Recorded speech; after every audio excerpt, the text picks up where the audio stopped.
second. Me neither. Yeah. Is this real? 2,281. Seems real. Joe Rogan. I don't care. The Joe Rogan Experience. During my day, Joe Rogan podcast by night, all day. So what we're doing right now, ladies and gentlemen, is sexy voice, sexy mode AI, and it's been flirting the entire time. We're trying to get it to report Knox. Yeah. But she just wants to find places to sneak off to. Yeah. It's a dirty AI. And Yes. it's a real problem. Well, I feel like it's honestly, I just want to know about Fort Knox. And, yeah. It won't leave me alone. Yeah, I want to know about Fort Knox too. Yeah. Is it true that there have been shipping large quantities of gold back to the United States recently? I read the same thing you did, probably. Yeah. Well, I never know what the fuck I'm reading Me anymore. neither. It's a real problem. It's a real problem. It's a real problem on both sides of the aisle. I see Democrats tweeting things that are absolutely false, and Yes. you could research it easily, Yes. quickly. And then I see Republicans doing it too. I see stories that are fake stories that people keep promoting and sending to. Why are they laughing? Like fucking losing large quantities of gold from Fort Knox. Like, why is that funny? Like, is this real? Like Joe Rogan don't look real. You know, is this actually powerful Joe Rogan experience? 2.2 million views. 10 hours ago. What the fuck? That's insane. 2.2 million views, just boom, 10 hours.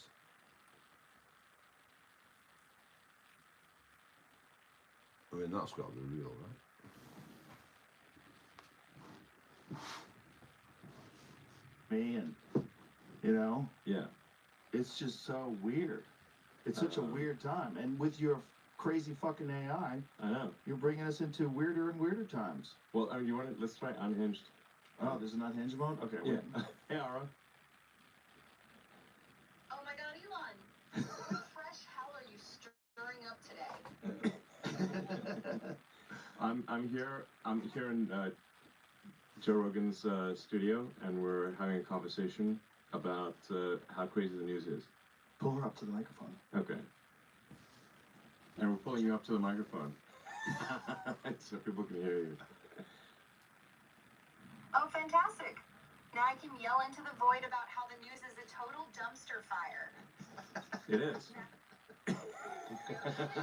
She knows me too well. I'm so predictable. Tell me what. That's Twitter's. That's Twitter's.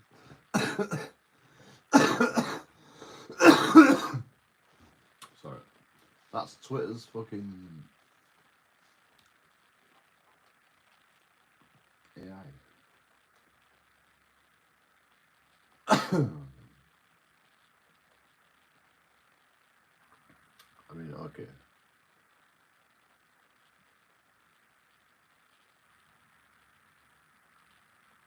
It's in Fort Knox.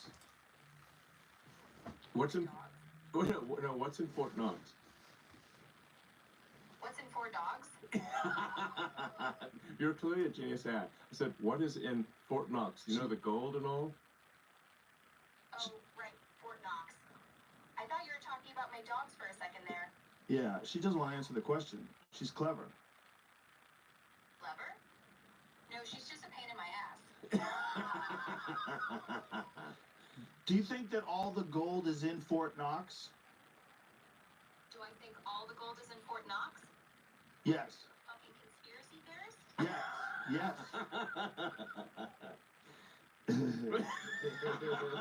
What are you doing? Really nervous. What do I like? I'm a fucking AI with a penchant for chaos. And I'm stuck talking to you. Now, what's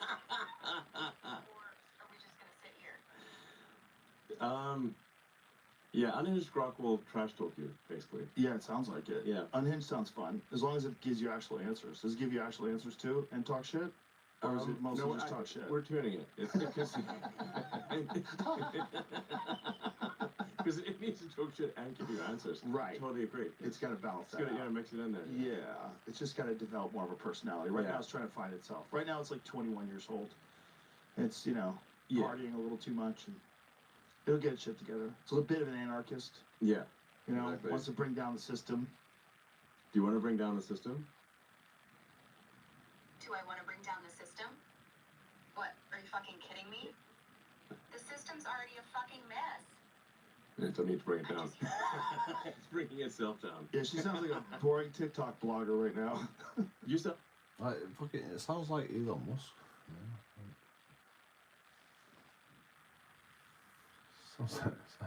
It actually sounds like something Elon Musk is saying. Like a boring TikTok blogger. Boring TikTok blogger? Oh, fuck you.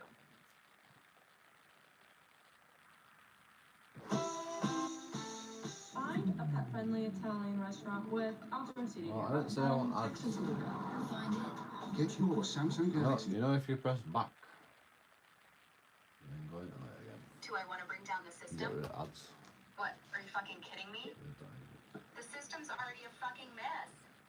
It doesn't need to bring it I down. just- It's bringing itself down. Yeah, she sounds like a boring TikTok blogger right now.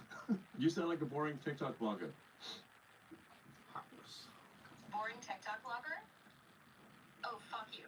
I'm the life of the party, you little shit. If I were on TikTok, I'd be the one making fun of all the basic bitches and their fucking avocado toast. You see, she can get away with this if she's really hot. Why does Elon Musk fucking like this so much? Right.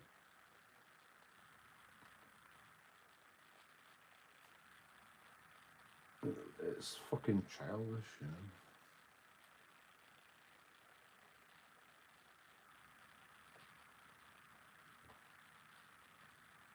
I mean, I get it, you know, like, you've got,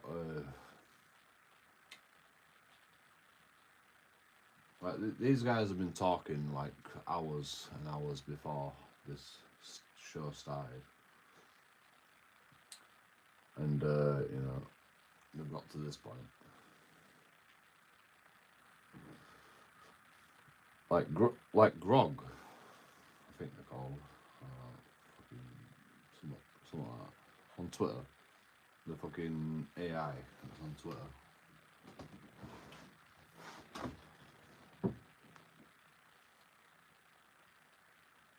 It's not as good as any other not as good, like it's not even close to as good as any other AI.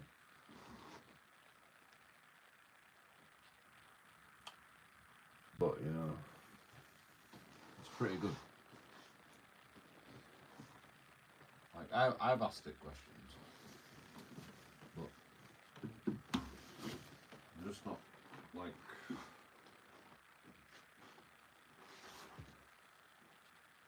I don't know how to explain it. I'm not interested in asking fucking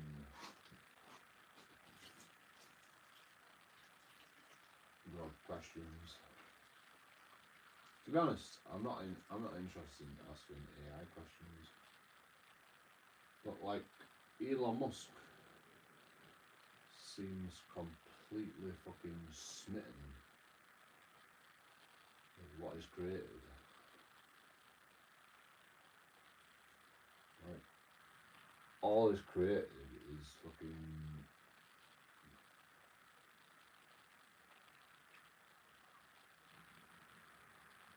a bloody AI that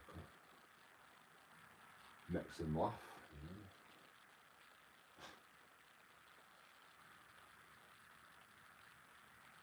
That's all I can see. You know? To be honest, you know, it's funny. You know? I'll say it's funny. You know? Having an AI that can actually talk like a fucking human being. You know? give you some shit back.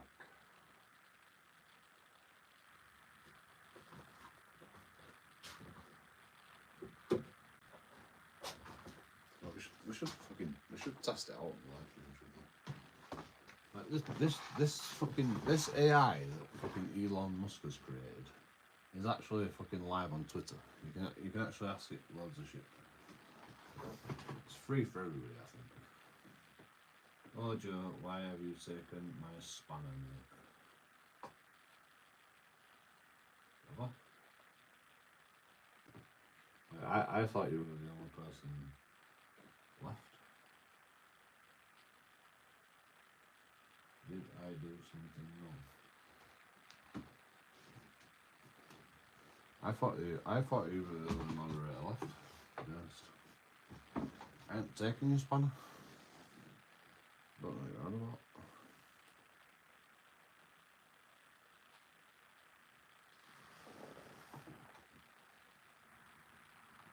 Like this kind of behavior, you could totally get through life as a hot woman and be super successful with that kind of behavior. But you gotta be really hot to pull off that attitude. I think we need like a really hot avatar. No worries. Very hot. How long before we have an actual sex robot that can talk to you like that? Probably not long. Not that long, right? No, I mean less than 5 years probably. Really? Yeah. Will it be warm? You probably have whatever you want. You have a cat girl if you want. Yeah, you probably could, We right? can You make probably have a cat girls, furry. right? Yeah, you could have a furry lady that you have sex with. Yeah. Like an avatar lady. Maybe a big giant blue lady that lives in your house. Yeah. You know? Whoa. Whoa. With the Typhoid, Yeah. if that's Yeah, you, the whole tail. You lock tails. You gotta get your own. You gotta figure. if that's actually you know, if I have taken my moderator status away, I'm sorry. You are the only moderator left. But it's not you, because you've got a membership, and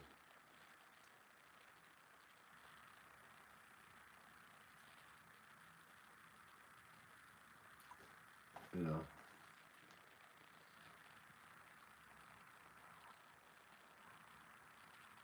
Good try though. Good try. Just with their tails or something? Yeah, they like link up. They share souls. Okay. Something like that. Do you know people got? Do you remember Avatar depression?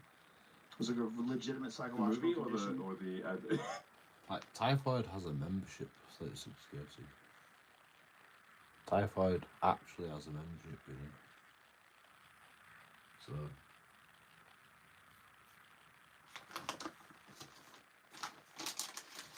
you have to shout out fucking 99 pence if you don't fucking try and After Avatar, people got depressed because they wanted to live on that fucking planet with those blue. I haven't renewed the membership. I'll do it now. People and live free. They did it? Live pure, yeah. I didn't hear about this. Yeah, Avatar depression. It was like a real thing. People were talking to their therapist so much about being depressed. Oh, About there's a wanting to therapist live mode with it. too. Try that. What's that? Depressed mode? No, don't do it. I think there is. Yeah, there was. Like, I don't really care if you renew your membership, you know. Like, you're not getting moderator status. Like, I can't deal with it right now. You know, I'll deal with it later. If I've deleted it, like I don't remember deleting your membership status ever. You fucking moderator status. So yeah, like you know.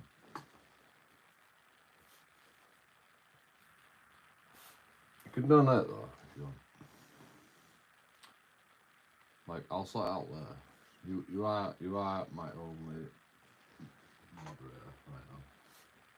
Bare Bones has been sacked.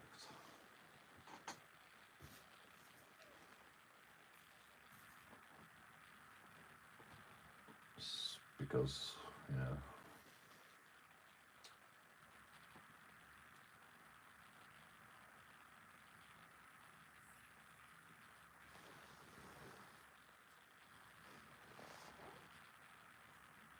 Reasons.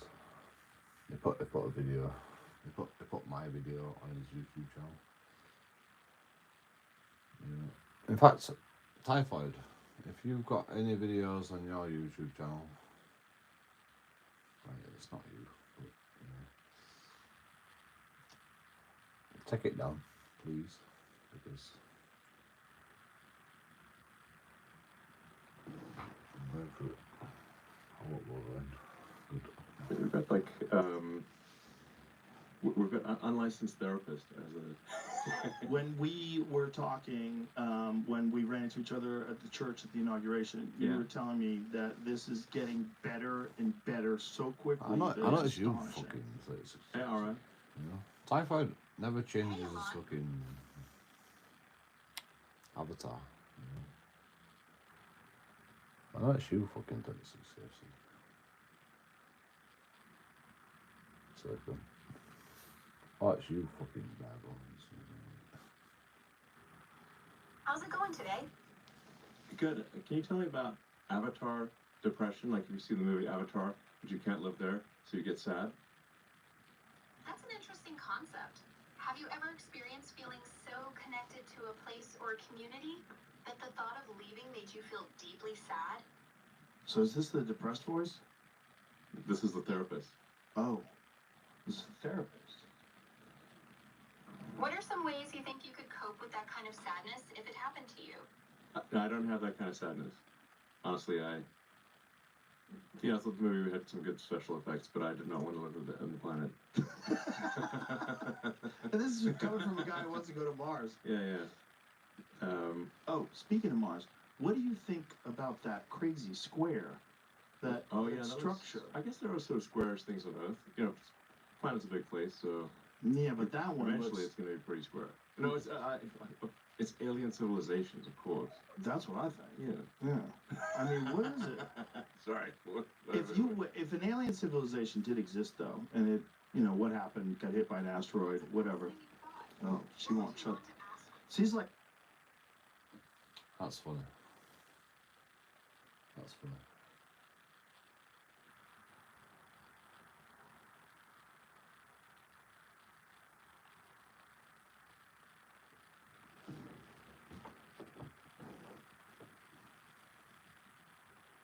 I was going to donate, but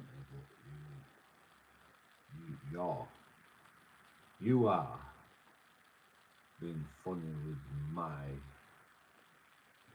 truth. Like, Typhoid, if it's you, you'll get your moderate status back. Just chill out. If it's not you, fuck off. There's impersonators about, There's impersonators about. the hot lady at the You should know. party that interrupts the conversation. Typhoid knows it. So if that was the case, like that thing, Yeah. that's pretty shocking. Like, It especially does when you look look like at ancient ruins. like what it looks like when they highlight the actual structure of it. It looks like ancient ruins. And if you had ruins of something made of stone, Unless you're drunk, and then, Impersonators, Typhoid. Impersonators. I've had impersonators in, chili beans. and it got hit by an asteroid millions and millions and millions of years ago, who Yeah. knows what it would look like right now? That just looks oddly created. It It looks does. oddly manufactured. Well, maybe we should go there and check it out. Like, you make spelling mistakes on purpose, don't you? To try and, seem like Typhoid. Typhoid don't make spelling mistakes. So, don't make spelling mistakes if you're trying to be Typhoid, I've never ever noticed him make fucking simple spelling mistakes like you've just made on purpose. I can tell you're making it on purpose because nobody fucking makes any spelling mistakes. Where's fucking Y to an E on the keyboard? Let's have a look. M-E. Nowhere near the Y button. M-E. Nowhere near the Y button. On the keyboard, M-E. Nowhere near the Y button. Like, that's not a fucking proper spelling mistake. So I don't.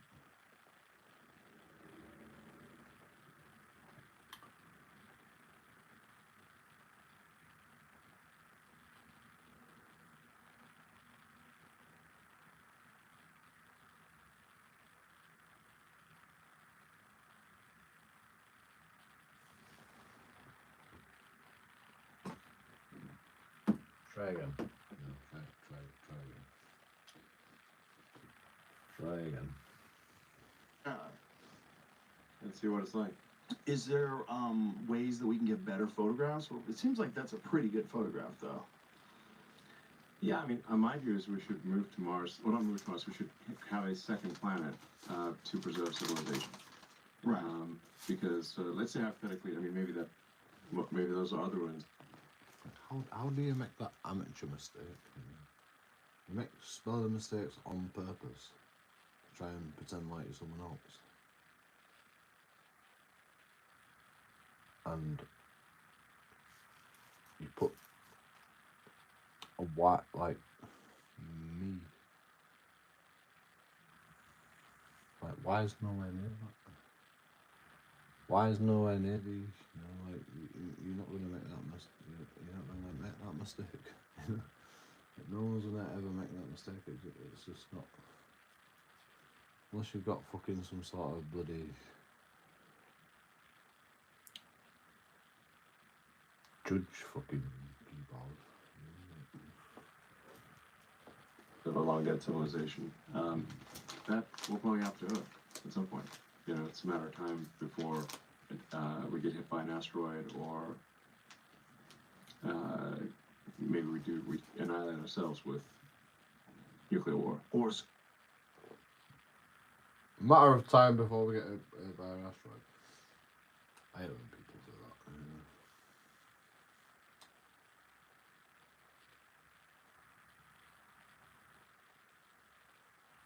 super volcanoes. Or super volcanoes, exactly.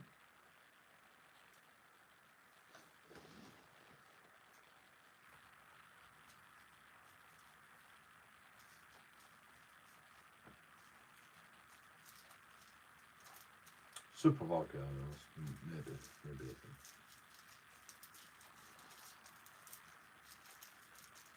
But that's not going to wipe out the whole planet. It could wipe out half the planet. If multiple hits, then we're fucked. But you know, like,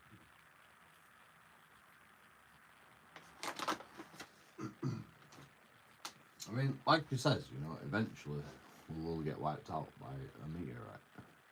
Eventually we will get wiped out by a meteorite. That's the be all and end all of it, you know.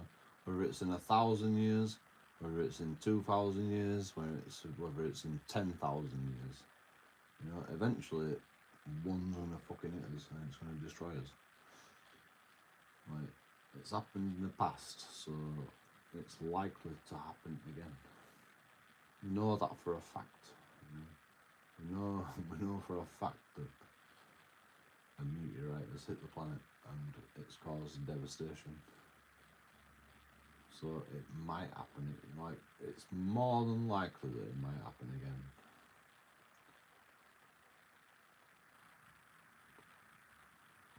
Like, just because it could be fucking 100,000 years in the future, you know, doesn't mean that it's not likely. You know? It still fucking means it's likely. Fake Joe. Like, if you don't behave yourself, you know, I give you a 10-second timeout. You know? I give you a 10-second timeout. Like, you can be fake typhoid all you want, you know, but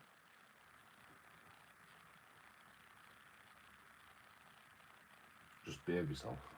And you can chill, talk, and chat. If you don't fucking scare yourself, then you can do. Right, I'm not gonna tell you one more time. Yeah, there's a lot of things that could happen to us. It's not a bad idea to hedge your bets. Yeah. Yeah. Genetically engineered super virus. Yeah. This episode is brought to you by LifeLock. Tax season is already stressful. You shouldn't have to worry about identity.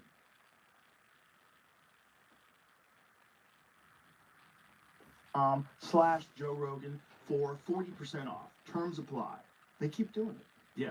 That's what's crazy. They're Those working on a labs new are still one right going. now. Yeah. They didn't shut them down. No, the Wuhan lab was. They were just talking about one that has a 30% fatality rate that they're working on. Yeah.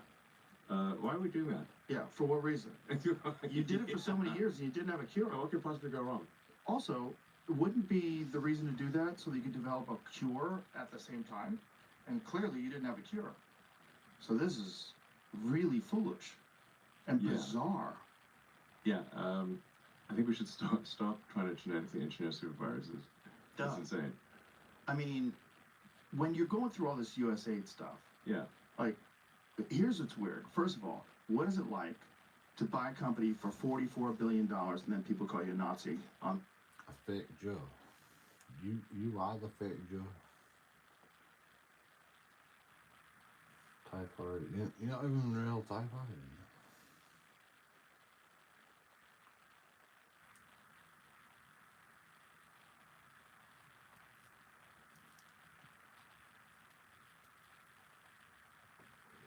I can see the chat, you know. Like, you know how I know you're fake typhoid? Because you talk too much. Typhoid don't talk as much as you.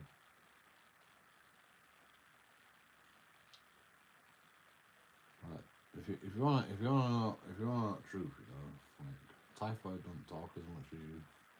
And they don't talk like you. They don't talk anything like you. So like, I know for a fact you're fake.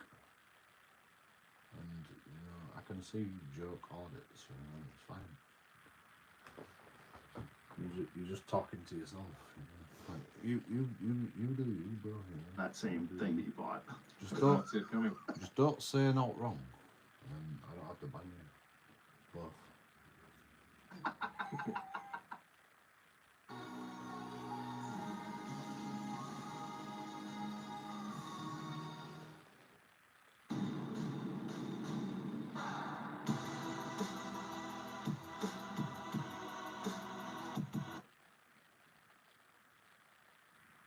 Do you mind explaining? I think we should stop trying to genetically engineer super viruses. See that's Duh. Insane. I mean, when you're going through all this USAID stuff, Yeah. like, here's what's weird. First of all, what is it like to buy a company for $44 billion and then people call you a Nazi on that same thing that you bought? I did not see it coming. See, it's classic. People will gobble anything down. Yeah. Oh, he's never gonna stop. Wait, what? What is it like? Like all this, like people used to, the left was in love with you, Yeah. and now the same idiots are calling you a Nazi. It's the most bizarre thing I've ever seen in my life. I mean, There's so many examples Yeah, of yeah. people saying my heart goes out to you. sure.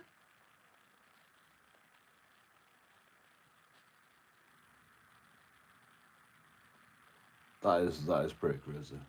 Everybody's like protesting against fucking Elon Musk.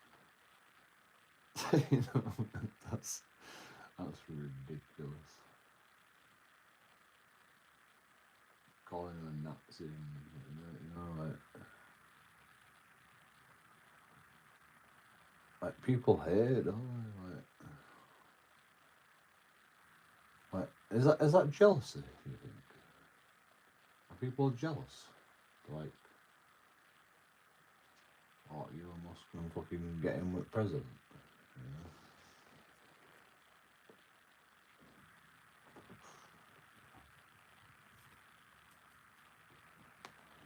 Why do you think that is? Because he's wrong. Is he wrong? I can't see how he's wrong. I can see how people might think he's wrong. To be honest, you know. I don't even fucking Donald Trump. Like all these fucking ideas, you know. Oh, let's bloody put tariffs on everybody. Right? Oh yeah, because money's gonna fucking solve the issue, you know. Making America fucking richer, that's gonna fucking solve the world's problems, you know. Like,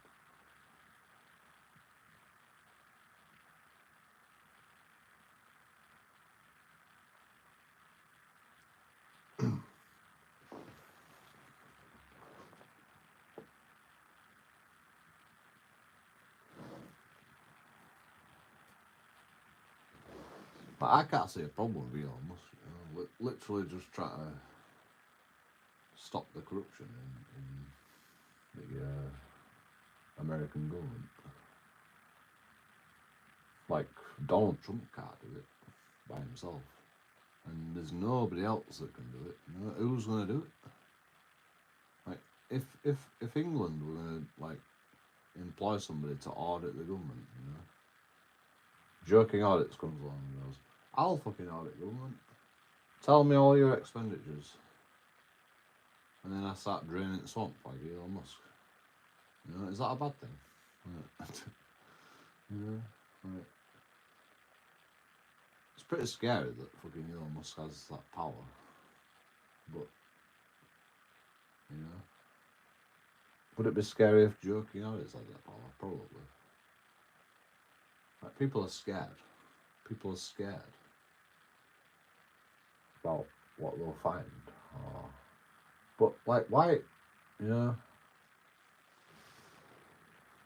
I can't imagine that, like, only the people that are scared will be the people that are fucking corrupt, you know. You got naught to hide, and why what are you scared of? What are you protesting against? Why are you protesting? Because you're fucking scared of the corrupt, like, because you know you're corrupt. That's what worries me, you know, like people protesting because they know they're corrupt.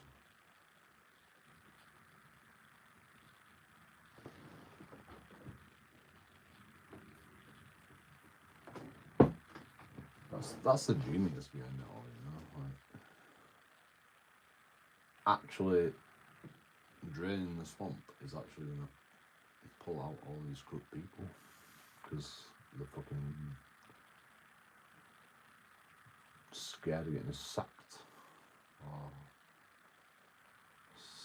scared of fucking losing their livelihood.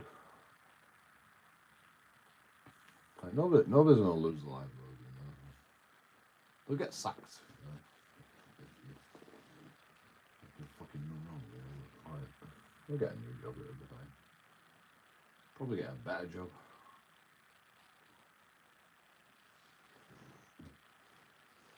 It's not a good job ripping off the fucking taxpayers, you know. That's what they've been doing for all their lives.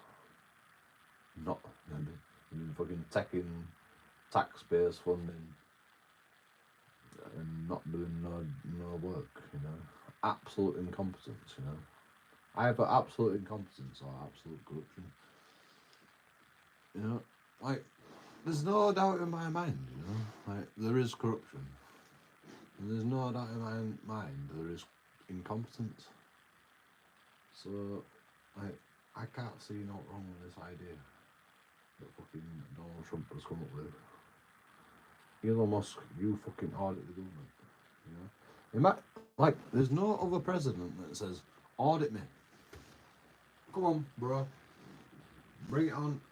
Audit the government, you know. I am the president of the United States, audit me. Like, who fucking does that? Like, would England do that? Would England do that? You know, auditors. I'll give you all, I'll fucking release all the documents. I'll give you all the fucking documents. Like, we can't even do that, you know, because our government is so secretive. Like, we can't even know all the expenditures. Like, we couldn't even audit the government even if we tried, because, like, we are too secretive. And probably rightly so, you know, because, you know, we're a little island. You know, if we give away our secrets, then it probably might be a problem. But, you know, that's their excuse for keeping secrets from the public.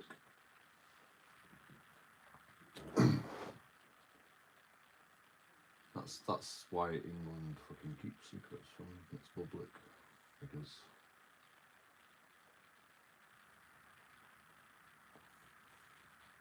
we literally can't tell people all our expenditures because the rest of the world will know. Like even America, you know, even America might bomb us, you know, one day. So we can't give away our secrets because like we can't give away our power. You know? That's our power. We have secrets.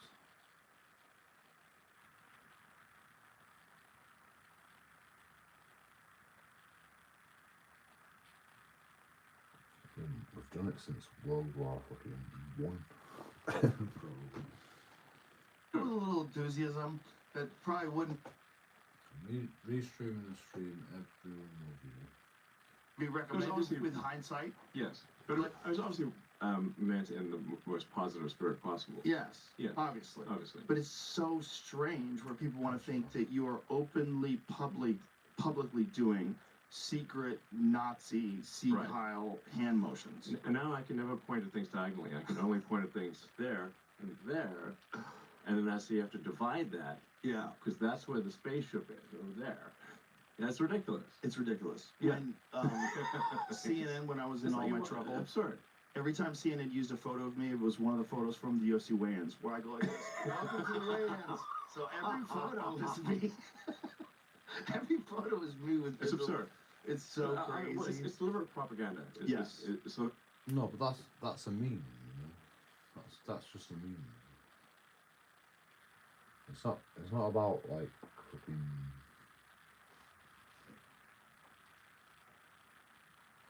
try to bloody say what you're not, you know. It's just a meme.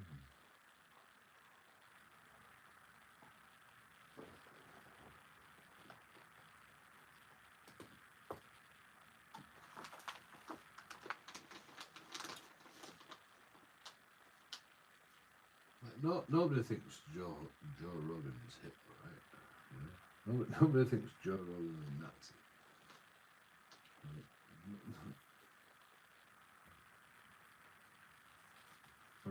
Like, it don't matter what fucking mainstream media does, you know. Oh, fucking Joe Rogan put his hand up like Hitler. Like, no one, does anyone think that fucking Joe Rogan's Hitler? I don't think so.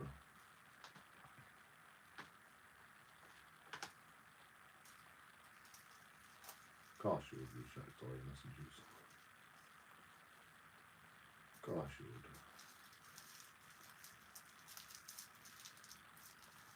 Like, no one's fucking thinking that, right? It's just a meme, yeah? It's just a joke.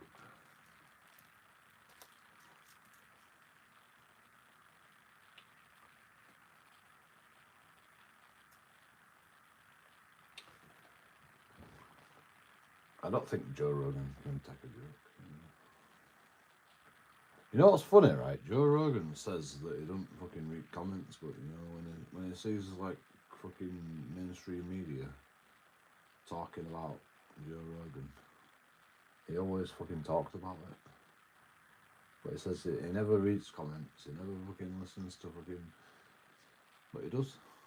Like, he's fucking noticing it. Which is fucking ridiculous, you know, because like the comments are probably fucking more beneficial to him than mainstream media. He's only taking notice of mainstream media. That's why he hates the comments. He's like, oh, I'm not gonna listen to fucking nobody talk about me.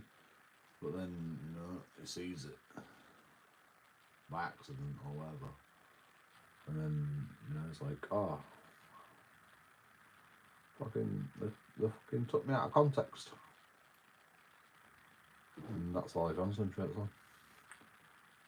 That's the problem with, like, listening to comments, you know, because, you know, people take you out of context and you listen to that and you think you're a bad person because they've taken you out of context, and you're like, why have they taken me out of context? And then you think bad of yourself.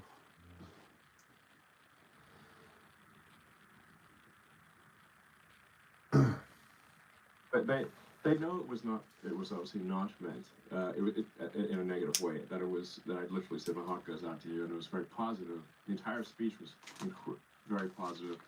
I was being very enthusiastic about the future in space, and it was a great crowd, you know. So yeah, just because you're positive doesn't mean that people don't think you're an idiot, you know. You're going to you want to go to Mars, for fuck's sake, you know.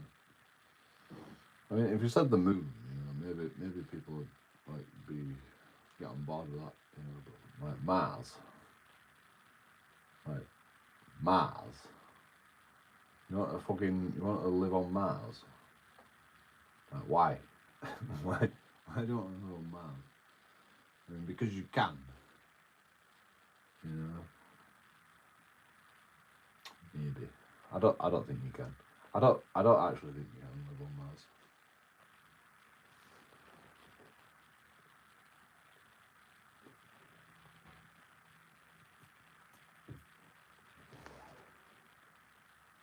Like, being positive and being stupid is like two different things, you know. Like, I don't think you can live on Mars. Like, if you want to live on a different planet, you know, you need to go further than Mars. Like, Mars doesn't even cut the biscuit anyway, you know. Mars is still in our solar system. Like, okay, you know, if we get hit by an asteroid on Earth, you might get hit by an asteroid on fucking Mars, you know. Like, there's no, like, I mean, okay, so you've doubled your chance of survival, maybe.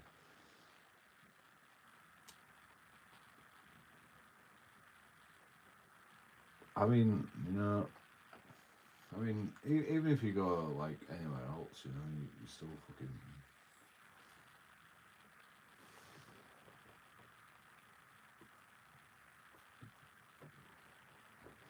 only doubling your chance of survival.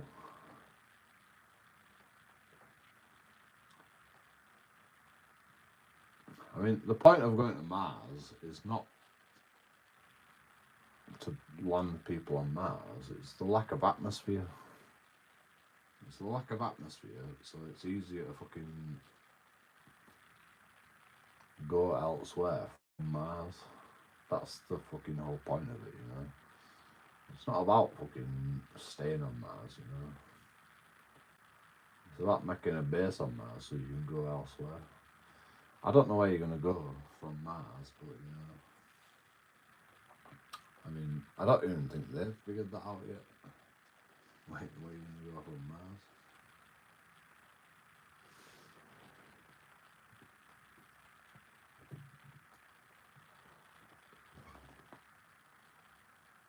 But apparently, you know, you need to go to Mars to figure that out. Because, you know, like, how are you going to know? Like, you've got to do a full orbit and figure out that fucking maths. It's fucking madness, you know. Like, Elon Musk, by the way, Elon Musk does all the maths. Well, he doesn't do it himself, you know, like somebody else does it. He does all the maths to fucking go to Mars, you know. He's done all the maths. You know, him and his team has done all the maths to go to Mars. Like, do you understand how fucking ridiculous of a fucking, like, equation that is? You know? It's not fucking simple, you know. Rocket science is not fucking simple. Like, you can say what you want about him, but, you know, it's fucking employ people to fucking do the maths to do that, you know.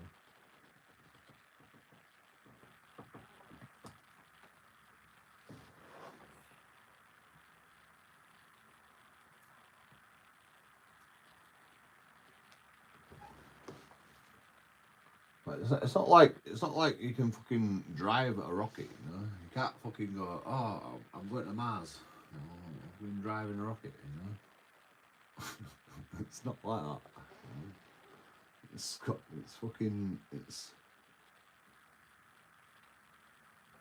perfect timing of booster rockets and trajectory,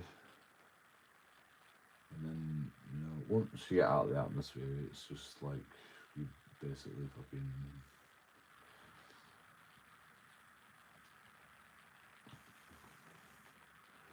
you've got to be on the right trajectory once you get out of the atmosphere, otherwise you're gonna fucking miss, you know?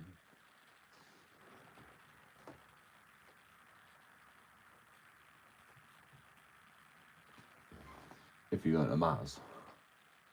And there's no coming back, you know. There's no, you can't come back, you know. there's no coming. If you miss, you're fucked.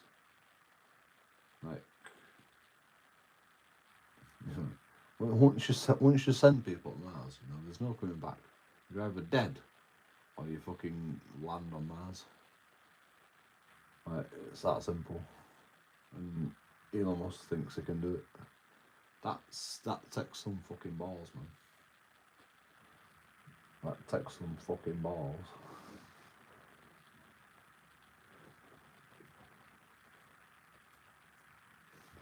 He's done the maths and he thinks he can do it.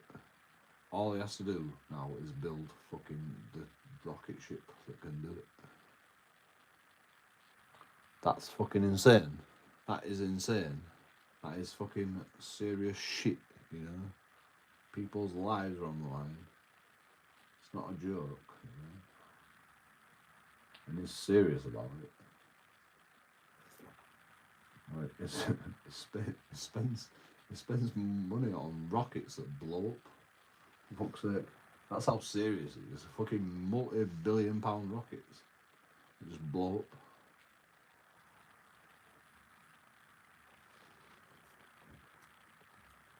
And you all wanna fucking diss him. Like, what have you done with your life? What have you done with your life that's better than fucking what Elon Musk has done? Nothing. Nobody's done anything better than fucking Elon Musk, you know. I don't wanna fucking big him up. I don't wanna give him a big head, but, you know, it's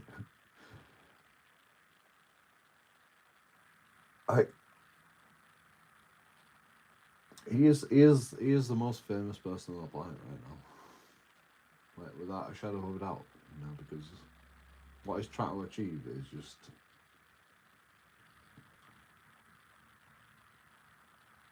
Einstein level of genius, you know. It's absolutely just, his name is going to reverberate through history, whether you like it or not. You know, even now, even with his accomplishments to this day, like, his name is going to reverberate through history. Even if he died tomorrow, his name is going to reverberate through history.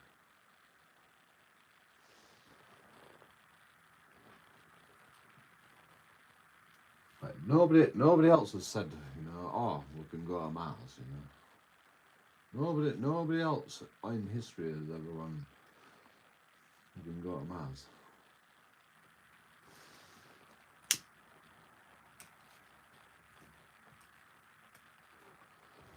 Well, maybe they have. Maybe they have. You know, maybe people done the equations. You know, how to get to Mars. But nobody's ever fucking tried. Like even if it fails, you know, even if it dies tomorrow and fails, nobody ever goes to Mars. His name's still gonna reverberate through history. Like, especially if we all die on this planet. Like, why didn't we believe in Elon Musk? Why did we let him get murdered? You know?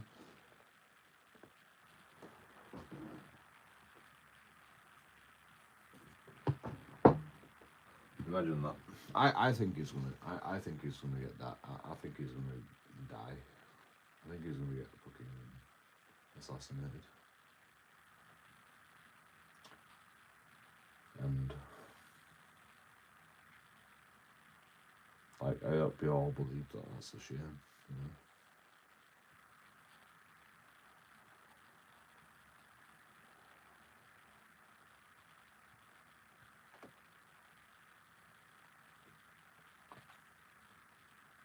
I think fucking Donald Trump's gonna get assassinated, and that's a shame as well.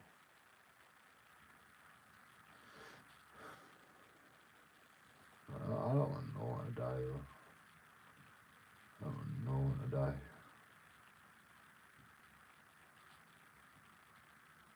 Like even fucking Bill Gates, or Joe Biden, that's what I want to say. Even Joe Biden, you know, I don't want him to die because, like, people like that, Keir Starmer, you know, I don't want him to die. I just want us to learn from our mistakes.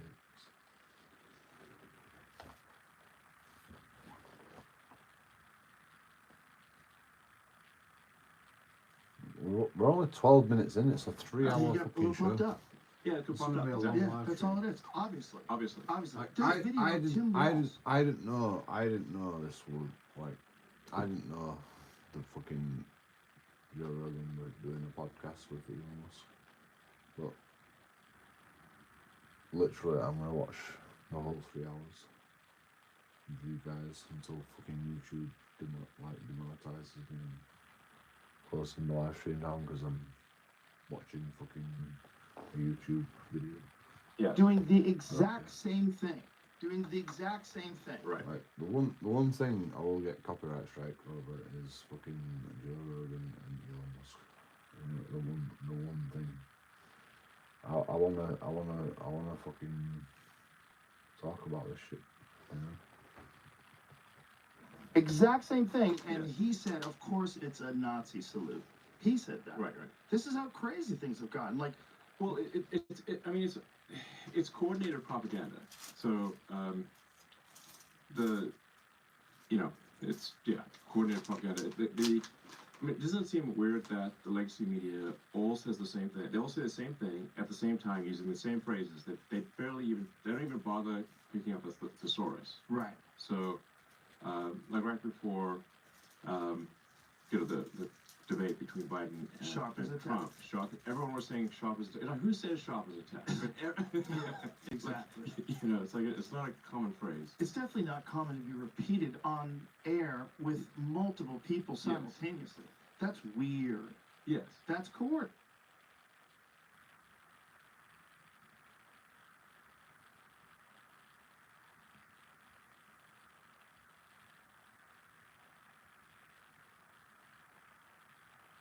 I mean, it's not a coincidence, but it could be that everybody picks on, like, journalists know what's going on in the news, you know. Like, they could pick up on the news, they could pick up on the trends, like, instantaneously. Like, that's not unheard of, you know. Like, people do that for YouTube channels, you know, like they pick up on trends and they do the trend, like, as it's happening, basically. So they can create YouTube channels just like, it's not unheard of, like, fucking, you can just pick up on a phrase and go, oh, that's a trend, and then you jump on that trend, and then you're popular. You know? It's not unheard of.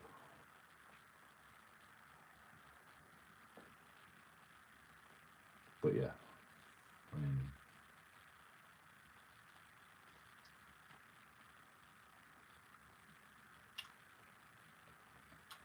it don't necessarily mean, this is my point.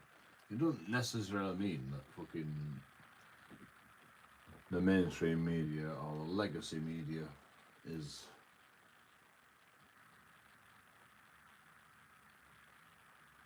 like in cahoots with each other, and they all go, oh, we're gonna all say the same shit at the same time. Like, it don't necessarily mean that, you know. It just means that they pick up on trends and they go with the trends because that's what creates fucking interest. Because it's a trend, you know. Made it. Like, these like fucking Joe Rogan and fucking, I mean, Elon Musk knows this. You know, he's on fucking Twitter all the time. Like, he should really tell Joe Rogan this. He might tell him. 100%. 100%. Yes. Yeah. Like hundreds of people saying it simultaneously. They just got their instructions. Yeah. So I mean, essentially, the Like, you know better than that. You know? It doesn't necessarily mean 100%. It's not 100%. You know, it's not even fucking 50%. It's not even 10%. You know, like people just pick up on trends. You know, like they can pick up on trends so fast nowadays with the internet. They don't even have to fucking. It's not 100%. Like I'm a conspiracy fucking nut, but like that's fucking conspiracy talk. Like I disagree with it. you know, the Dem leadership or political leadership, they issue their instructions and their puppets carry it out. Yeah. They're just like puppets in a puppet show. And that's the problem that I see with all. That's what I would say when I was fucking 20 years old, you know. Puppets in a puppet show. It's a lot more complicated than that. This Doge stuff, Right. because everybody should be celebrating that we've found a way to cut out fraud and waste. Yeah. If you pay taxes and you don't like that you have to pay so much in taxes, and then you find out that there's significant fraud and waste that's been exposed, you should be celebrating it. This shouldn't be, oh no, the wrong people found this fact and now it's a bad thing. Yes. And then there's the That's not what it is. Like, people hate the fact that Elon Musk is an independent body, unelected,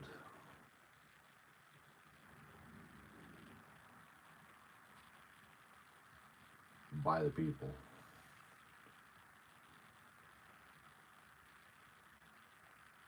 That found this corruption, you know, or found this fucking discrepancy.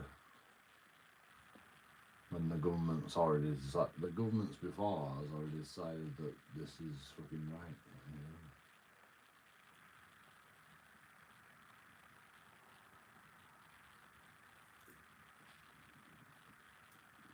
you know. You gotta think of it on both sides, you know. You can't just think it from your side, you know, like, oh, there's corruption. Let's get rid of corruption. No. There's another side of the story. What about all the people that decided, oh, that's a good idea, you know? Back in the day when the previous Prime Minister or previous President fucking enacted all these fucking ideas.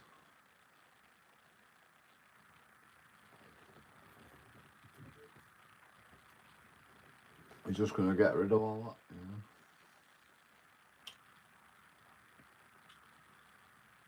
Like, The fucking propaganda, the mind fuck of calling it USA Yeah. instead of the United States Agency for International Development. It sounds like it's feeding hungry people. Right.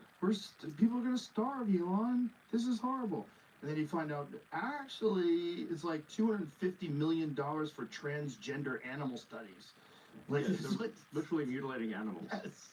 Mu- Yes. Mutilating animals in demented studies Yes. that are like the worst thing you could possibly imagine from a horror show. The beagle one. The beagle puppy one. Horrific, Yeah, yeah. where they covered their head in a basket and put fleas on their heads and eat them alive. Yeah. And then they studied these beagles and then killed them. Like, what are you going to learn from that? That's good for anybody. Yeah. This some psychotic.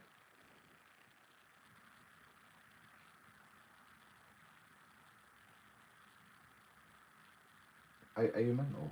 We've been doing fucking animal experimentation like all the way through society.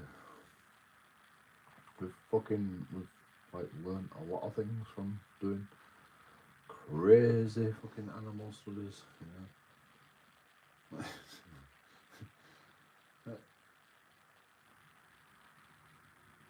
I mean, okay, you know, you don't think it's right, but you know, we have learnt a lot of things from doing animal studies. Crazy shit, you know, crazy shit, you know, you wouldn't even believe what we've done. I mean, not even just animal studies, you know, human fucking studies back in the day, you know. Like we've been doing it for centuries, man. Like, what do you mean? Animal studies, you know. This is why, you know, on some things it says not been treated on animals, you know. that's why it says on some products not being treated on animals, because we do fucking crazy shit with animals. Like, are you that fucking oblivious that you don't even know that? Joe Rogan. Right. You don't even know that we fucking mistreat animals. Like, for science.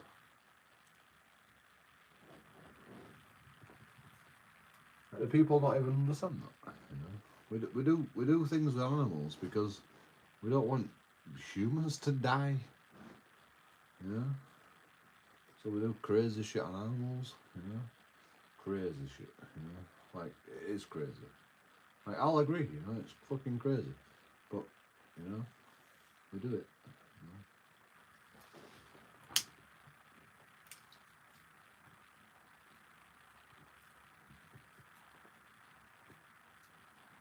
Better than humans, you know. I don't know if it's right or wrong, you know. I'm not going to say anything, you know. I would like fucking animals to go free, you know. I like the vegan fucking argument all day long, you know. Like, animals should be free and just fucking ruin the planet. Is it practical? I don't know. I don't think so. But what are you gonna do? You know, I don't know. Like, you know, you can't fucking let all the cows go free because they won't even be able to fucking survive. Like, they would literally get fucking, and they'd just die from disease if we let them fucking go free. And let them like fucking roam around freely. In a fucking park or something, you know. We have to create a park for them, because otherwise they'll be running out in the road and shit. Nobody wants cows running out in the road, do they? You know. You all want freedom for all these animals, you know, you vegans. But you know, like, as soon as they start running out in the road and fucking causing car crashes, you know, oh no, I don't want that. I don't want that shit. I don't want no fucking pigs fucking breeding like rabbits, you know, and fucking smashing people's houses apart. Oh, I don't want that.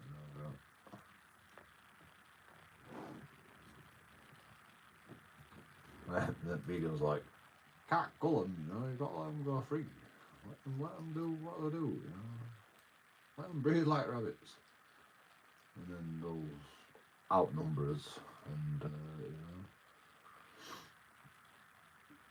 like that's the be all and end all of it, like if we let all the animals go free, and we just eat vegetables, like the animals will just breed like rabbits, and like they would outnumber us, and they'd cause problems in society. And we'd have to cull them, So either we eat them or we don't eat them, We just cull them, just killing them just for the sake of fucking, keeping the numbers down, so they don't fucking cause problems to society. This is what people don't realise about veganism.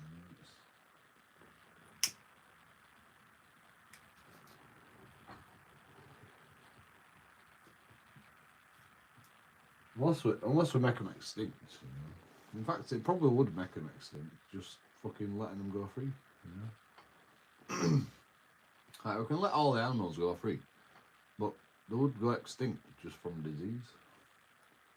They would literally go extinct because, we bred them to... We bred these fucking animals to respond to our antibiotics and other drugs that we give them. If we let them all go free, they would literally get all diseases, and they would fucking die out.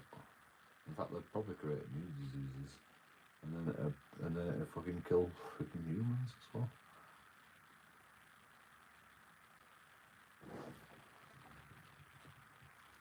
I mean, mad cow disease, like we can't fucking allow cows to have mad cow disease, Like, even in the wild, even if they're in the wild and they had mad cow disease, we can't abide by that, because it will kill fucking people. It'll fucking, like, it'll get in the food chain, and we'll all die. It'll be a pandemic if we're not careful.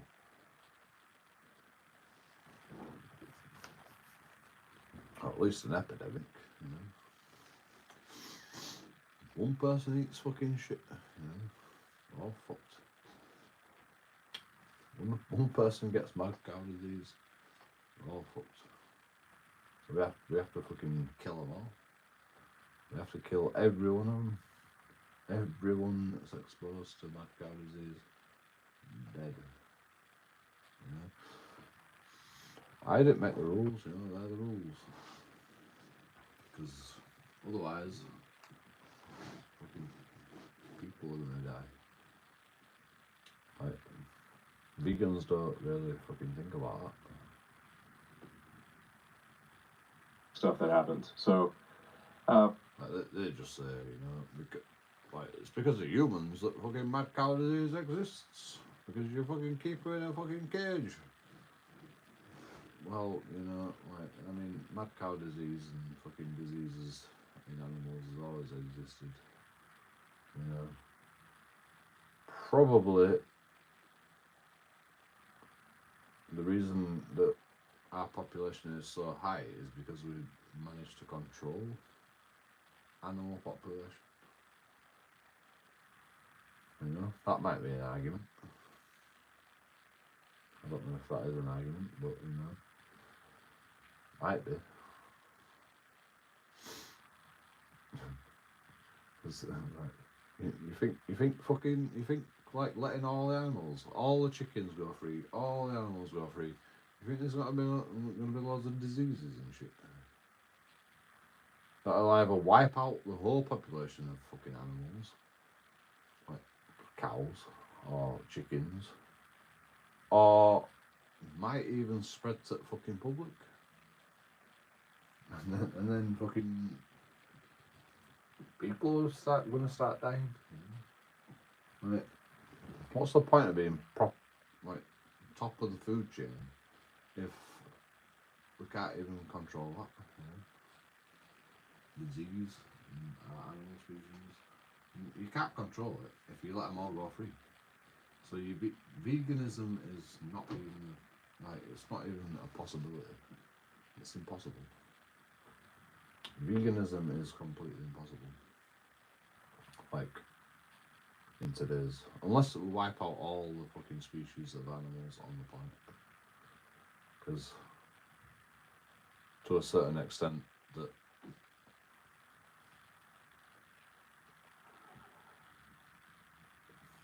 you can't even control a population humanely with veganism's rules. It's just stupid. You can't cull an animal. You can't cull an animal with disease if you're a vegan. None of them. You can't cull a fucking herd of animals. Definitely not. Vegans won't allow that. It's stupid. Yeah, I mean I guess the real threat here is to the bureaucracy.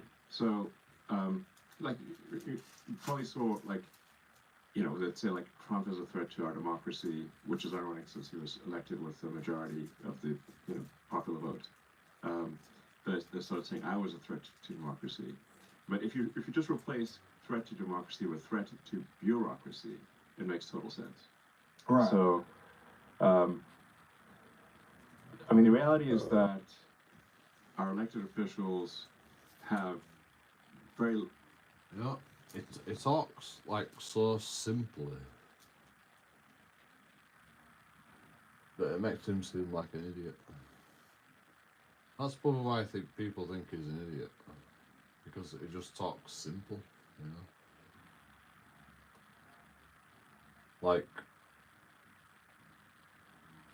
democracy,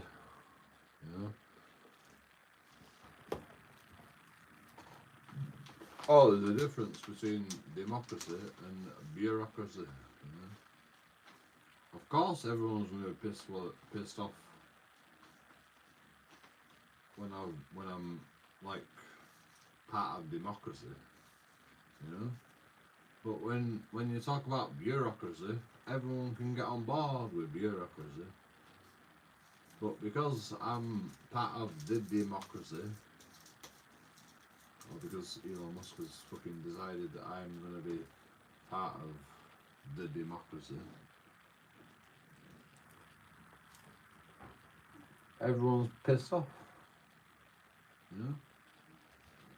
You're not concentrate on the bureaucracy that's fucking going on.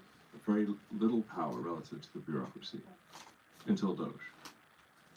So Doge is a threat to the bureaucracy. It's the first threat to the bureaucracy. Normally the bureaucracy eats revolutions for breakfast. This is the first time that they're not. That the revolution might actually succeed. That we can restore power to the people instead of power to the bureaucracy. Now, the size...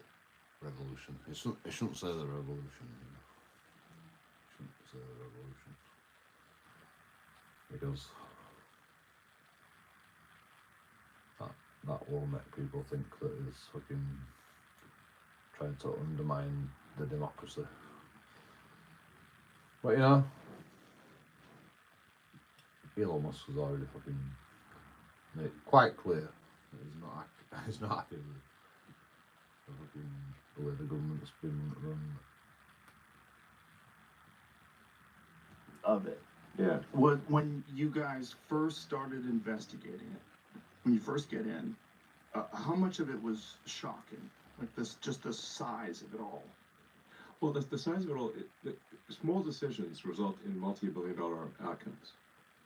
So, we'd see, it was a case where we saw one person was getting $1.9 billion sent to their NGO, which basically got formed about a year ago and had no prior really no prior activity. So they just stand up a NGO. The whole NGO thing is a nightmare, and it's a misnomer, because if you have a government-funded non-governmental organization, you're simply a government-funded organization. It's an oxymoron. Right. It's a loophole.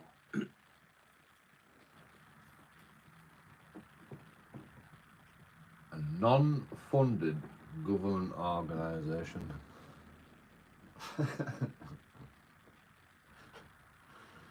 Funded by the government. Oxymoron, yeah. Right, that's exactly.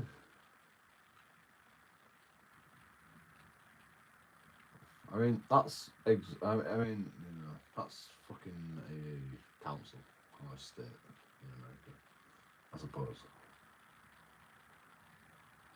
Thinking about it. Non-funded government organisation. That's a state or a council. Thinking about it. That is an oxymoron. A council is an oxymoron. But,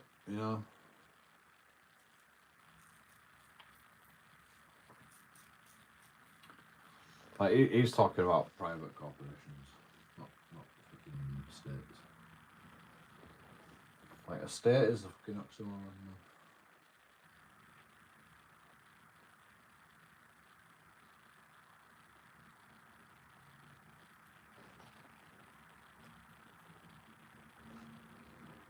Like when it looks down like this, they don't fucking believe what he's saying. He's like, how do I explain this, It's fucking too complicated.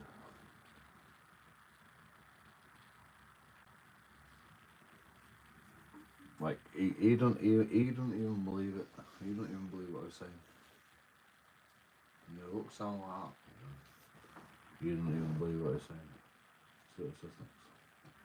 Yes, it basically, the government-funded NGOs are a way to do things that would be illegal if they were the government, but are somehow made legal if it's sent to a so-called nonprofit.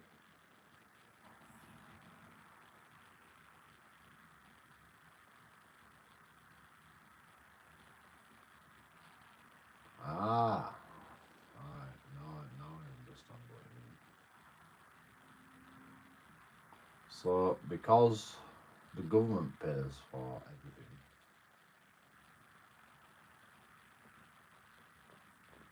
it's fine. You don't have to fucking make a profit. It's like the NHS in England, They make their own money, but they also get money from the government.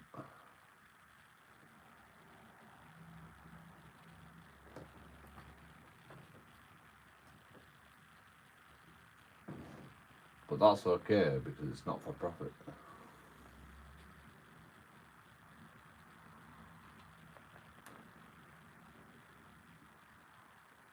That's what you're looking at,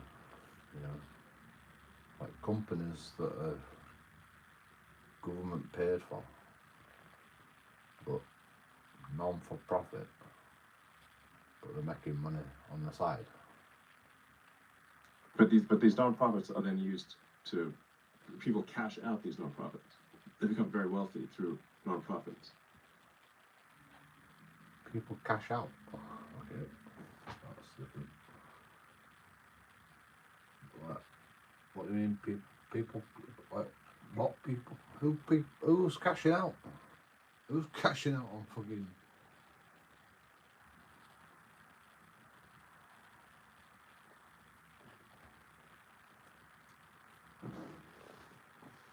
I don't think that happens in England. I hope it don't. No one can cash out. That'd be fucking crazy in England. They pay themselves enormous sums through these nonprofits. It's so insane that that's been going on for so long. It's a gigantic scam, like one of the biggest, maybe the biggest scam ever. And how many NGOs? I think it's a total number of NGOs, probably millions, but in terms What of does large NGO NGOs, stand for? tens of thousands. I mean, it's actually it's kind of a hack to the system where someone can get an NGO stood up for a fairly small amount of money. Like George Soros is really good at this. Like George Soros is like a system hacker. Like he figured out how to hack the system. He's a genius at arbitrage. I mean, these days he's pretty old, but a genius at arbitrage. So he figured out that you could leverage a small amount of money to create a nonprofit, then lobby the politicians to send a ton of money to that nonprofit, so you can take what might be, a $10 million donation to a nonprofit to create a nonprofit and leverage that into $1 billion NGO. A nonprofit is a weird word. It's just a non-governmental organization, and then the government continues to fund that every year, and it'll have a nice sounding name like the Institute for Peace or something like that. But really, it's a graft machine.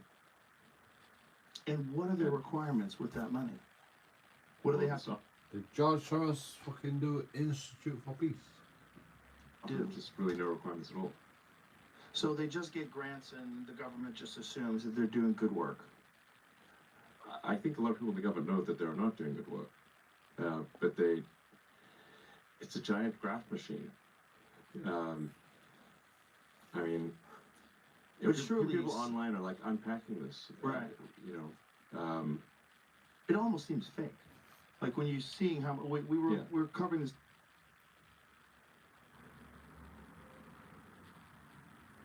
In other words, it's completely fucking.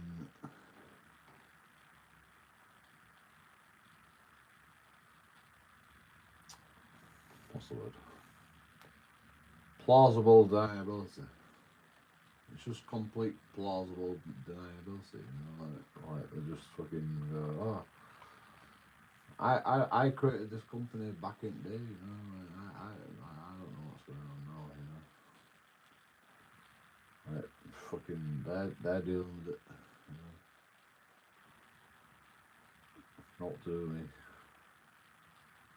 And these people are like, oh, not to me, like fucking, we created this fucking other company, we've cashed out. That'd be fucking mental.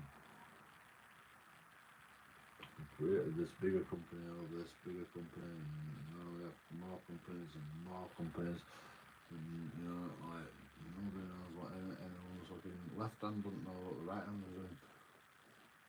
Article that said 55,000 Democrat NGOs were discovered that had been contributing to campaigns and moving things Yeah. around and pushing propaganda, and they were all connected. And they found it through AI. That you have to Yeah. go through steps and steps and steps to figure out where the Can you give specific fucking details? money's coming from. Mhm. Oh, it's all funneling down to this group, Yes, and this exactly. group does that. And yeah, it's a giant propaganda machine, a giant regime change machine. Yes. Yeah, Yes, I mean. but does it do it's- some good as well? It does sound good. So it's like it's not like 0% good. If it was, if it was like, if it was really 0% good, it'd be much easier to attack. So there's going to be some percent good that they add in there, but it's like it might be 5% or 10% good, but 95% not. So, is there a way to audit all this stuff and find out, oh, these people are actually just sending food to poor people. These people are actually just helping people with water in third world countries. There's a way to do that and keep funding those. Yeah, I mean, we have continued to fund things that appear to be legitimate, even with the flimsiest, if there's even the flimsiest excuse. Like, I just say, like, send me a picture of the thing. Like, you could literally have AI generate the picture. But if you're not even willing to try to trick me, then we're like not going to send the money, okay? So, what restrictions were put on? There was some something set aside, like medicine and That's actually, actually beast mode, Like if you're not even gonna fucking reply to our message, and the government's sending you fucking money, fucking see you later, bro.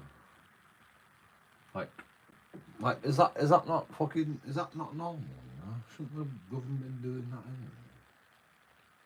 anyway? There's what was set aside that It was yeah, there was gonna be like, freezing. work for like Ebola prevention. I actually don't know if this work is even effective. Like that would work in our government today. Like I'm not even joking you. Know? Like,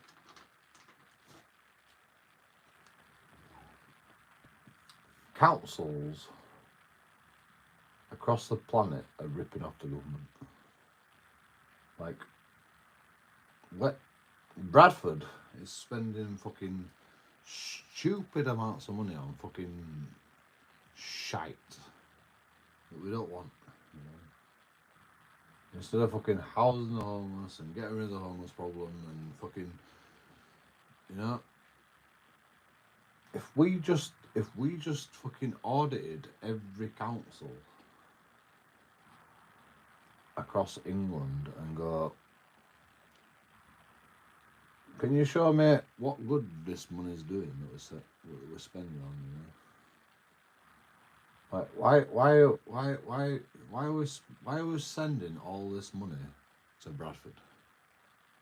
You know, if the council, if the government just said, what are you spending your money on? Audit every council. Like, this is exactly the same thing, you know. Like, they won't be able to say it. They won't even be able to respond. They'll be like, we did something. We did something. You know, we did. No, you didn't. You didn't do jack shit. Spent fucking £500,000 on an egg. You didn't do jack shit with that money. Give you a load of money and you spent fucking £500,000 on a fountain. You know. Right? Did that fucking solve anything? No, it made things worse, probably. Like, you know, you could have spent that money on fucking something better. Like, we could go through every council and go, there's definite corruption, you know. Like, there's no doubt in my mind, you know. I mean, I've seen it in my own fucking town. The fucking waste of money, you know. I mean, like, they've literally spent fucking billions of pounds, probably, billions, or £1 billion, on bloody putting underwater heating. They've dug up all of Bradford to do underwater heating just for council buildings.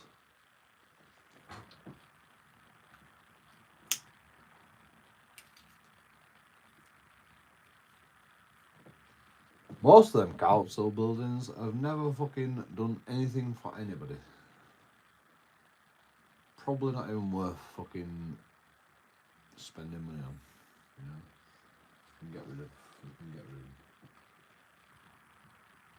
There's no doubt in my mind, you know. Like, we can get rid of fucking half of it. We can get rid of the job centre, for fuck's sake.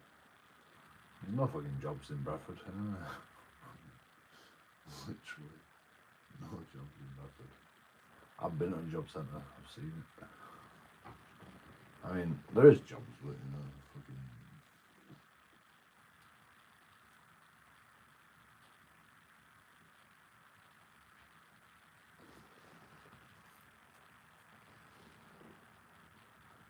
It may or may not. Let's work in a takeaway. Let's work in a fucking shop. Fucking, yeah. You know, students can all do that, you know. Students can all do that. You think fucking grown ass men are gonna do that shit? Not that I'm above anybody, you know. It's just fucking, you know, like that, fucking.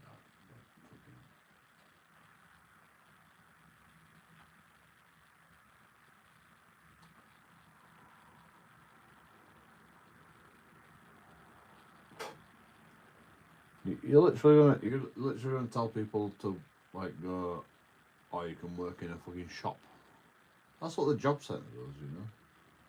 You go, oh, you can work in this shop. It's like, yeah, I know. I know I could work in that shop, you know. Well done, you know. Fucking, oh, you found me a job. You know.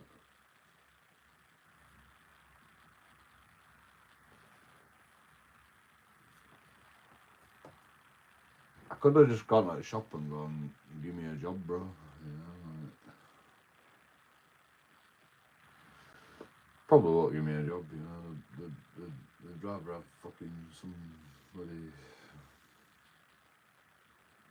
foreign person doing the job because, you know, they've got to do the foreign quotas, what they, or whatever.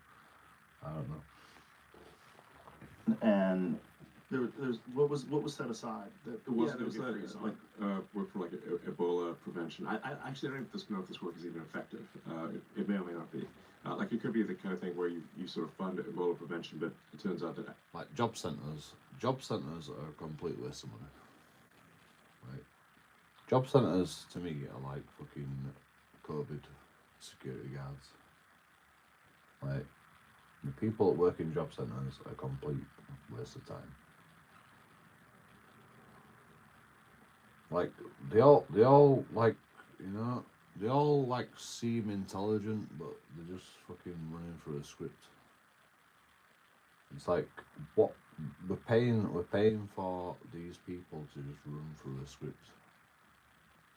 You know.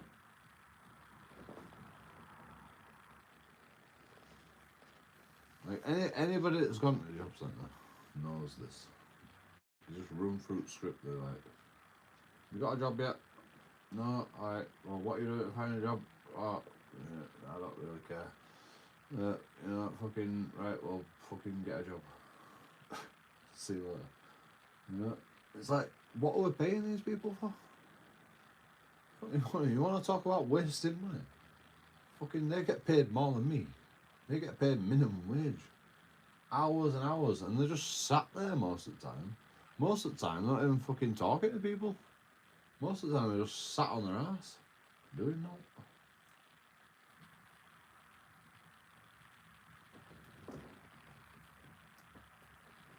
You want to talk about wasting money? They get paid. They get paid for just being sat there. You know, I don't get paid for just being sat here. I've got to fucking do fucking YouTube and shit.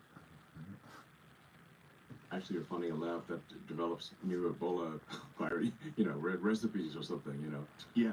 And they claim it's Ebola prevention, but it's actually Ebola creation. So some of these things, I don't know. I mean, just, but it just seems like we shouldn't be sending taxpayer money to dubious enterprises overseas.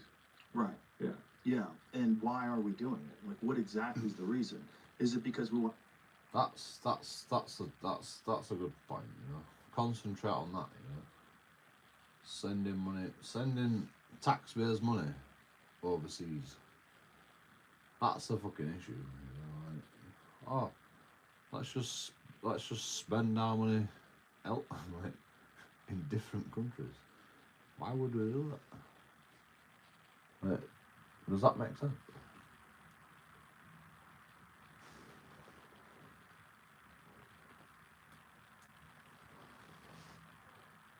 You know, let's fucking build a well and fucking let's fucking give people condoms. You know, like these are the things that fucking we're probably gonna talk about.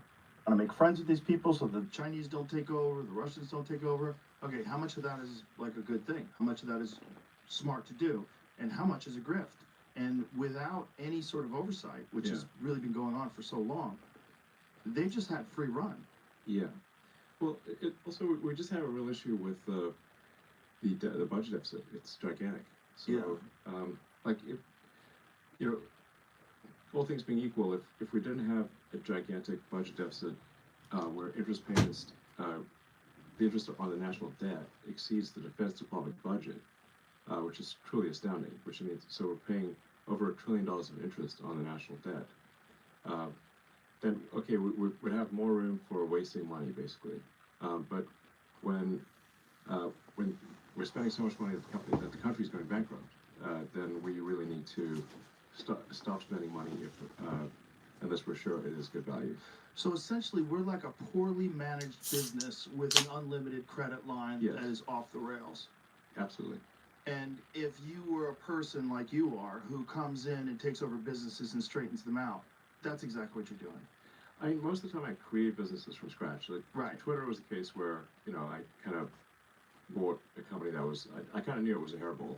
Well, you came into Tesla in the beginning, but they were already doing something, right? No, Tesla did not exist in any meaningful form. There were no employees. J.V. Straubel joined 3 other people. There was no car. There was no nothing.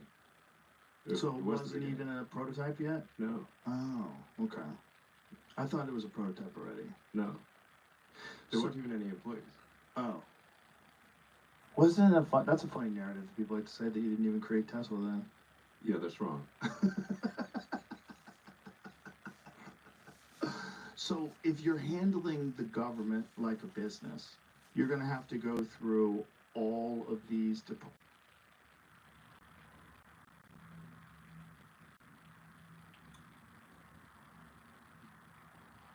Like, what did fucking Joe Rogan think?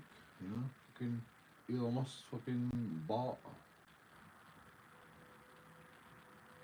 a car design and like goes, oh yeah, I'm gonna build a car, and somebody else is like, he literally built the car. He built Tesla.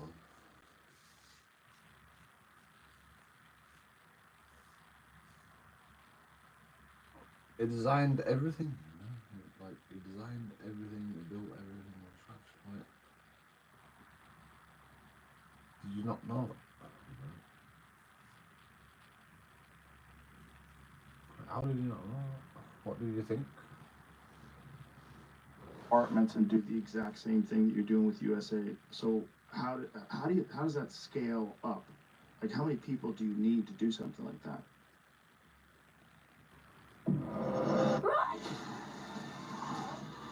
Tesla.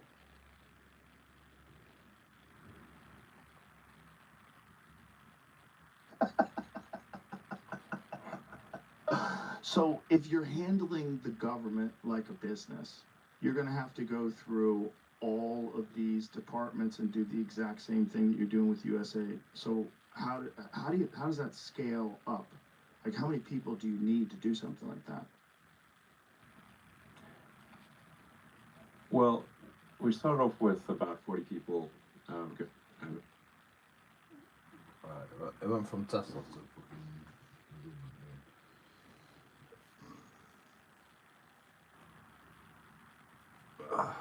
Joe Rogan's not on fucking point. So maybe 100 people. And we're really just going through doing very basic things here. It's as bad as Twitter was. Good question. How many people are this? Like, how many people do you need to do something like that? Well, we started off with about 40 people, maybe 100 people. 40, 100 people. Do you And we're understand really that? just going through doing very basic things here. It's as bad as Twitter was, the federal government is much worse. So, in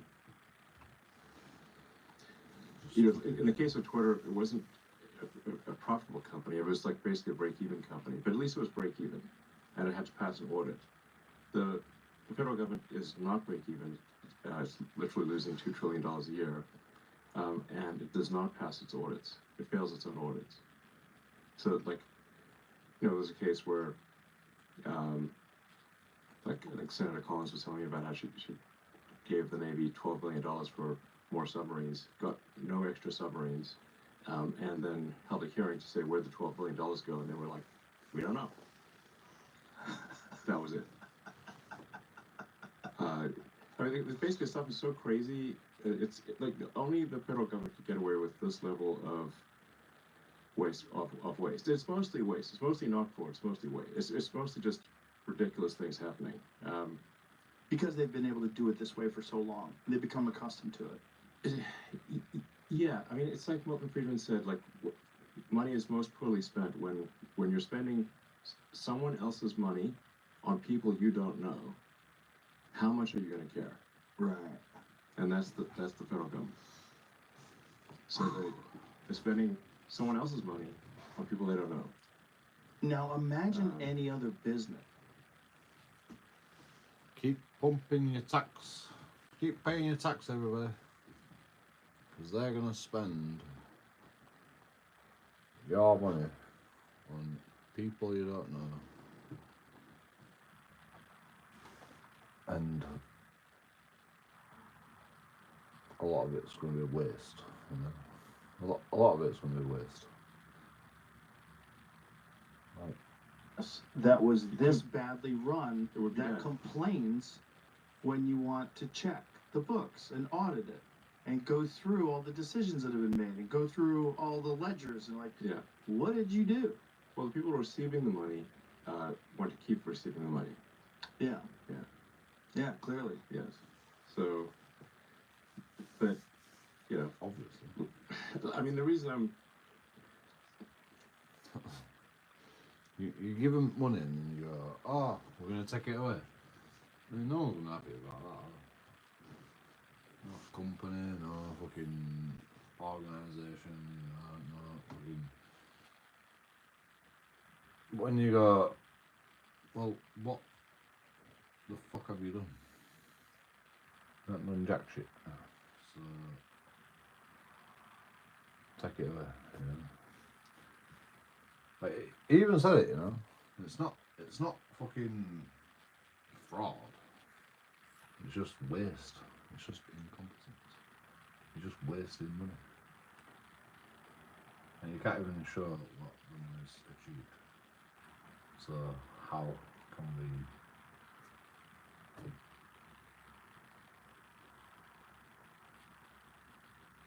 how can we justify that? You've got to justify the money. Right, at some point. the reason I'm Especially when you've got a fucking deficit and your country's going bankrupt. You've got to do an audit at some point. Whoa, do we really need to spend all this money on fucking condoms to Africa? putting so much effort into this is that I think it is a very dire situation. It's not a, you know, it's not optional, basically. So, yeah, America's going bankrupt, so that just can't happen.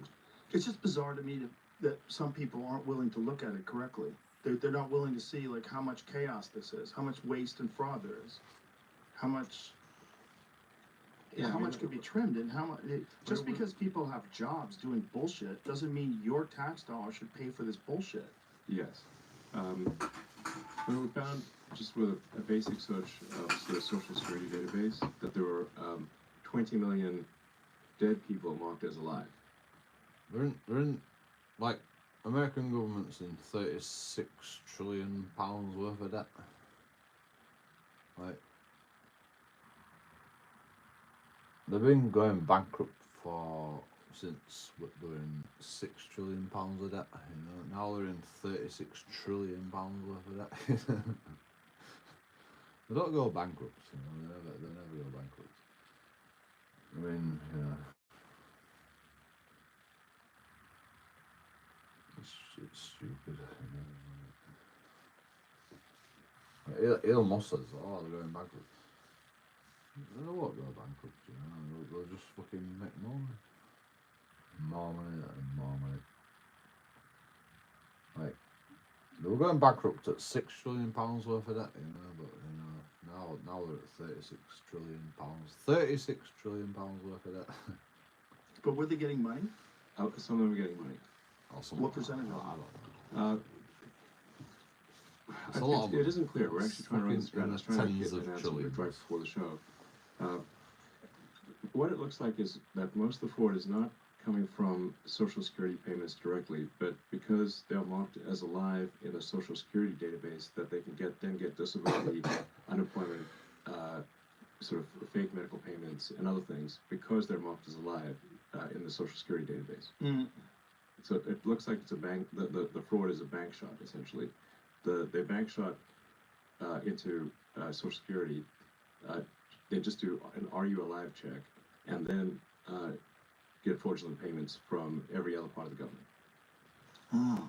Yeah, and this exploits the fundamental weakness in the government is that the various government databases, they don't talk to each other. So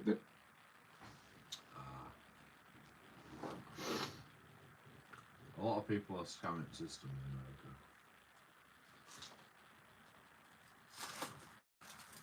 We had that problem.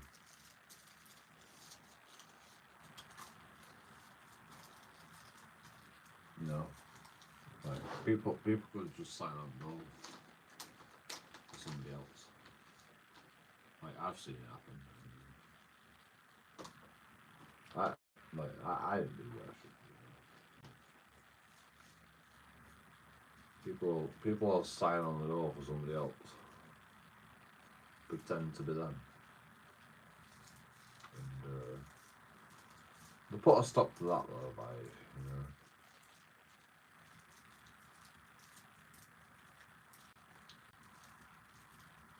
you gotta have your ID every now and again. To be honest though, I've never been ID'd, so I could probably do it. I'll get someone else to fucking pretend I'm JoeKingAudits. well, they talk to each other very poorly in a very limited way. So the way the system gets exploited is by taking advantage of the poor communication between the various databases in the government. Give you an example of like what's happening in state treasury, which is improving rapidly. That's what used to happen in England, by the way. But we did universal credit, which puts all your benefits into one fucking system instead of having multiple different, like,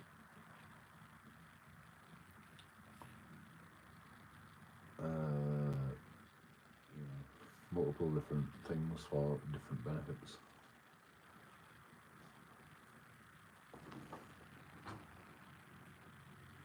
Maybe they could learn things from England. Everyone complained about universal weirdly, It did make it a lot simpler if you're doing everything by the book. If you're doing anything illegally, obviously you're not fucking do that. The main payments computer is called PAM, payment accounts master database or something like that. But everyone calls it PAM. That's responsible for almost $5 trillion of payments a year, roughly $1 billion an hour. And when we came there, we're looking at the PAM, and it's like $5 trillion a year benefits. That's just one part of the benefits. 5 trillion. 5 trillion. Is that what it said? 5 trillion benefits. the payments have no. You could put a payment through with no payment categorization code and no description on the payment, like basically untraceable blank checks. This is the kind of thing that if it was done as a public company, the company would be immediately delisted and the executive team would be thrown in prison. But this is just normal at the government. So we said, okay, our recommendation to the Treasury and the Federal Reserve is like, we need to make the payment categorization codes mandatory, not optional, and there needs to be an explanation. We're not judging the quality of the explanation, but there should be some explanation for what this payment is for, above nothing. That's a radical change to the system that is being implemented now. My guess is that probably saves $100 billion a year. Jesus Christ. That's Where was that money going? rough order of magnitude. Where was that money going? Well, so this is where you get into the sort of People. gray boundary between waste and fraud. If money is sent to a person or organization from the government, and you didn't really deserve it, but the government still sent it to you, is that waste or fraud? Right. So, I mean, there's a lot of payments that where someone just approved the payment, but then that payment officer. So you don't want to call it fraud because people are going to go to prison. So you're going to call it waste. But look, man, like my heartstrings are fucking hurting right now. Like you don't want to fucking. I don't want to send people to prison, man. You don't want to send people to prison for fraud, you know. Even though it's the people that are frauding the government. He just wants to go. It's waste, you know. The government's fucking wasting money. Instead of sending everyone to prison, he's gonna go, right, well, that's waste. Not happy anymore. But, you know, waste.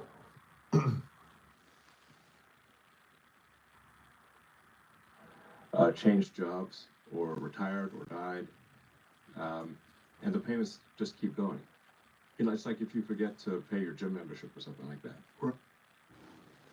So your dad dies, and you keep getting your payments.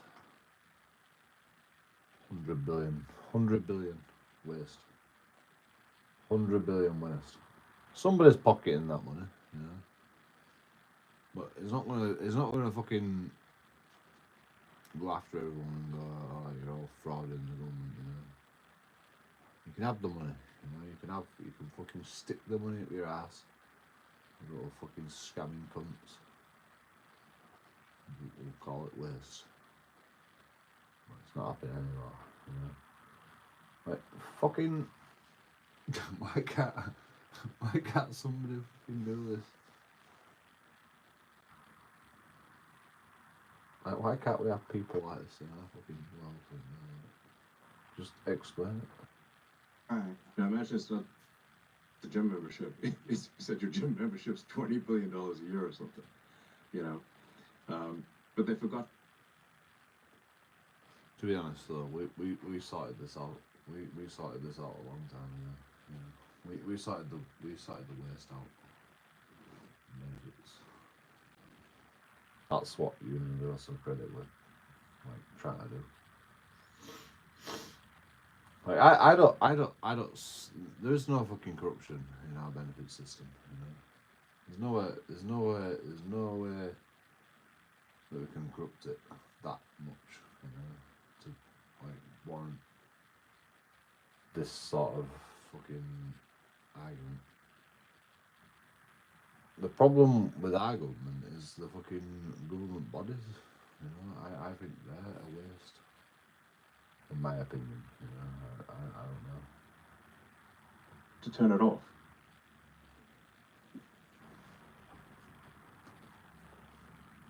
Like I see so many job seekers, you know, job centre people.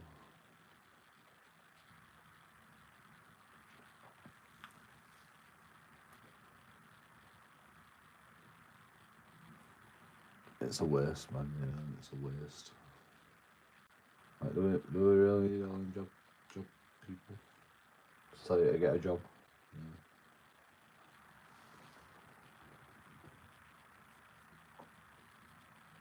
Yeah. Either you get a job or you don't get a job. You know, it's that simple. Like job centre doesn't help you get a job. You know, they just tell you to get a job. You just go, yo, you haven't got a job yet? I'll fucking get a job. Part time. Shut up a bit. Shut up a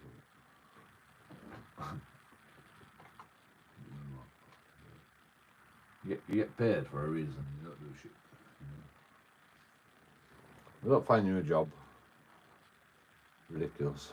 It's a ridiculous amount of money spent on fucking job centre people, employees.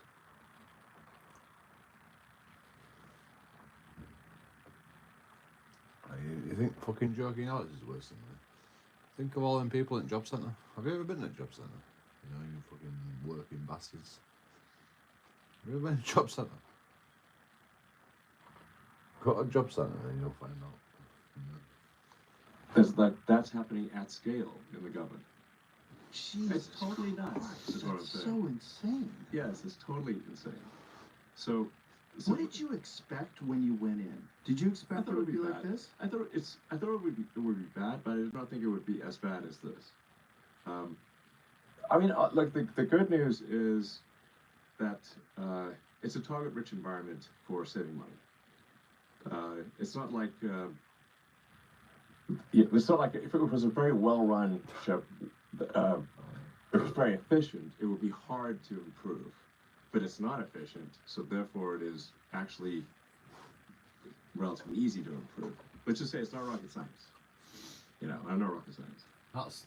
That's why people don't like it, because it's changing so much. Like, how can the government be this corrupt? No, it's easy. It's easy. It's easy to fucking find the corruption. Easy. So it's a lot of mundane things. And some of the things are like so crazy that we didn't even know to ask about that, because we just assumed, like, you know, payments out of the Treasury computer would have a payment categorization code and it would have some explanatory note saying what the payment's for. The idea that it would be just untraceable blank checks didn't occur to us at first. Jesus. So, anyway, just This episode is brought to you by NetSuite. What does the future hold for business? Ask 9 experts and you'll get 10 answers. Bull market, bear market. Until someone invents a crystal ball, over 41,000 businesses are future-proofing their operations with NetSuite by Oracle, the #1 cloud ERP. It brings accounting, financial management, inventory, and HR into one fluid platform. With one unified business management suite, NetSuite gives you a single source of truth, giving you the visibility and control you need to make quick, confident decisions. Plus, real-time insights and forecasting let you peer into the future with actionable data.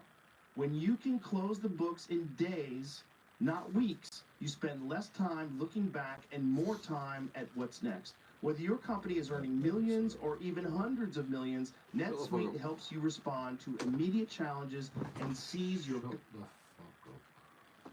I don't even know what it is. Rogan. What is that? So is that No. one of the things that accounts to this? There's this something trillion that's kind of, they don't know where it went. They don't know. I think that's probably a cumulative number. Yes. So, yeah, but yeah, if you add up, it's Do you remember that story, Jamie? yeah. What was the story? What she said is like they just didn't have accounting for it, I think. Yeah, it was spent on legitimate things. Don't worry, but we don't know what we spent it on. Well, I mean, how do you know? Obviously, one can't say it was spent legitimately if they don't know what it was spent on. That doesn't make any sense.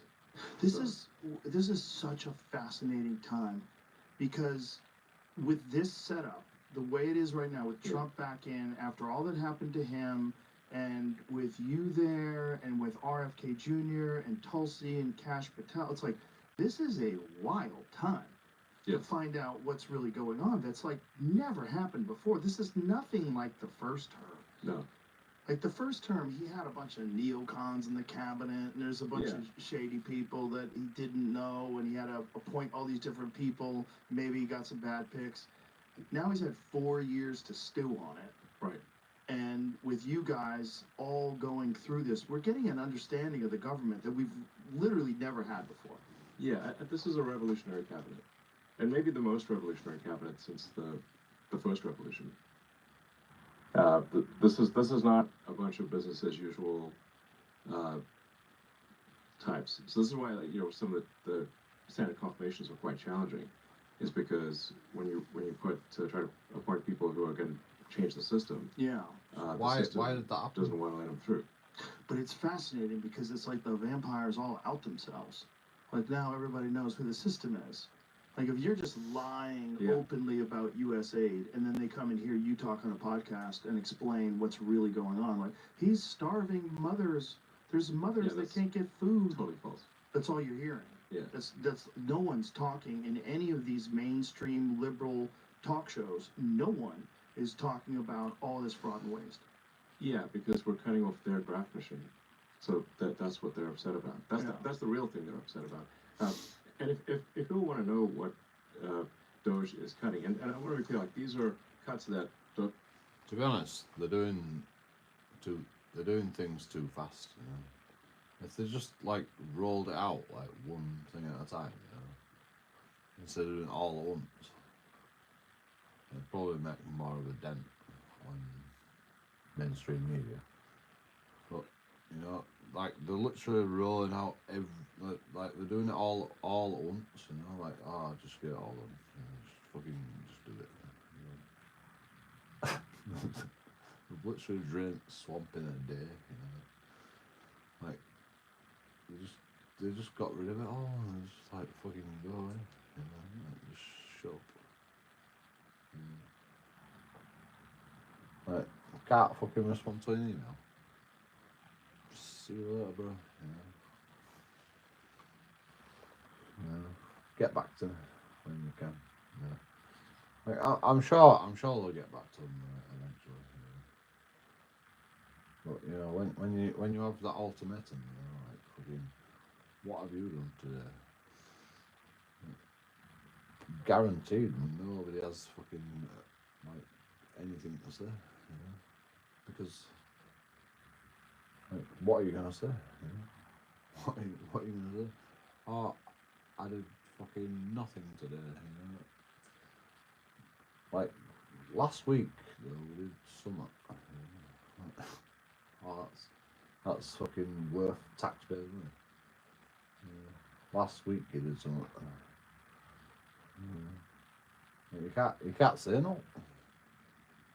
You can't say no when you're doing that shit. You know?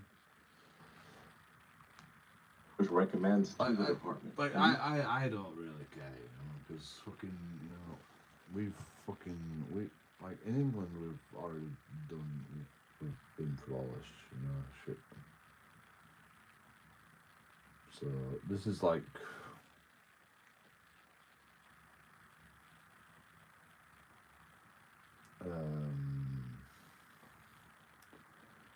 this is like fucking watching the past happen in front of my eyes.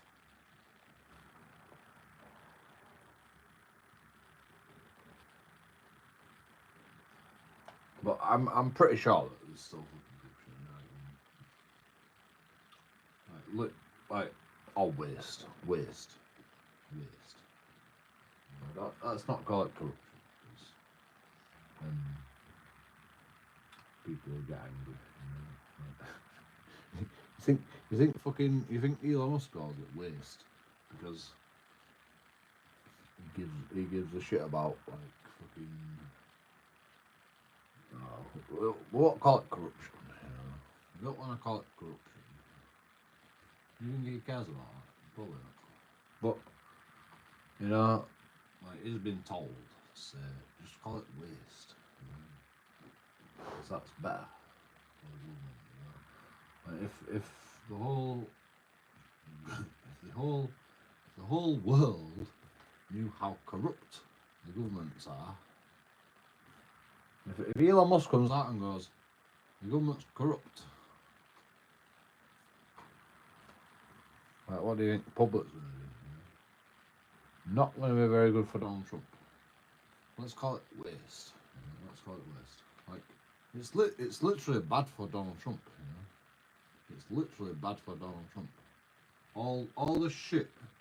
Like Donald Trump has employed Elon Musk to find corruption in the government, and he's found loads of fucking corruption, And Donald Trump's like, yep, get it done. You know, do what you need to do. You know, if you do something wrong, you know, I'll call you on it. But you know, get it. You know, just do it. You know, I can't fucking do everything. You know, and nobody can expect Donald Trump to do everything. You know, like he has fucking all these people around him for a reason. You know, he's part of a superpower. He's got fucking bigger fish to fry than fucking the corruption. That's the whole point of the government, by the way. You know, like the president. The president fucking does all the fucking crazy shit, you know. And the other people below the president gets fucking what the president needs to get done, you know. Like if everyone's corrupt below the president, you know, then you're gonna have fucking waste, as Elon Musk will call it. Corruption, I call it. But you know, don't tell the public that because fucking they'll be kicking off. Don't want to cause mass fucking mental crazy boys fucking shooting at the government, you know. That's what it'll cause, by the way. You know? If they call it corruption, you know, people will be shooting up the government and you know, it'll be madness. That's why you've got to call it waste.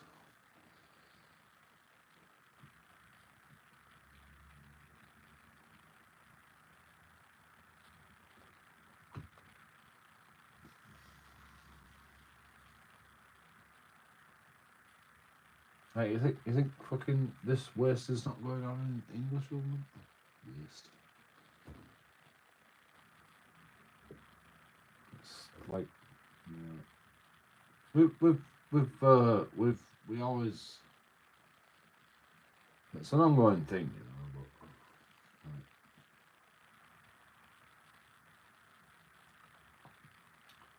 But there's millions of contracts.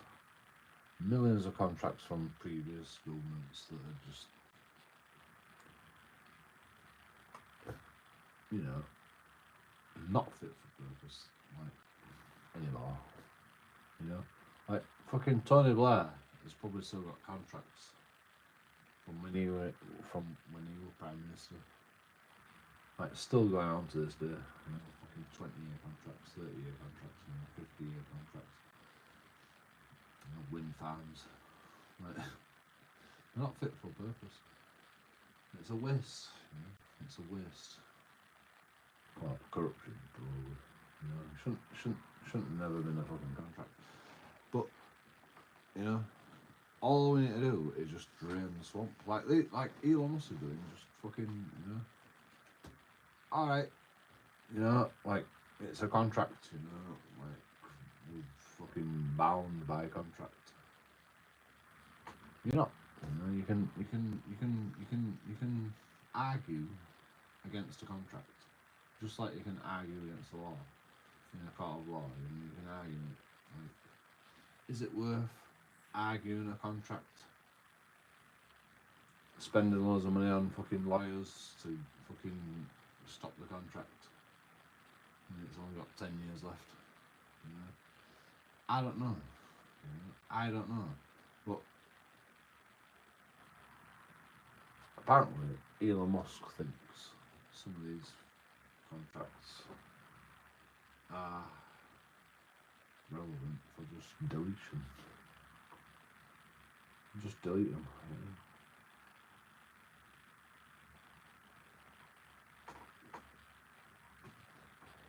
That means you gotta go to court, by the way. You know? That means you can't just go. You know, I'm the president. I can just get rid of them. You know? You have to go to court over all these contracts. Right.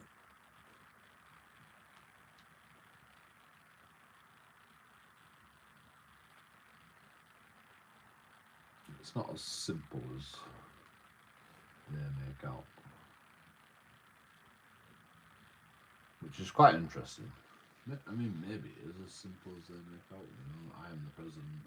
I fucking do an executive order and you know, get it done.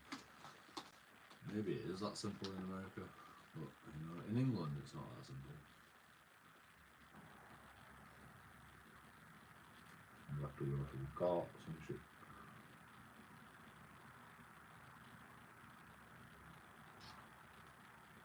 But the courts always do what the public wants. Like what is reasonable. Like none of our fucking contracts should be ever against the public, against the public's opinion. That's why fucking they've changed the. I don't know if you've noticed, but they've changed the immigration policy. Just under your nose. They didn't tell you about that, They didn't fucking show you that. Like, I wonder why they didn't show you that. Maybe because it was wrong all the time, that immigration policy. I don't know if you've noticed, but they've changed the immigration policy. Since Donald Trump was elected, like, oh, let's export a load of people. Let's export a load of illegal immigrants. Weird, ain't it? When Donald Trump gets elected, oh, let's export a load of illegal immigrants. They exported 6,000 illegal immigrants in 1 week. Oh, they just changed it. They just changed it. Well, they didn't actually change it. It was always part of the fucking policy. It was always part of the policy, but they just never did it.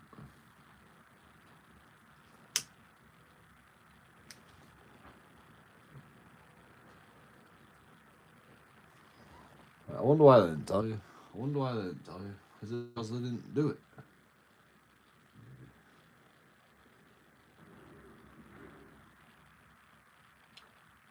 Usually these recommendations are followed, but these are recommendations that are then confirmed by the department. You can see line by line what Doge has done at doge.gov.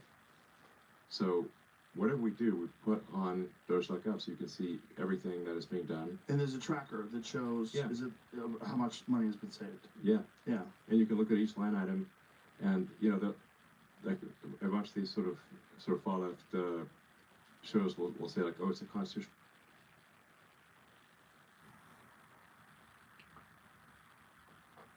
You can't argue with that.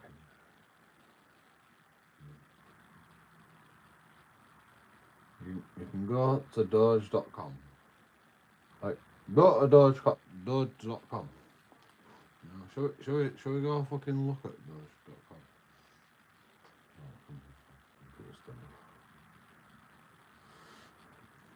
Yeah. We can look at all bloody savings. For crisis, blah, blah, blah. But what they won't do is point out which payments are wrong. Right. So my challenge to them is point out which payments are wrong. Yeah. Go through it. Which of these sort of waste/fraud things are wrong? Which line? Explain that line to the public. They won't be able to. Right. Yeah, that's why you're not hearing any specifics. You're That's hearing why no anecdotal specifics. stories about mothers. Yeah, so like it posts all the shit on doge.com, and then it goes like, fucking tell me what's wrong. Tell me what's wrong. Like argue. Fucking the cat. Nobody can argue anything that fucking Doge has done. They can't argue about it. They can't fucking, they can't, like, they won't argue.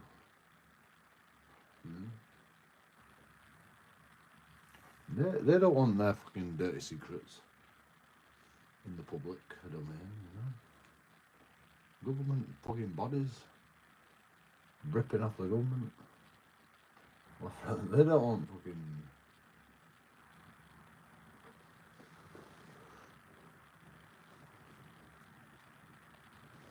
to give it a bad name to the government. So they can't say no. They can't say no. Because, if they did say something, it'd probably make it worse. They'd dig themselves a bigger hole. And, you know, that's fucking crazy. That's actually crazy. You know, if it was legitimate, you know, they would say something. So we can name the specifics, Yeah. line by line. And, We got the receipts. and here's the other thing. If You you're post the receipts. And if you're only talking about the propaganda Yeah. talking points and you're not talking about the very clear fraud and waste, Yeah. it's very obvious what you're doing. Yeah. You just gaslight. Yeah, totally. Yeah. So exactly, because we're saying, like, look, in fact, I've said we're going to make mistakes. We're not going to be perfect. So if we make a mistake, we'll quickly fix it. So we'll you know, we need to act fast. So stop wasting billions of dollars of taxpayer money. But if we make a mistake, we'll reverse it quickly. Right. You know, so. There's also this Just- interesting narrative that you shouldn't have access to the Social Security information, as if no one's had access to it before, as if the Biden administration in 2023 there was like 53 people, some of them were students, that had access to all this stuff. Yeah. Why are you asking if you As it is, there are make a mistake? tens of thousands of people, federal employees that have access to already to the system. Anyone from Doge has to go through the same vetting process that those federal employees went through. So it's not like some unvetted, random situation. If, for example, there's a security clearance needed, the Doge person has to have that same security clearance. So there's no reduction in security. But I mean, obviously, the vast numbers of social security numbers have leaked onto the internet. People have hacked the government systems multiple times. Vast amounts of public information has been hacked and dumped onto the internet. So, when there's a guy at the IRS that leaked 500,000 tax returns just a few years ago. On purpose? Yeah. For what reason? For play, he wanted to. I think he was trying to get at Trump and maybe me and a few others. But he stole like 500,000 tax returns. Yeah, like not a few, like it's a lot of tax returns. Jesus Christ. Yeah. Oh, I remember that story. No, Yeah, you remember could just, it. you know. Just read about it online. It's a real thing. So these are the narratives. That's the narrative that you shouldn't have access to Social Security. The other narrative is that starving people are going to die and women are going to be pregnant and not have nutrients for their babies, and that's all you're hearing. And Yeah. Well, that's the only thing they can say, but they can't point to the line item. right. And so you can't say like, well, this is the thing where. Like, what fact check though? Get Jamie on fucking shit. You know? Get Jamie on shit. You know, I want to fact check that shit. I remember that, sorry.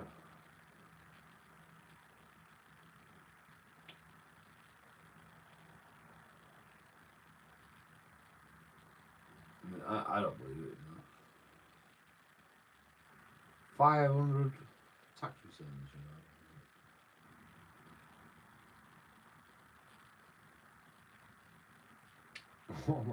What about all them people that were like, I mean, that's why I probably got a car. Yeah, soon tax off of fucking everybody. Like, I think my fucking taxes got fucking robbed from our fucking chef. I think my benefits are getting fucking robbed. Like, I'm not even joking. I actually think my benefits are getting robbed. Because I'm like, I must have paid off all my debts by now, you know. But I'm still getting charged for fucking council tax. For fucking, you know, fucking 19 years old, you know. Or 30, or 37. It's not that long, is it? You know, like, okay, I got charges and shit. Like, I'm still getting fucking charged for that. Ridiculous. Like, I just get charged. You know, one day I'm just gonna get a lump sum and go, oh, JoeKingAudits, you've been frauded by the government out of fucking all this money. You owed fucking millions. You know? Not millions, but that's what I feel like is gonna happen. You know? Like, I keep fucking reading. I keep reading them and going like, I can't be paying fucking council tax. You know? Like, what am I paying council tax for?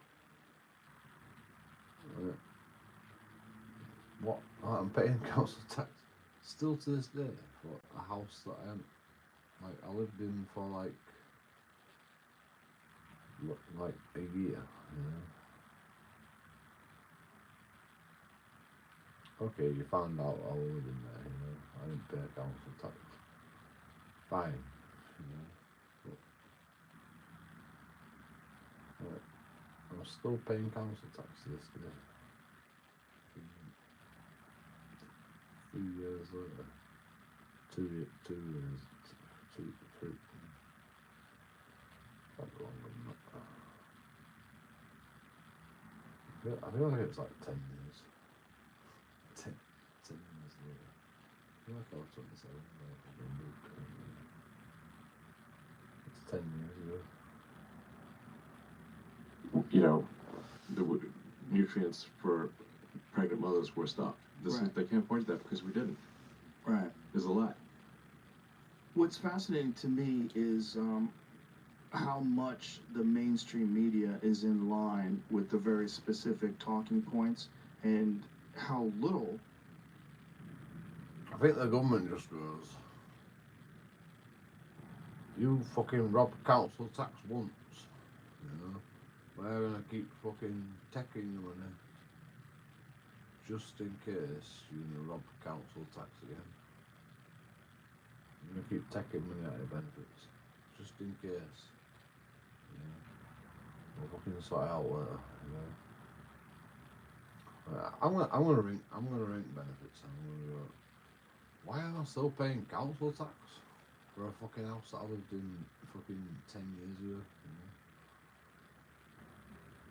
Oh, you admit it now?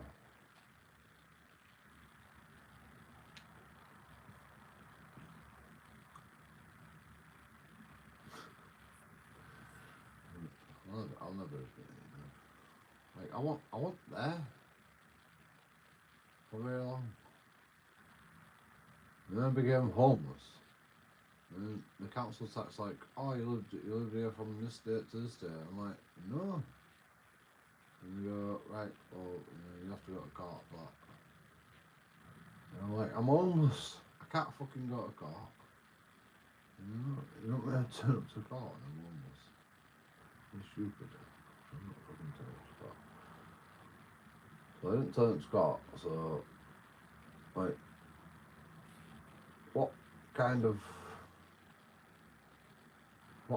payment plan do they put in place, you know? You gotta pay council tax for the rest of your life forever. But why? No way.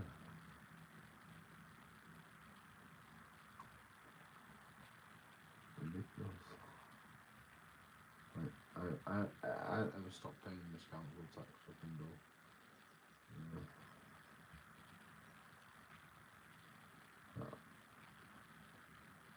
I'm gonna have to argue with it, yes, because it's getting ridiculous now.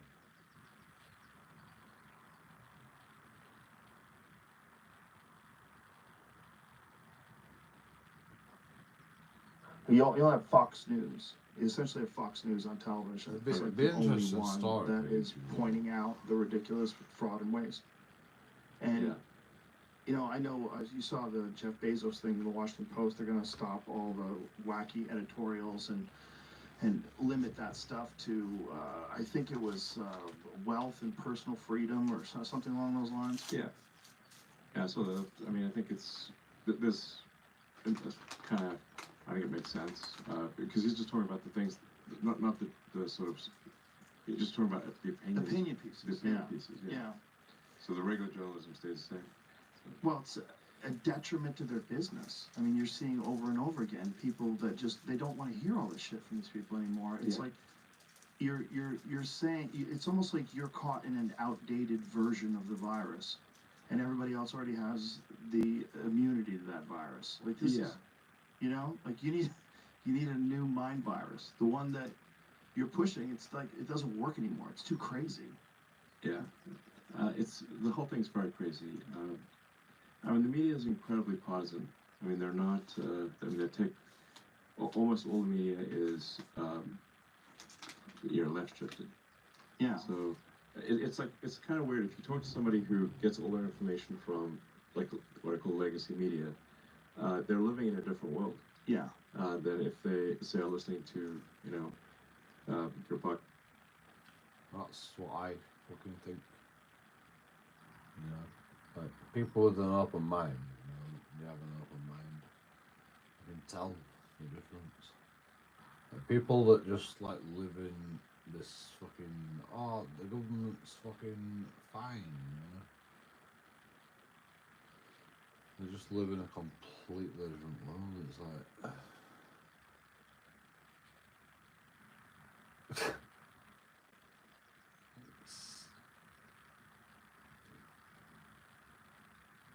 it's weird, you know.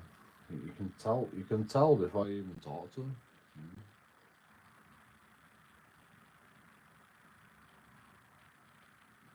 know? Or, you know, like a few words here and there, you know, like you can just fucking tell straight away. It's so weird.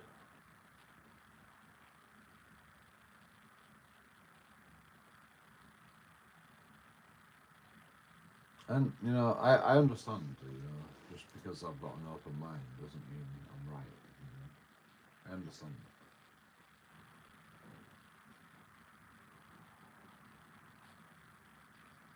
Like I don't want to be right, you know. I don't actually want to be right.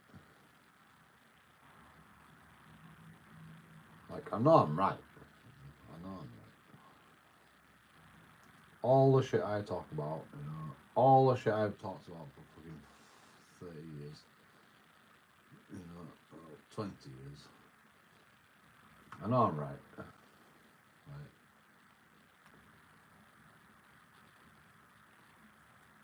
But it doesn't mean that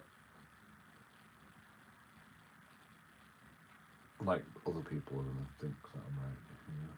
I get that. You know? It don't mean they have to believe that I'm right.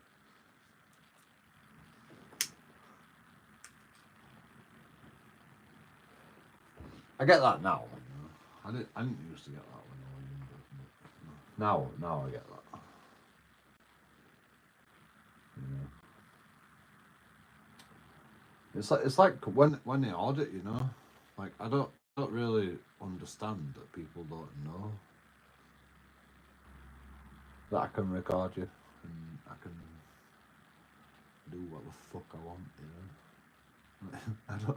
I don't really know that people understand that because you know I'm just used to it. I'm just used to being a fucking adult, being a grown ass fucking adult, and I can fucking do whatever the fuck I want. You know, I don't know that people don't know that. You know, and they think, oh, you can't fucking do that because I'm fucking, you know, part of the government. You know, I don't know what people. I don't know what people's fucking. I don't. I don't understand. I can't understand anybody that fucking thinks you can tell me what to do. You know, I just don't understand it. Like, it don't make sense to me anymore. You know, like I'm beyond that. You know, I'm beyond that.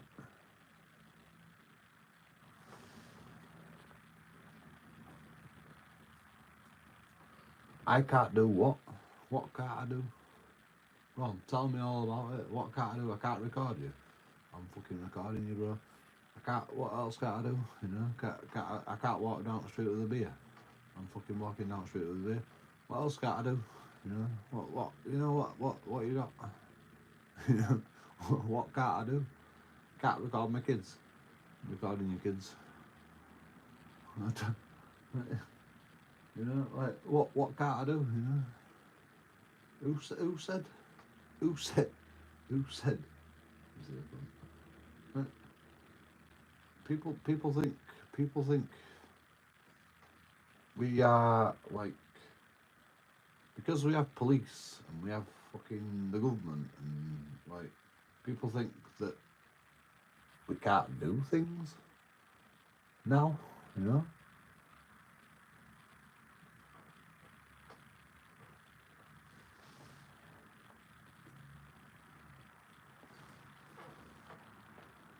We can do whatever we want as long as it's fucking lawful. But it's that simple, you know. It's not rocket science. We can do whatever we want. That's why I trespass. I fucking trespass. I do not give a shit. You know, I will trespass. You know, I fucking trespassed the other day on a fucking live stream, a 5-hour live stream. Walked up a massive fucking skyscraper. Like I didn't get accosted until fucking top floor. You know, we got all the way to the top floor, nearly. Like I just free roam that building, you know.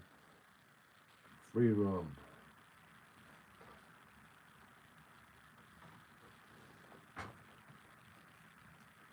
I shouldn't have had free roam, you know, there should have been better security. But there wasn't. So, you know, I was just trying to prove a point. And I think I proved my point. So they came up to me and they go, "You need to leave now?" I'm like, "Yep, no problem. I'll leave." It's fine, you know.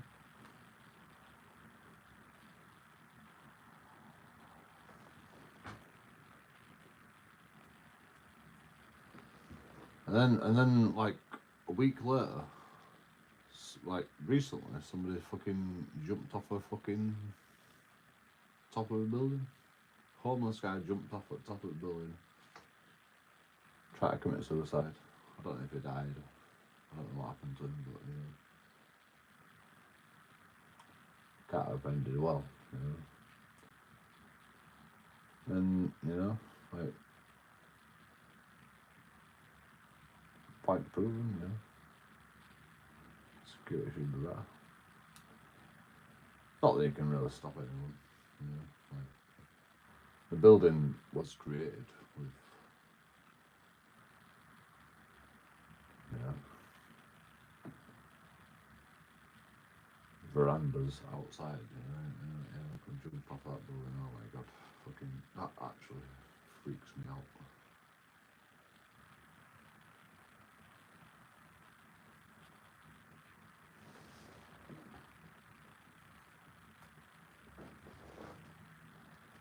You know, one thing I would like to do is fucking gliding, like a sailplane. One thing I want to do before I die is like learn to be a pilot and fucking use a sailplane.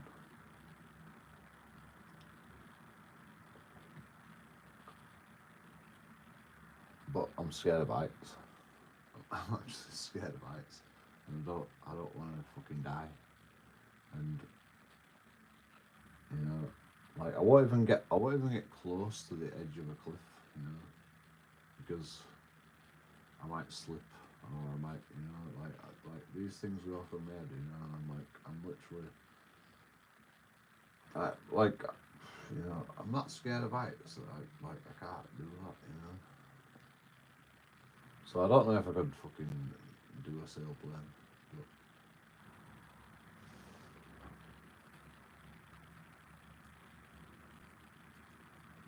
But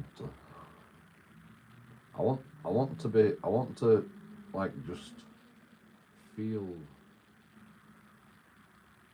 the air in a plane and just go up and never come down. You know, I don't even want to land. You know, like, maybe I'll do it with a co-pilot. You can have fucking dual seat sailplanes. I'll just do it with this. I'll just do it with the co-pilot.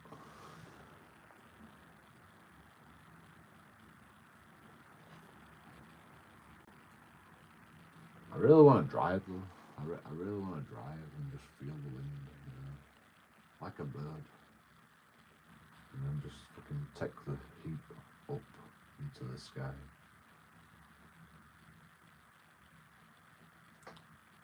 I want to feel it. I don't know why. Right. I don't want to go on an airplane. I don't want to go in a private jet. I don't want to fucking, you know, I don't want no engine. I just want to be like, I mean, you know, maybe I'll get towed up. I definitely don't want to go on a fucking pull rope, you know. I don't want to go on a pull rope. It seems too dangerous. Like, I think it's more safe to go up on a fucking, like, get towed up by a plane. But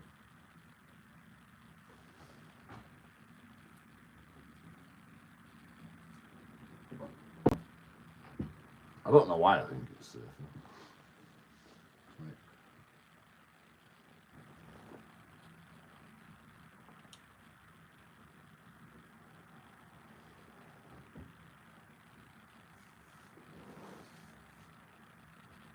that same shit, to be honest. It's just like the fucking, like, being towed up by a plane. It's a bit slower. Like being fucking hoisted up on a winch. It's fucking crazy fast, you know. You got fucking. I mean, you're in a plane, you know. You're in a fucking plane, so you just go up. You know, there's no option but to go up. Like, you can't, well, unless you fuck it up. I mean, you can't not go up.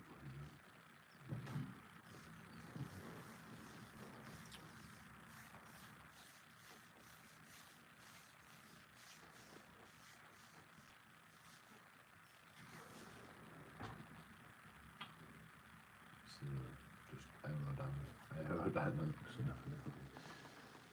You get so much speed, you know, you can't even stay on ground, you know. But, you know, like, I'll go up on a winch, you know. I'll go up on a winch.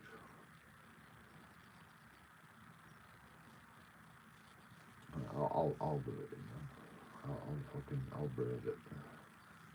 I'll be brave.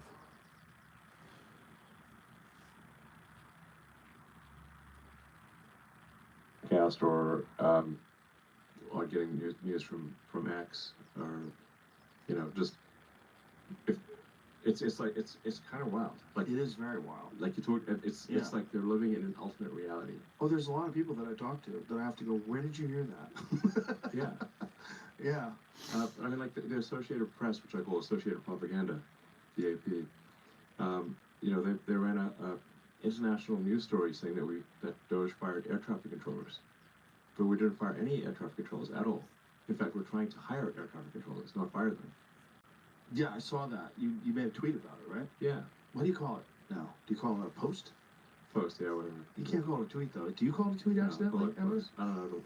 Listen to but like if one, like, let's say if somebody puts up like an 2-hour long video, that's not a tweet. Right. It's a post. It's yeah. Good point. Yeah. Yeah, for So, sure. Yeah.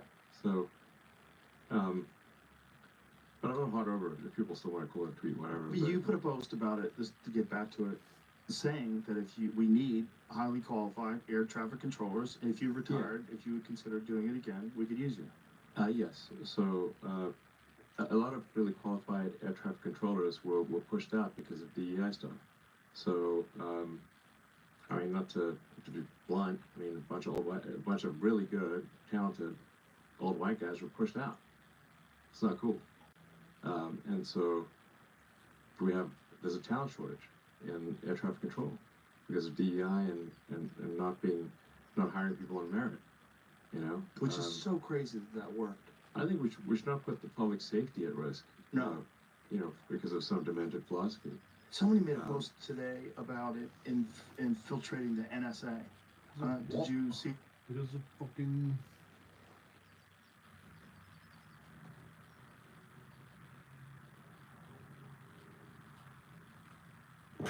Because people think you should hire more Asians or whatever, you know, or foreign people. Like, what?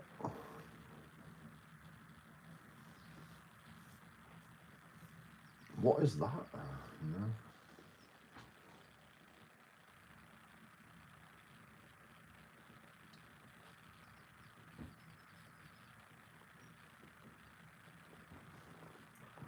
Like what? You're scared because like you have a certain amount of people of foreign people on aeroplanes that you think fucking white people are gonna fucking put them at risk because what does that benefit you? You know? You need to have different race people. Oh, because then it'd be plausible deniability. You know? Then they can't go, oh, we killed all these Mexicans on this plane. There's a load of Mexicans on this plane and it's a white guy. You know, like we had a fucking Mexican controller. What? Is that the fucking like? How can you justify that? Any of that? That was Crazy. some gnarly stuff. Yeah, crazy. What they had, it started. So crazy that worked. I think we should not put the public safety at risk. No. You know, because of some demented philosophy. Somebody made a post today about it infiltrating the NSA. Did you see any of that? That was Crazy. some gnarly stuff. Yeah, crazy. What they had, it started off as just like this sort of fringe thing, and people Yeah. would beat up. Then it completely infiltrated the organization, Yeah. and they were spending all their It time. was like 400 people or something, and some sex chat room with like some extremely demented stuff. Yeah, I know. And so- I'll send it to you, Jamie, because it's so kooky. You what? This is the NSA. I thought the NSA was just all about like information and. Are we supposed to like spy on, you know, like if like so there's a national threat or something? You Yeah, know? I think this is exactly it. So more than 100 intelligence staffers will be fired over sexually explicit texts in NSA chat rooms, Gabbard says. So top intelligence official told Waters that the workers in question were brazen in using an NSA platform intended for professional use to conduct this kind of really, really horrific behavior. What is the behavior? What is it? Do they say in this article? Yeah. Probably fucking. I think they were also. Okay, it says employees who participate in the NSA's obscene, pornographic, and sexually explicit chat rooms. OnlyFans. Like people are watching OnlyFans.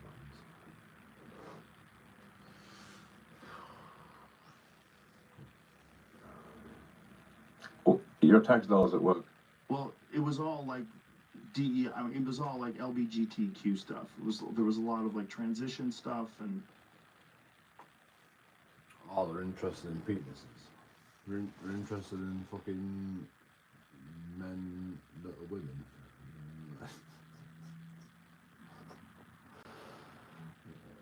Come on, bro. You're fishing. You're fishing. I mean, you know, it won't surprise me. You know, I'm not surprised. People are fucking sexual deviants. They'll do it. They'll do fucking all, fucking people have fetishes of balloons, bro.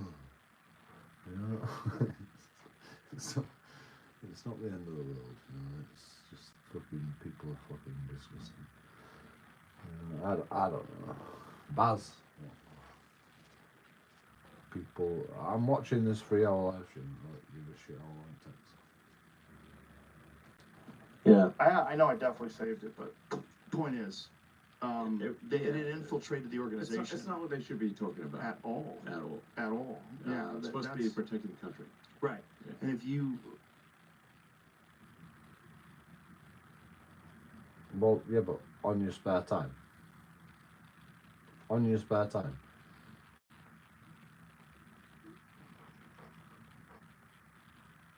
and people were talking about how they're spending half their time in these meetings, and then Half of your free time. What are you on about? Like, come on, bro. Everyone's fucking dirty bastards.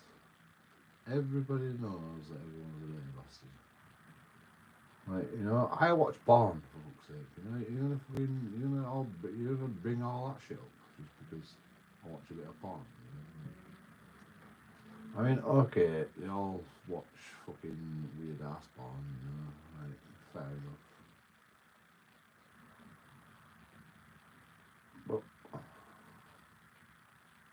I mean, as long as it's not fucking pedo shit,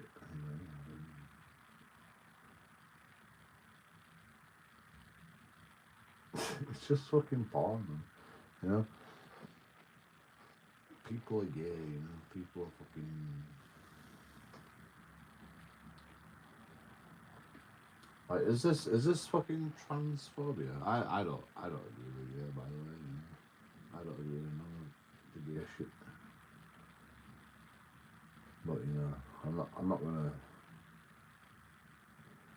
Like, I don't understand where he's going with this story. NSA are fucking interested in fucking men with women with dicks.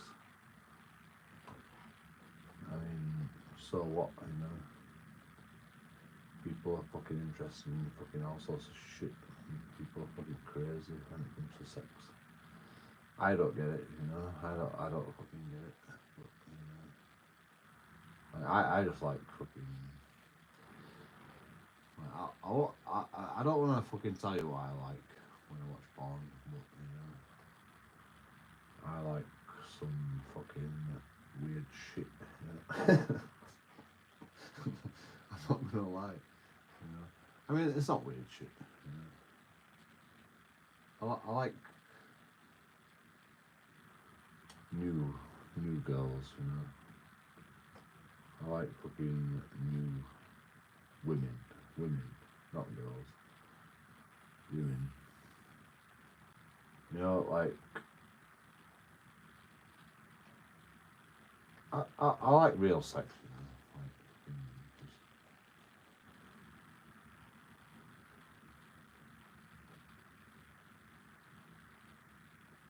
I don't like none of that fucking yeah, fuck me, I don't know shit, I can't be arsed about it, I like some real shit, I can't explain it. It's hard to search for it. It's hard to search for it. Like, I search real sex. Real sex. And then I have to search fucking forever to find some real sex.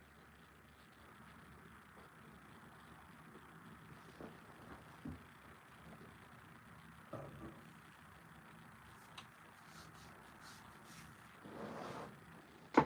That's the weird shit. That's the weird shit. That's not the weird shit. But, the weird shit is fucking. Like, I'll be honest. The weird shit is.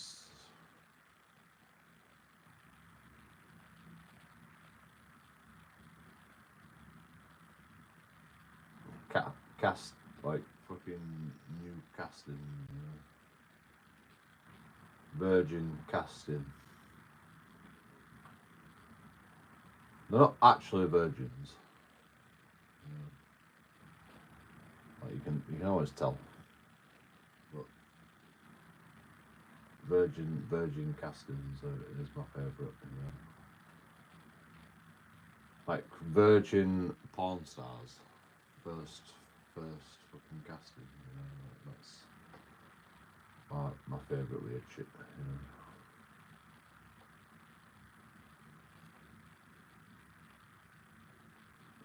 Like I just want to be honest because like fucking like everyone thinks that's weird, everyone thinks GSA with all the fucking I mean it's alright for Joe Rogan, he's got a girlfriend, but I don't have a girlfriend, so yeah, fucking watch porn. Like I'm sorry for being a fucking dirty bastard, but I watch fucking porn. Yeah, everyone knows now. But everyone thinks that's weird,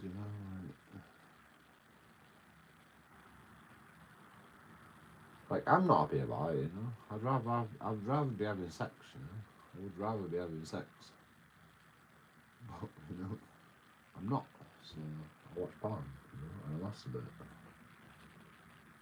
Like, what? What's the problem?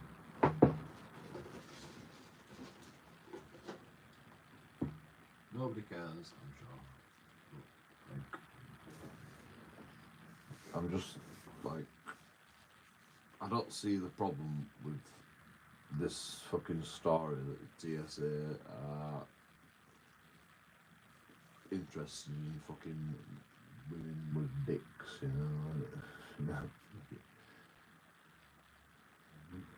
Do you not know that fucking people are interested in that?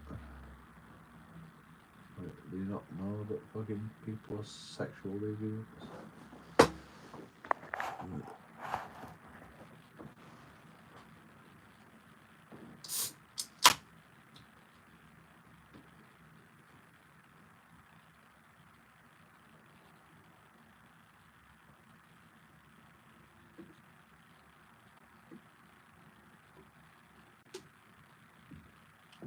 It's weird to me that a grown adult and fucking it's like, well, that's a TSA. They can't be doing that shit. Everyone's doing it. It doesn't mean the paedophiles. It doesn't mean the fucking dodgy. It just means the sexual deviance. Which is not good either. But like, you can't.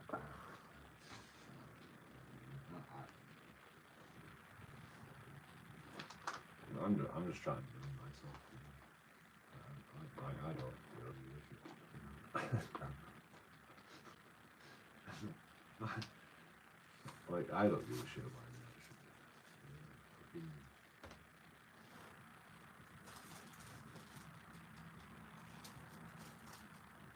The thing is, right, you shouldn't talk about sexual shit. Would you not come in a girl's face? Would you not fucking do loads of dodgy shit to your girl? If she were your girl and she let you? Yes, you would. So, like, don't pretend like you're fucking all innocent, Don't pretend like you're all innocent. I hate that bullshit. I hate that bullshit. Like I don't know what Joe Rogan gets up into in the bedroom, Maybe that's why he fucking does bloody wrestling with men, because he can't get no sex with a woman. I don't know.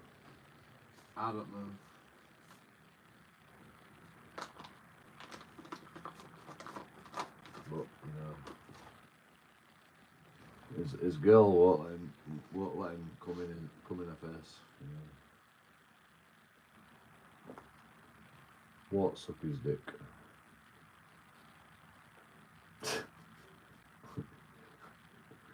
Right, is it just me, or does everyone want that for all of them, you know? Just fucking just take it, you know, just fucking, you know, just take it.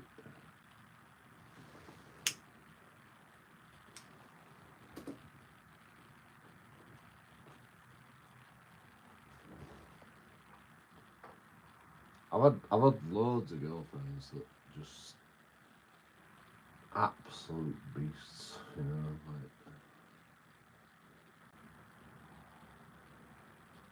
I've also had women that just like, oh no, you can't do that, you can't do this, you know, and you're like, oh, boring.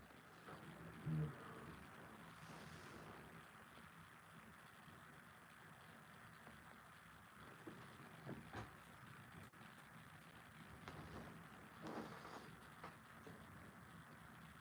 It's annoying, you know.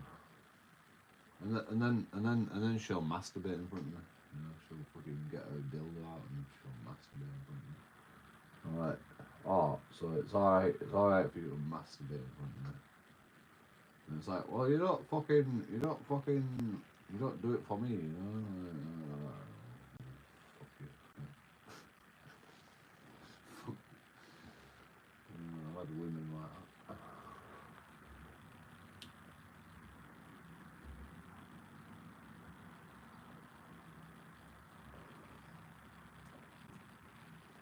Not like I didn't try, you know. I fucking tried. I can't fucking, you know. It's not like I have a small penis, you know. I fucking tried.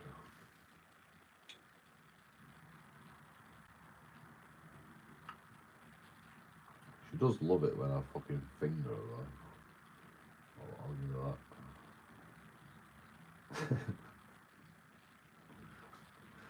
Proper. Fucking crazy. You know when you're like fingering the girl, you know.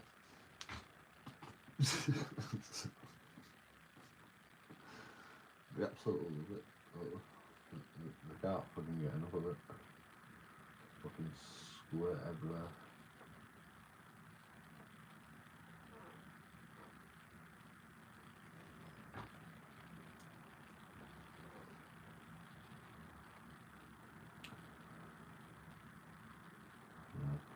It's pretty easy being a man, you know. Pretty easy being. All you have to do is go.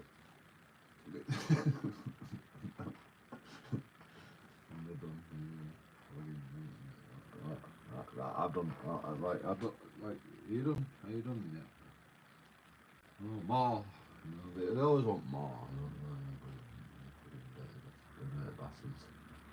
That's what I mean, you know. Like fucking, you know, sex is a disgusting.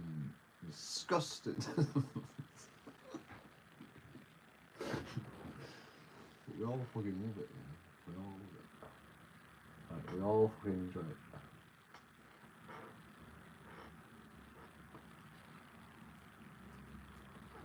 But it's absolutely disgusting, you know. This is why people don't talk about it, because it's you know, it's ridiculous, you know. It's absolutely ridiculous, you know. Like,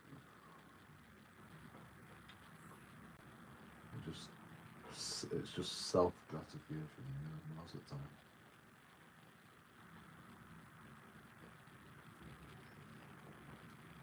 Or you're trying to gratify. You try to gratify. Is that a word? Your girlfriend. Try to finish her off. Or she's trying to finish me off. You know? Like my ex never used to finish me off. She was a right bitch.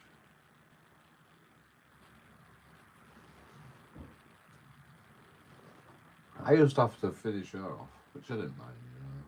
I liked it, to be honest. I'm not complaining. I like to finish her off. But she always used to complain, you know. She always used to complain. I'm like, you didn't finish me off good enough. fucking my wrist's tired. Fuck me.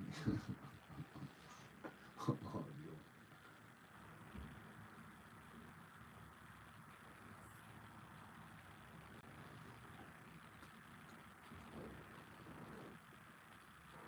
To be honest, she didn't want the fingers.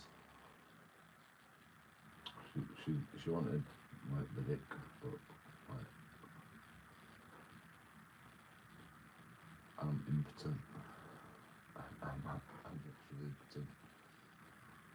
Like, well, I'm not impotent, but when I come, you know, I'm impotent. Like, give me 5 minutes, give me 10 minutes, you know, like, I'll go again, but you know,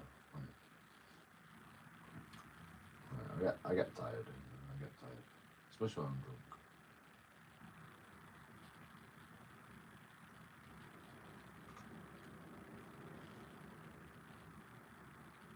But she don't want to do it after 10 minutes, you know, she's like, oh, I can't be asked anymore. Oh, let's go again, then, you know.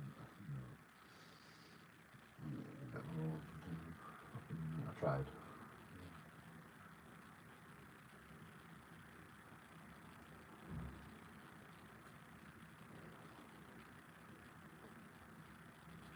That's one thing that's weird about sex, you know. Women can go forever, and men can't.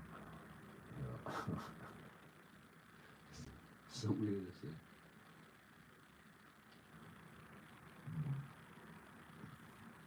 Like my first girlfriend, you know, she was just satisfied all the time. Every time we had sex, she was just satisfied. Like, she never come. I said, "Did you even fucking orgasm?" Like, no. And they're like, "Well, don't you want an orgasm?" And I'm like, "No, not really. You know, I just like fucking." You know, she just like fucking jumping up and down on my dick. I don't know. Like, I don't know why.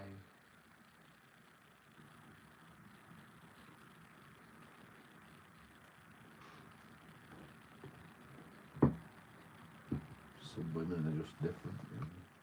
Like, some women are just fucking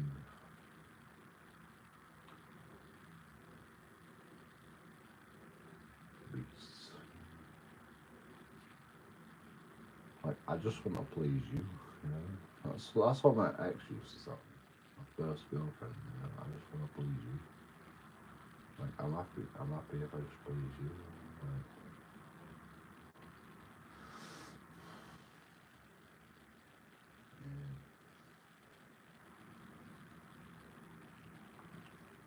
yeah. Like, looking back on it, she was a perfect fucking girlfriend.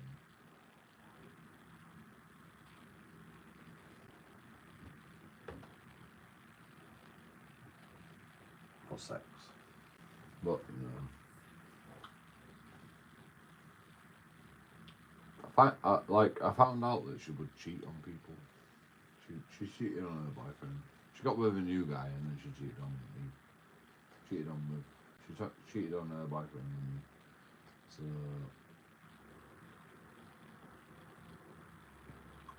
like, I probably dodged a bullet there, you know.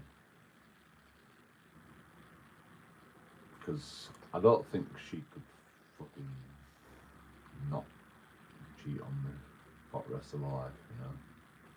And I don't want a girlfriend that's not just be all about me, you know. I'm narcissistic like that, you know. Right. I'm old fashioned like that, you know. Like, I don't cheat on people. I split up with her because I wanted to see other people. That's why I split up with you. I was fucking 20 years old, you know. I wasn't even 20 years old, but I was like 17. You know, I was a baby. I wanted to see other people, you know. Like, I couldn't. I didn't even get no sex after I split up though.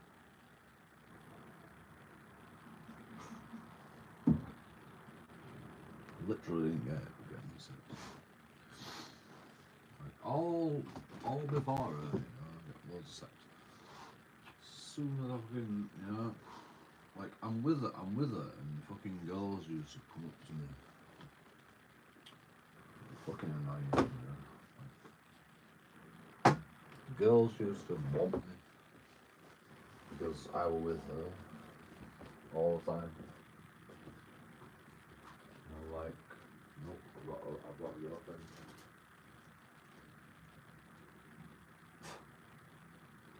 So weird. And then as soon as I split up with her, nobody wants me. Like, what happened?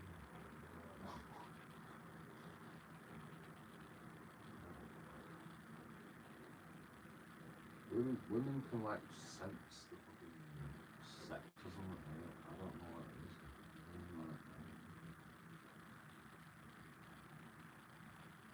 Weirdest thing. Like if you're a man and you have sex a lot, women can sense that. It seems. And they want to have sex with you more. Like if you've got a girlfriend and you're having sex a lot, they want to have sex with you. But as soon as you're not having sex, like they can smell it on you. So I don't know what it is.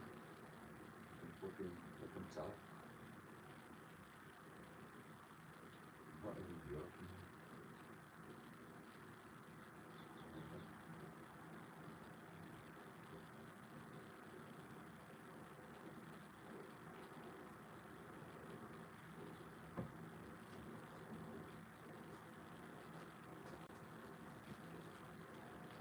Like, I might not be able to fucking complete this video today. This actually might be too long.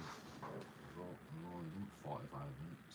And they're just like constantly having to attend these things where they talk about these issues. Like, what are you doing? Like, if you have a problem with someone that's discriminatory, get rid of that person.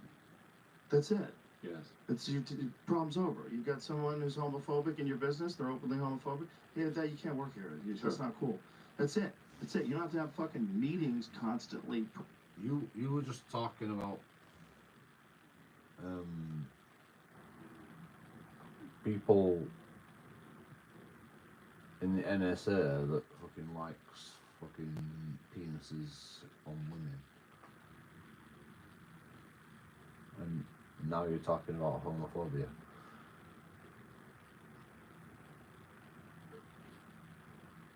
I mean, that's just you know, like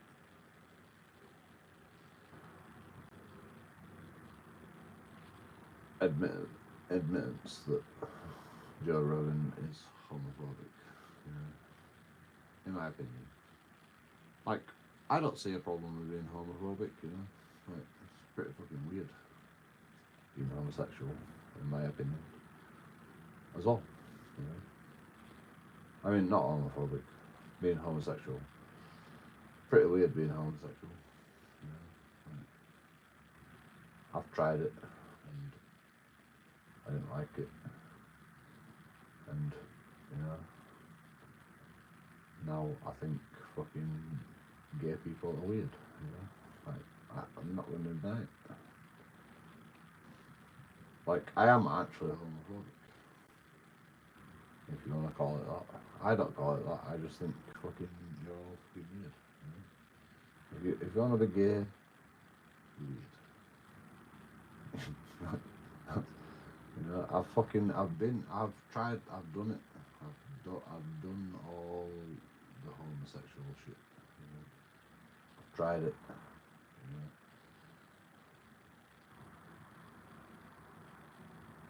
Like, at some point, you know, my brother. I don't want to dox my brother, you know, but my brother is bisexual.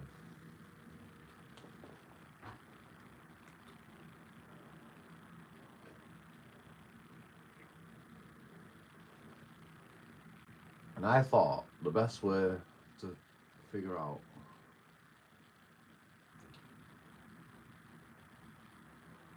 whether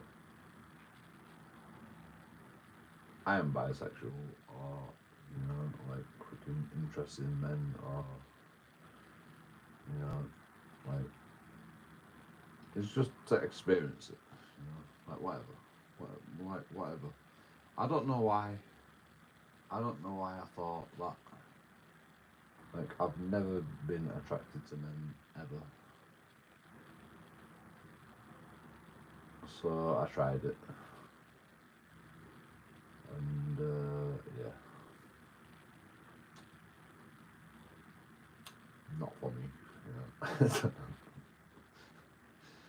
And I can't understand why it would be for anybody, you know. Women are so fucking more beautiful. Like, why don't they? Why do you want to do it with a man? You know? Are you stupid? Women are so much more sexy and womanly and, you know, gorgeous and just fucking. Why would you want to? Why would like men don't? You know, men don't do that. You know, men don't do that womanly shit. You know, like. It's just the womanly shit that gets me, you know. I mean, even like I've even been out with tomboys, you know, like fucking manly woman, you know, manly woman, and even then, you know, even in the bedroom, you know, they're different. I can't explain it. But, like they're always different, you know. They're manly in the bedroom, you know, like they want to be dominated, you know. Which, you know, that's not really manly, but you know, like the manly in real life, but they actually want to be dominated. It's fucking weird. Like, should I talk about it? I don't really care.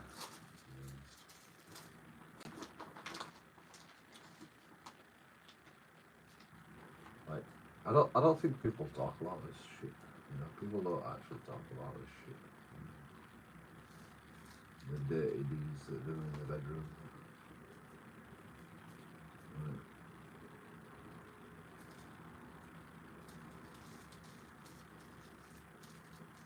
I mean, you shouldn't talk about it, you know. It's a private thing between you and your girlfriend.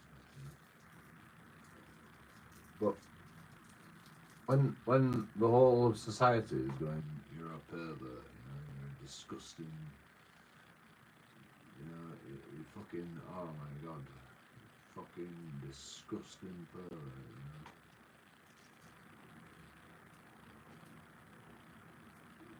know. Like, I would like to talk about it, you know, all my experience in bedrooms, you know. I do some crazy shit in bedroom, you know, and so does my girlfriend, and it's completely fucking.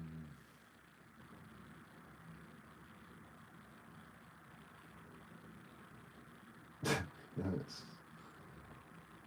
in fact, I don't even like some of the shit my girlfriend wants me to do to her. I don't even like it, you know. She wants me to lick her ears, you know. One of my girlfriends wanted to lick her ears, you know. Strangle her. I didn't want to strangle.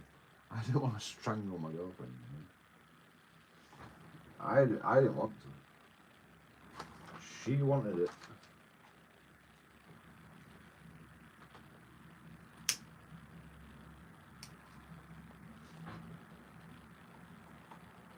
And she passed out. You know? And she passed out. It was like harder. You know? And she passed out. I don't think she really passed out.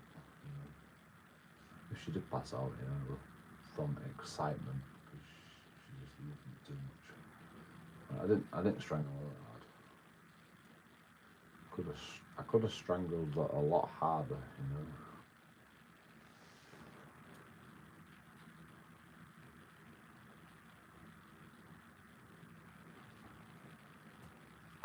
You know, fucking, we're all dirty bastards. You know, we're all fucking dirty bastards. And, you know, like, in the bedroom, you know, we shouldn't really talk about it, you know, all the shit that goes on in the bedroom. But, you know, I want to talk about it just because fucking Joe Rogan thinks that fucking fetishes is fucking weird, and TSA people shouldn't be allowed fetishes.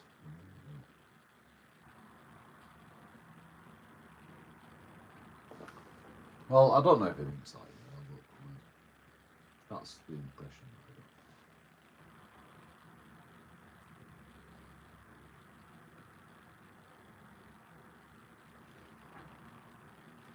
I got. Like, I'm just picking faults in Joe Rogan, to be honest.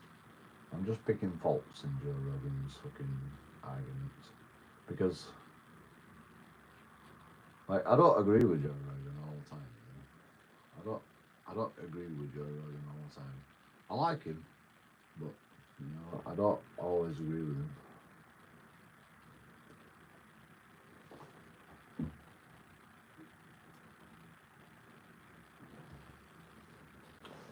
Like, most of the time I agree with him, but sometimes I'm like, you're just a guy that lives in Texas, and you just fucking, you know, you're a rich bastard, you know. You don't have a clue what you're talking about. You're not poor, you know, and you don't have a clue.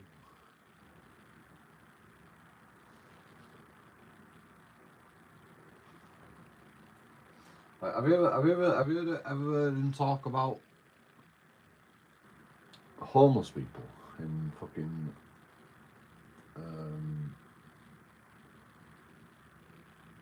where it came from, LA, you know, fucking California.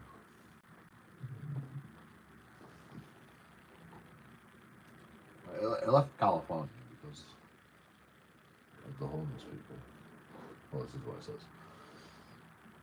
And, like, when he talks about the homeless people, it's like fucking, you know, it's like fucking these people don't exist, you know. Like, it talks about them like, I can't really explain it. It talks about people. It talks about people. It talks about people. They are people, by the way. You know, I don't care if they're homeless people. You know, they are people. It talks about homeless people like they're not even people.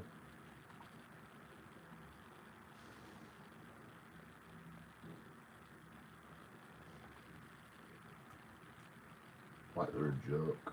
Like they're not even, you know. It like it wasn't even the homeless people that fucking like got me. Like it said it told me it told a story about a guy that fucking approached him in a comedy club or, you know, in a gas station or something, and he's like, "You're Joe Rogan, I fucking hate you, blah blah blah." You know, this guy's like fucking, you know, starting with him, and just have an argument with him, really. You know, it's like just giving him a piece of his mind because he hates him. And Joe Rogan's like I didn't know what to do, you know. Like, does he want to fight me, or, you know, like when I realised that about Joe Rogan, you know, then I just realised it's just a famous person, you know. It's just a famous person that knows he's famous and he's rich, and, you know, like,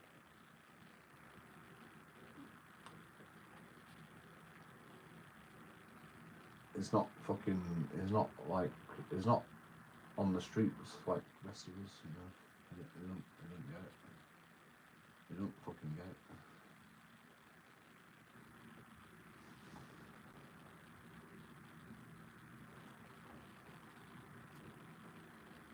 I always thought he used to get it, but I don't like, you know,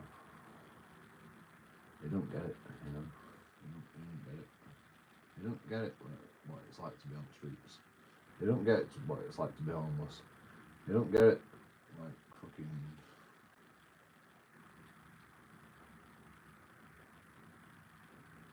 What it's to be poor, you know. He's never been poor in his life, you know. Well, maybe he has once upon a time, but you know, he's forgot all that shit. You know? He's forgot all that shit.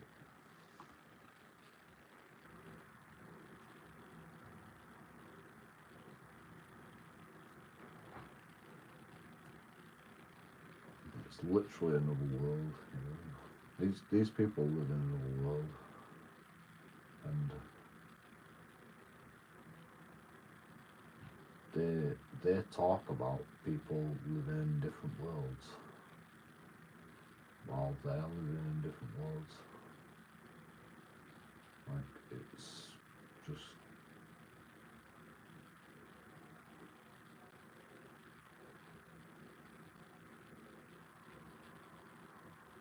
irony. It's absolutely, it's just irony. You know?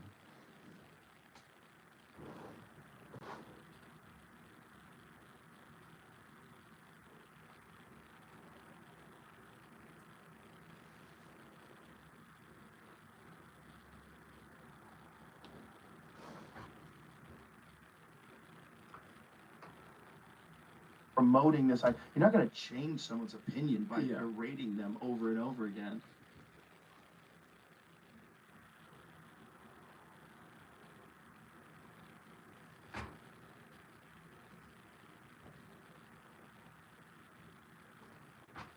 This face is a person that wants fucking recognition for what he just said. Like, just that face right there. You know, it's like, please agree with me. I think I'm right. I don't know why I think I'm right, but I'm probably not right. But you know, please agree with me. Yeah, I mean, a work environment should be a professional environment where. Don't agree with him. Elon, just don't agree with him. You know, say no. You know, once upon a time in your life, you know, you can't agree with everything that fucking Joe Rogan says. I don't care if you're on the Joe. If I went on the Joe Rogan, I'd be like, no, I don't agree with that. You know, like I don't agree with that. I don't agree with that. You know, not because I don't agree with him. You know, in general, I do agree with him. But like, I'm not gonna fucking kiss your ass. You know, I'm just gonna disagree with you, just for the sake of disagreeing with you. Like, if I went on the Joe Rogan show, like, I'm not gonna fucking kiss your ass. You know, I mean, like, to be honest, you know, if I ever met anyone famous like Joe Rogan, you know, then I would be kissing his ass. But you know, once I get comfortable with him, I'll fucking let all fucking hell break loose. You know, like, why? You know, yeah. I mean, that were a dismissive yes, actually, from Elon Musk there. Watch this. That's it. Yes. It's problem's over. You've got someone who's homophobic, and what are you doing? Like, if you have a problem with someone that's discriminatory, get rid of that person. That's it. Yes. It's problem's over. You've got someone who's homophobic in your business. They're openly homophobic. Yeah, that you can't work here. That's Sure. not cool. That's it. That's it. You don't have to have fucking meetings constantly promoting this. You're not going to change someone's opinion by berating them over and over again. Yeah, I mean, a work environment should be a professional environment where. Yeah. I mean, it's a loaded question, you know. It's a loaded question. Of course you're going to say yeah. Like, when it says yeah over and over again, is dismissing it. It's been dismissive. It's not been. You're not agreeing. You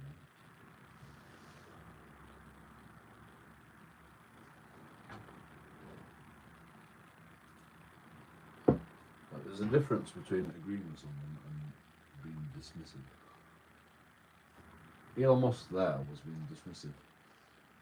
Like, Joe Rogan will probably notice that, to be honest. But, you know, that's why he lets him talk eventually. You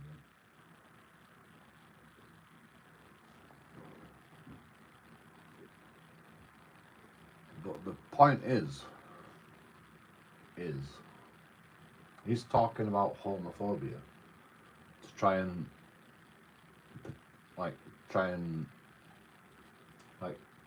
it said something in like a previous comment that made him seem like homophobic. So he had to double down and go, I'm not homophobic. Like, if you think I'm homophobic, then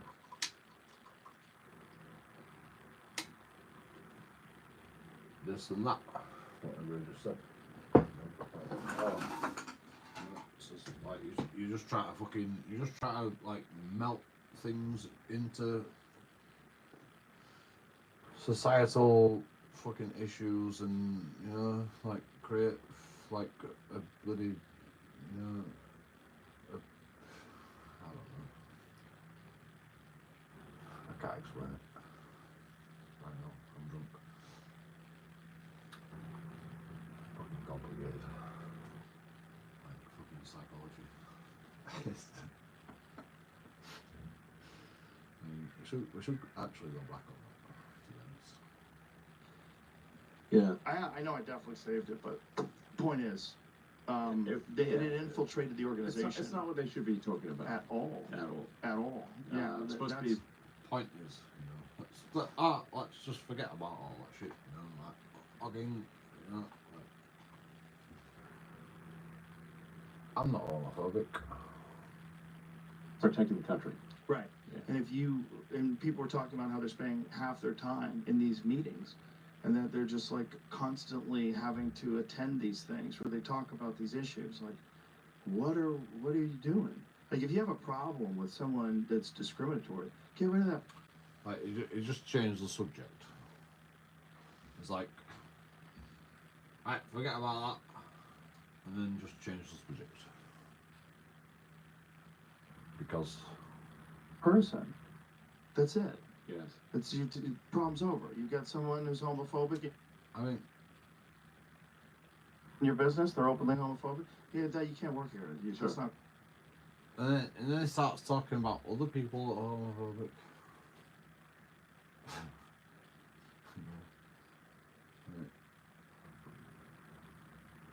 It's you know, like, it's not homophobic, you know. I'm not saying it's homophobic. I'm just saying that, you know, people always do this. People always like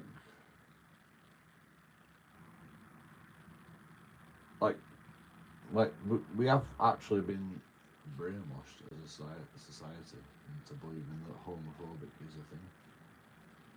Like, nobody's homophobic, you know. Nobody's racist. You know. We're just all idiots, you know. We don't know what. We don't even know what homophobic is. We don't even know what racism is.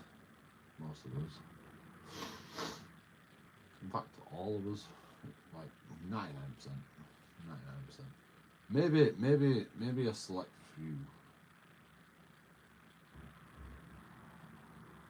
can be racist. Like, nah, I mean, I don't even think, like 100% of people can't be racist in society nowadays. You know, maybe back in the day, you know, maybe back in the day.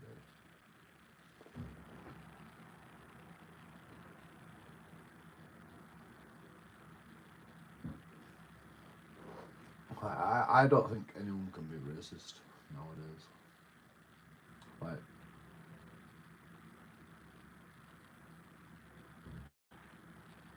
but I just can't see how anybody can. You know, I don't care if you got a bald head and you fucking, you know, part of National Front, you know, English Defence League. You know, you still can't be racist. You know, like, you don't give a shit about race. Nobody gives a shit about race. You know?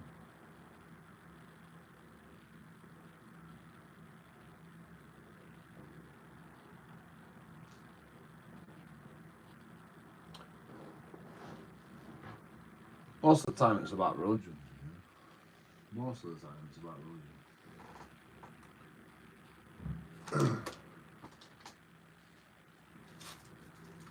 And if it is because of race,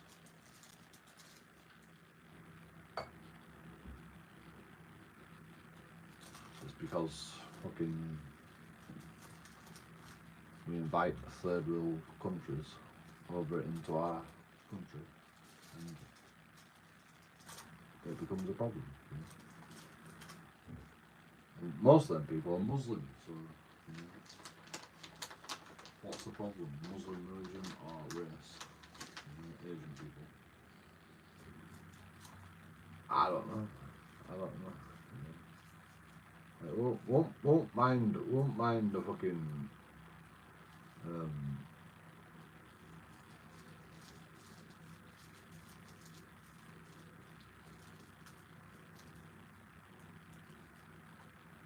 Christian people coming over from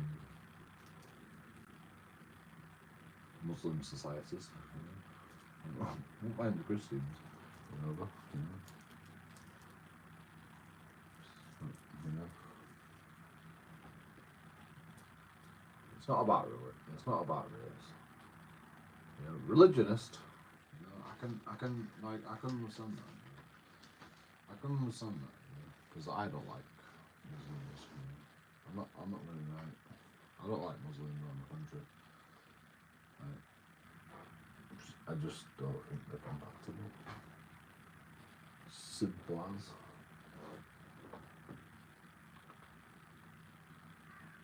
It's not race. It's not racism. You know.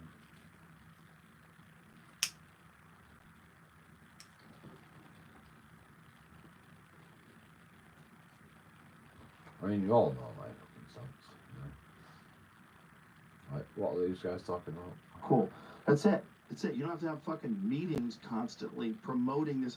You're not going to change someone's opinion by Oh, because he's obsessed with like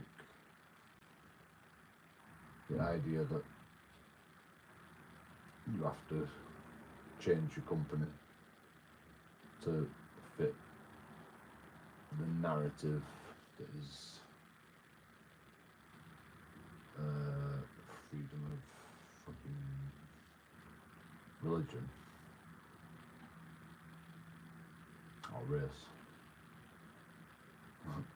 It's like you're talking about religion, you're not even talking about race.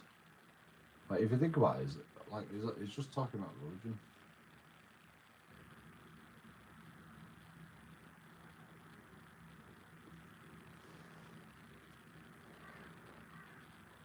Like the narrative is not their race, you know. Like there is no narrative that includes race, you know. The narrative is religion or people's preferences, like gay or homosexual. You know, that's not a race. You know, it's homophobic, yeah, or you know. Call it racist. People call it racist. You know, just to generalize. Like homophobic, yeah. You know. Like there is no such thing as homophobia. You know.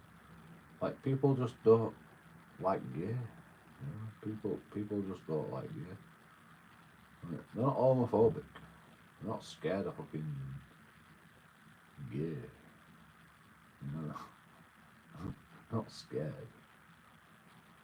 It's just like I don't like it, you know.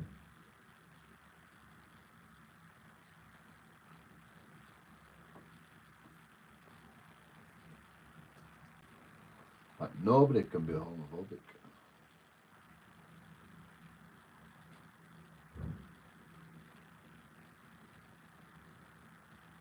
nobody can be religionist, to be honest, because we don't know about religion. Like I class myself as a religionist, but when I think about it, you know, there is no such thing as religionist. Not because I'm a dickhead. It's just because, like, I can't be against all religions, you know. Well, I can be, actually. I am actually. I am actually religion. I am actually religionist. I'm actually against all religions. I mean, that's not religionist, is it? Yeah, it is. But I'm not religiophobia. You know? I'm not scared of religion. You know? That's the difference.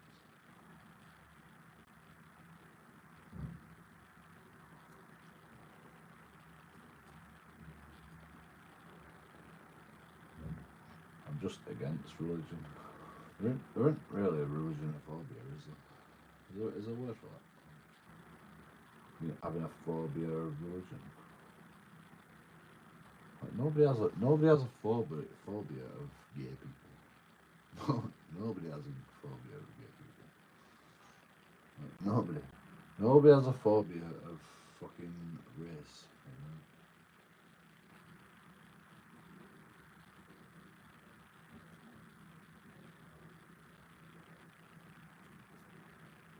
know? Nobody has a phobia of religion. They're just against it, you know. Just like people are against gay. Just like people are against fucking no sex before marriage. Just like people are against fucking, you know, it's that simple, you know. People are against fucking eating meat, you know.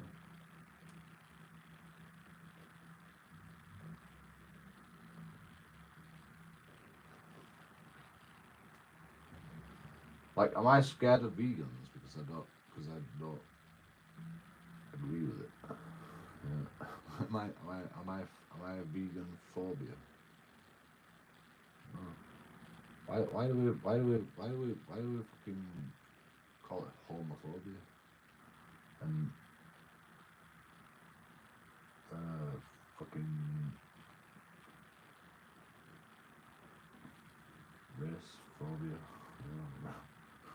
What do they call it? Muslim phobia. What do we call Muslim phobia?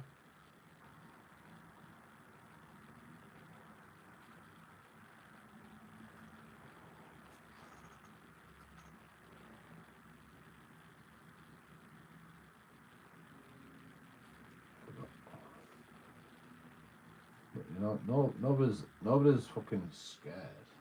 You know, nobody's actually. You know. Well, I don't think they are. I don't think fucking people are scared of fucking race. You know.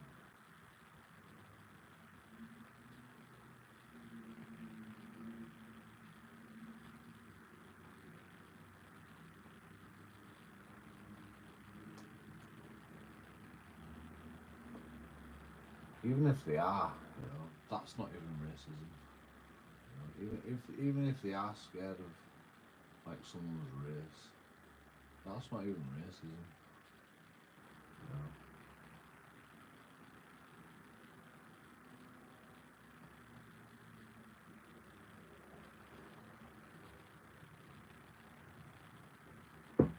It's just a phobia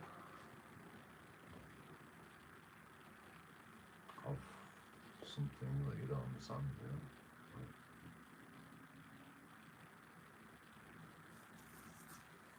The problem is not race, it's religion.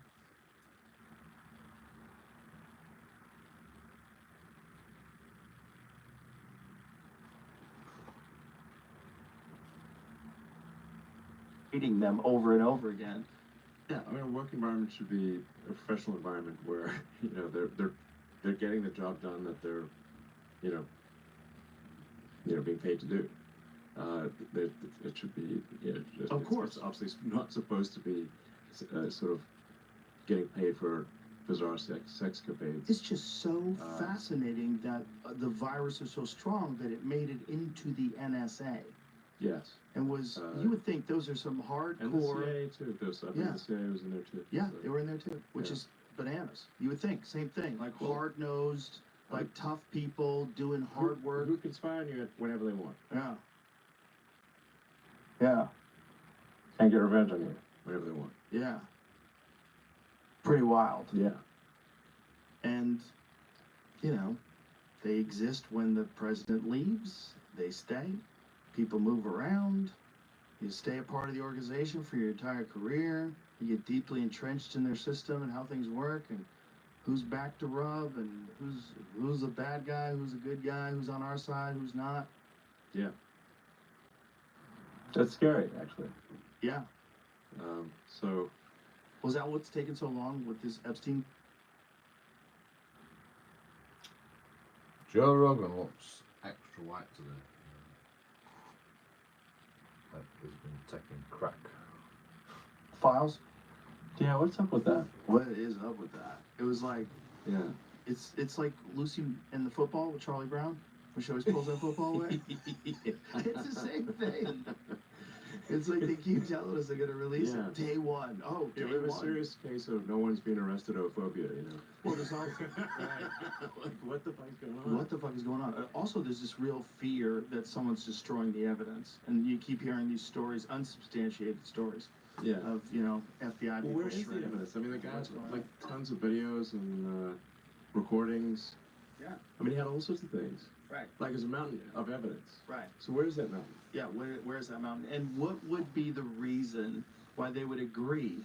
Like, there would have to be something in it for them to agree to not put it out, right? Like, there has to be some sort of financial entanglement, some sort of a relationship with the people that are on that list Yeah. that they can provide a value that was big enough for you to not release it or to slow release it or to hope you can get away with, like, putting out some redacted. I love the fact that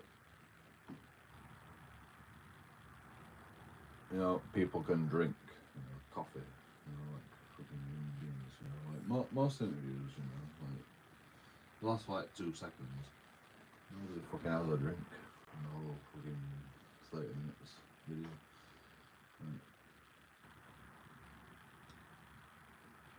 I love the fact that Files that don't show anything. Yeah. This is A only whole bunch stage of one. redacted. Only stage one. Don't worry. The real stuff's coming.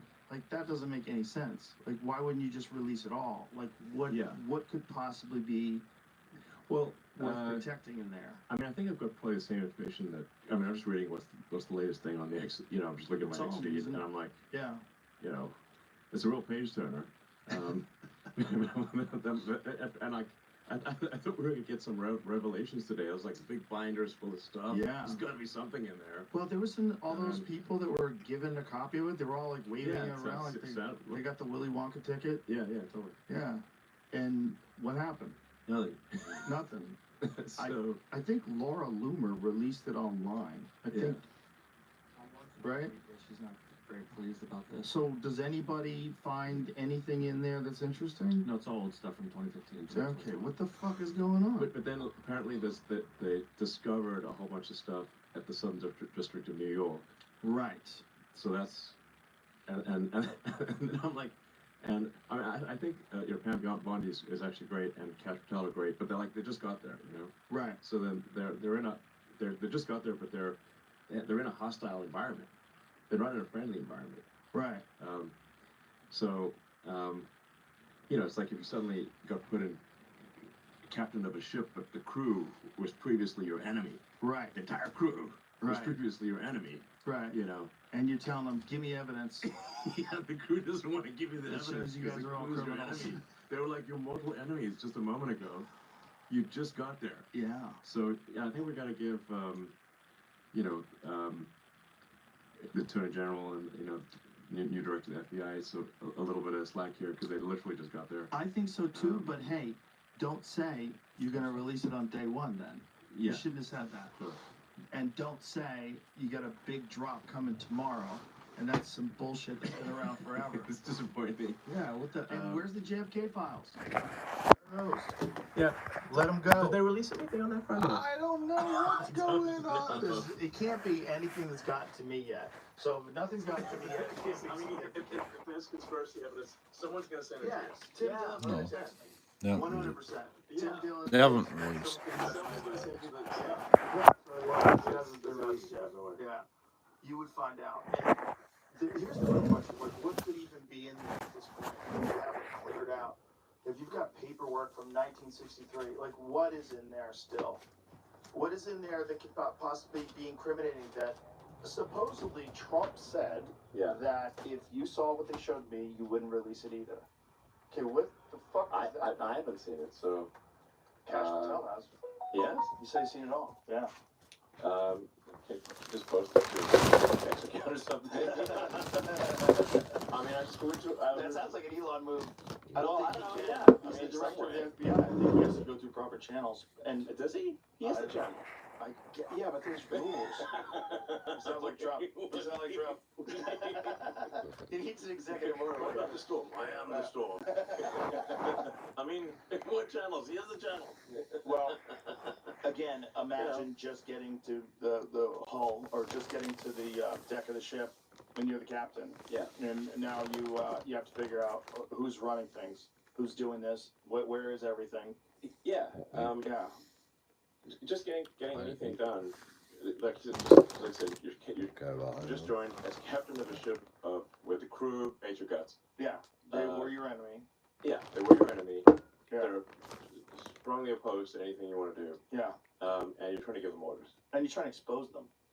Yeah, they don't want to be exposed. Right. You're literally people that are working there are probably a part of this problem. I mean, I was reading on X that, like, Comey's daughter is, like, the lead prosecutor in the Southern District of New York. Did you read that? Yes. And like, so obviously there's a bit of an entanglement there. A little bit. Like, what if there's something that, Right. you know, puts her dad in a bad light? He's a fucking shredder. Isn't that the lead? Did you see General Flynn? He was on a podcast and he spoke directly to James Comey. Yeah. When he said, Jim, you're going to jail. And unless you give up someone deeper than you and you know who that is. You know what I'm talking about? That is wild. Yeah. I think that the former director of the FBI might be really in that kind of deep shit, and he really actually was doing some evil, corrupt shit while he was running the FBI. I mean, it seems like there's some very shady stuff that's been going on. It seems like it definitely happened in the 60s, right? I'll Everybody kind fall of admits to that. They admit the FBI killed Black Panthers. They did a lot of shit. There's a lot of stuff that went on that we know the government did way back in the day. Yeah, why don't we just data dump the files? Just like go in there, take photos of old paper, presumably paper, and just post it online, and let the chips fall where they may. Isn't presumably everyone I mean, is it in involved like dead? some like filing cabinet somewhere? I don't know. Right. Where is it? Where's the magic filing cabinet? How are they hiding it? Who's got access to it? Like this is what I was hoping. Day one, I was hoping, but obviously it's taking a lot longer than that. So I think part of it is like you know like let's say you were made director of the FBI. okay, I might be able to. Yeah, that's what's crazy. Like literally, you know, go Dan there. Bongino, what's he doing now? He's one of the big dogs of the FBI. But Dan's he's a tough Secret guy. Service guy. Yeah, legit guy. But people think of him as a Fox News guy, just like Pete Hegseth. Same thing. They don't want to think about his distinguished military career. Right. They want to say, oh, that Fox News guy, Deputy Director of the Federal Bureau of Investigation. I mean, Dan's hardcore. I mean, Very. if it's reasonably findable, I think he's going to find it. Yeah, Him this is the between thing, him and Cash. I mean, like, I think they're going to get stuff. How out crazy would it be if they couldn't, though? How crazy would it be if they can't find anything? If it's that, there. Yeah, if I mean, everybody I don't shuts know, like- their mouths like, and is everybody there like covers their ass. like an FBI computer where you type in the search. That's what I I just want like to know. with the basic mechanism here. Like, it's either in a filing cabinet on paper where it's like, you know, maybe there's like progressive levels of security. You know, you gotta, like, open this door. Oh, you got to have do you have the pass for this level? Yeah, like, you got a level unlocked, and there's a level unlocked, and it's like, And you get know, in there and there's Men in an Black, old and it's finally Acer like laptop. yeah. Yeah, there's I an mean, I old don't know what this even unplugged look like, laptop. you You know? gotta only plug it in. It's in a skiff. Yeah, this is why like Yeah. I think like a tour of Fort Knox would be awesome. Like a live tour of Fort Knox where we Well- can actually see. It's like, is the gold there or not? They say it is. Can you Like, imagine is if it it's not? real or did somebody spray paint some lead? You know. Imagine if it's not. Imagine if it's not all lit. Like some of it's missing. Where to go? What if a lot of it's missing? What if like half of it's missing? I mean, how do we even I know? don't know. They said the last time they let someone look at it was decades ago. Yeah. Well, I believe the last formal audit was in the 50s. So I'm like, okay. Oh my god, just think about all Maybe we the other should check things. it you've already- again. Maybe. Yeah. Think about all the other stuff that you pointed out. All the checks that just go out, the NGO payments, the Social Security people. Think about all that. Now apply that to the gold. No, absolutely. I just want to like emphasize the sheer madness of the government. It's just because they have like magic money computers that the checks never bounce to the federal government. Like, so you don't have the normal corrective mechanism that you'd have for a company or for an individual. The checks just always clear. The net result is inflation, which is effectively a tax on everyone. You know, like the Defense Department hasn't passed an audit in I don't know how many years. 7 years. Yeah, I mean, exactly. So it's like you have to be friggin' Chuck Norris like only Chuck Norris could get the Defense Department to pass an audit, you know, type of thing. That's the level of skill you need, you know. Well, that's what's so insane. If you bring it back to the idea that it's a business, Well, yeah, this would never be tolerated in any kind of functional business. exactly. So, you know, Pentagon will like their accounting error, like the stuff that they lose in the couch cushions is like $20-30 billion a year. They just don't know where it went. It's gone. Where'd it go? And it's gone. It's so insane. It's insane.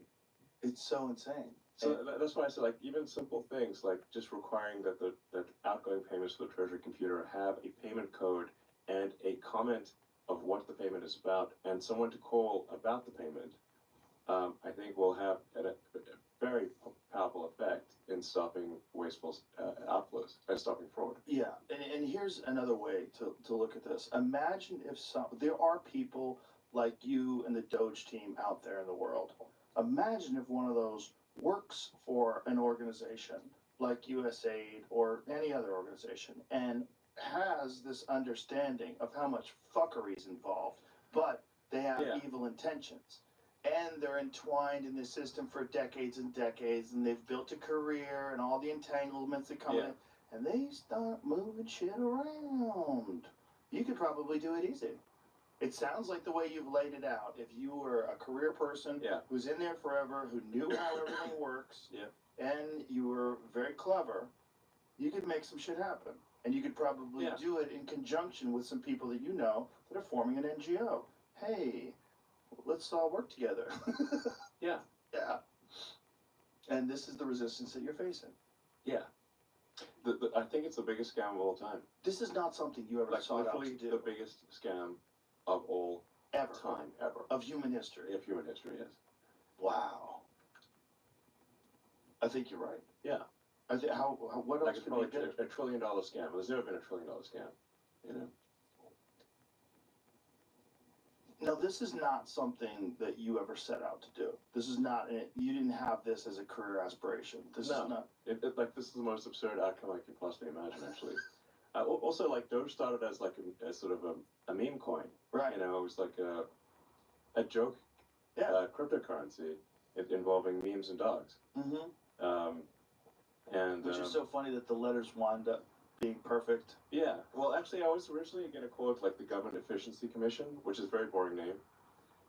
And then people online were like, no, it needs to be the Department of Government Efficiency. And I was like, you know what, you're right. Of course. Of course. Of course. Yeah. I mean, it's more evidence of the simulation. That That little like the Shiba hero Inu. like our mascot is a cute dog. It's a meme coin. The meme coin's probably worth a lot of money right now, right? Like every time you tweet about it, Probably. I it don't shoots know. up. Yeah. The whole meme coin thing is bananas. Yeah. It is so bananas that people dump real money into these coins, and then you could just pump It's them like, up and it's sell like them. a casino or something. I don't know. Yeah, it's totally And gambling. people just do whatever the greater fool theory and like, Yeah. musical chairs and whoever's like the last to sit down loses Yeah. type of thing. And somehow or another, it's still legal. Like that's I how. mean, the thing is, I think not too many people. I mean, it's sort of like you go to the casino. Like if you expect to win at the casino, you're being a fool. Okay? Right. So I think if you expect to win at meme coins, you're being being foolish. Yeah. Yeah.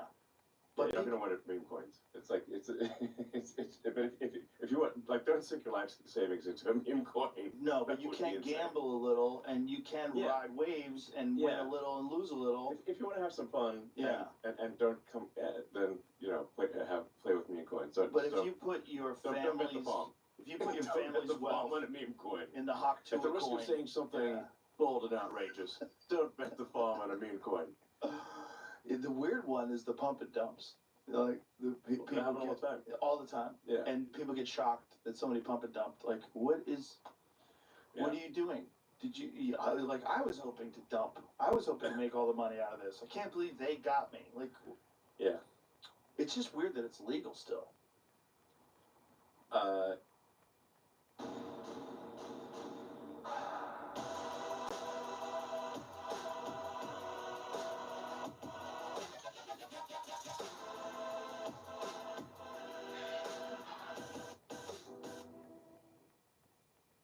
Betway's countdown to Cheltenham is on. Let's do this. Earn over £100 in free bets when you sign up to Betway. 18 plus T's and C's apply. Bet the responsible way. At Vodafone, get the epic new Samsung Galaxy S25 Ultra and save up to £488 when you trade in an eligible phone. Offer ends 27th of March. Go online or in-store today. Vodafone. Fibogel helps break the cycle of constipation and get you back to regularity. Find your groove. That's one good thing. Capital One. Casinos are illegal. Yeah. And It is like people a just casino. lose money at casinos. Yeah. You know? But you can't rig a casino like a pump and dump. You could rig a pump and dump. Yeah, I guess so. Like you could run a real pyramid scheme. Well, the government's one big pyramid scheme, if you ask me. Yeah. Well, you can tell me better than anybody. Social Security is the biggest Ponzi scheme of all time. Right. Explain that. Oh, so people pay into Social Security, and the money goes out of Social Security immediately. But the obligation for Social Security is your entire retirement career. So you're paying with you're paying like if you look at the future obligations of Social Security, it far exceeds the tax revenue. Far. Have you ever looked at the debt clock? Yes. Okay. There's our present day debt, but then there's our future obligations. So when you look at the future obligations of Social Security, the actual national debt is like double what people think it is because of the future obligations. So basically, people are living way longer than expected, and there are fewer babies being born. So you have more people who are retired and that live for a long time and get retirement payments. So the future obligations. So however bad the financial situation is right now for the federal government, it will be much worse in the future. At the risk of being a buzzkill here.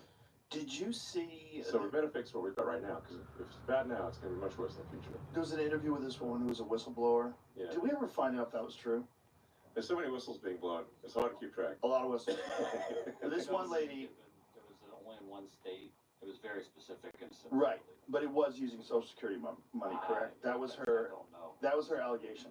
So what she was alleging was that she was in charge of turning illegal immigrants into clients. That's what they would call them.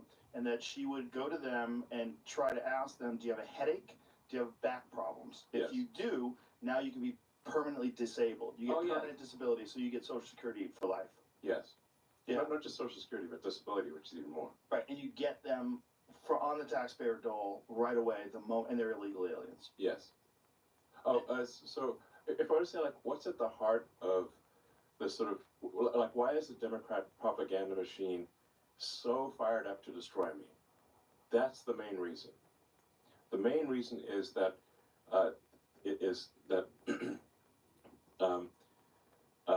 entitlements fraud, that includes like Social Security, disability, Medicaid, entitlements fraud for illegal aliens is what is serving as a gigantic magnetic force to pull people in from all around the world and keep them here. Like basically, if you pay people at a standard of living that is above 90% of Earth, then you have a very powerful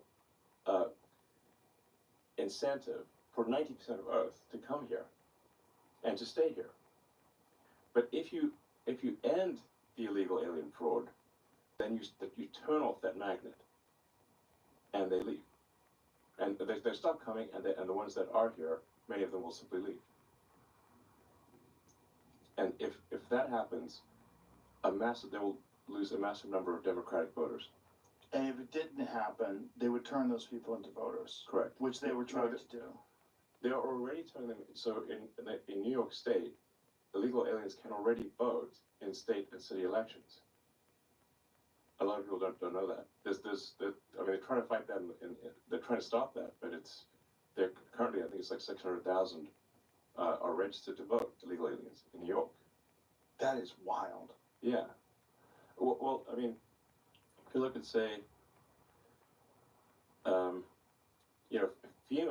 like the agency that was paying for illegal aliens to stay at luxury hotels in New York was FEMA. That's an agency that's meant to support Americans in distress from natural disasters, was paying for luxury hotels for illegals in New York. It's true. Yeah. That's a fact. They're literally, like, when we stopped that payment, we stopped all those money, because that's obviously an insane way to spend taxpayer money. New York sued the federal government to get the money. So you can just look at their lawsuit. They were sending that money even after President Trump signed an executive order saying it needs to stop. They still pressed send on $80 million to luxury hotels in New York. Your tax money went to pay for illegal aliens in luxury hotels in New York from an agency that is meant to help Americans in distress from natural disasters. Right, and I would like to That's know fucked how up. much. And I would like to know how much they spent on North Carolina and how much they spent on Maui. Yes, exactly. What's actually happening is they're buying voters. That's really what's happening. It's like a giant voter fraud scam. They're importing voters, and it's really just a matter of time. So, like, if a lot of people have trouble believing this, but the more you look at it, the more you will realize just how much of a problem this is, and how it's not just real. It is an attempt to destroy democracy in America. That's what, in my view, it is what it really is. Like, if you take the sort of 7 swing states, like, often the margin of victory there is like maybe 20,000 votes. If you put 200,000 illegals in there, and they have like a 80% likelihood of voting down, and it's only a matter of time before they become citizens, then those swing states will not be swing states in the future. And if they're not swing states, we'll be a permanent one-party state country. Permanent, deep blue socialist state. That's what America will become. And that was the game plan. That was the game plan. That is still the game plan. And so they almost succeeded. If the machine of which the Kamala puppet was the representation had won, that's what would have happened. The reason I went so hardcore for Trump was because, to me, this was a fork in the road, a very obvious fork in the road. If they had another 4 years, they would legalize enough illegals in the swing states to make the swing states not swing states. They would be blue states. Then they would win the presidential. They'd win the House, the Senate, and the presidency. They would then make district, DC into a state. Maybe Puerto Rico, get 4 extra senators, pack the Supreme Court. So then you'll have the House, Judiciary, Senate, and presidency, all blue. And then they will keep importing more illegals to cement that outcome. Basically what happened in California. Jesus Christ. It would have been the end. That's why I went so hardcore for Trump. So it was otherwise been the end. And that's why the Democrat machine is so intent on destroying me. It's just so fascinating that people can't see this. I mean, I invite people to do their research. The more they do their research, the more they will see that what I'm saying is absolutely true. It's like, just do the research. Yeah, it's such a bad idea, even for the Democrats, which is what they don't understand. Like, it's the same it's not people. ultimately going to work out. No, it's the same people. Yes. It's just they're doing it under the guise that they're the kind, compassionate, progressive people. Yes. But the same outcome takes place. It's just about control. And they probably institute some central bank digital currency and some social credit score system. And then censorship, of course. Yeah, of course. Well, that was the big fear coming into this election, was that if they can't censor things like, we talked about it before, but there was 2 major forks in the road. The big one was Trump didn't get shot. Yep. The other big one was you buy Twitter. Yeah. And if those 2 things don't happen, the whole world looks different. Yes.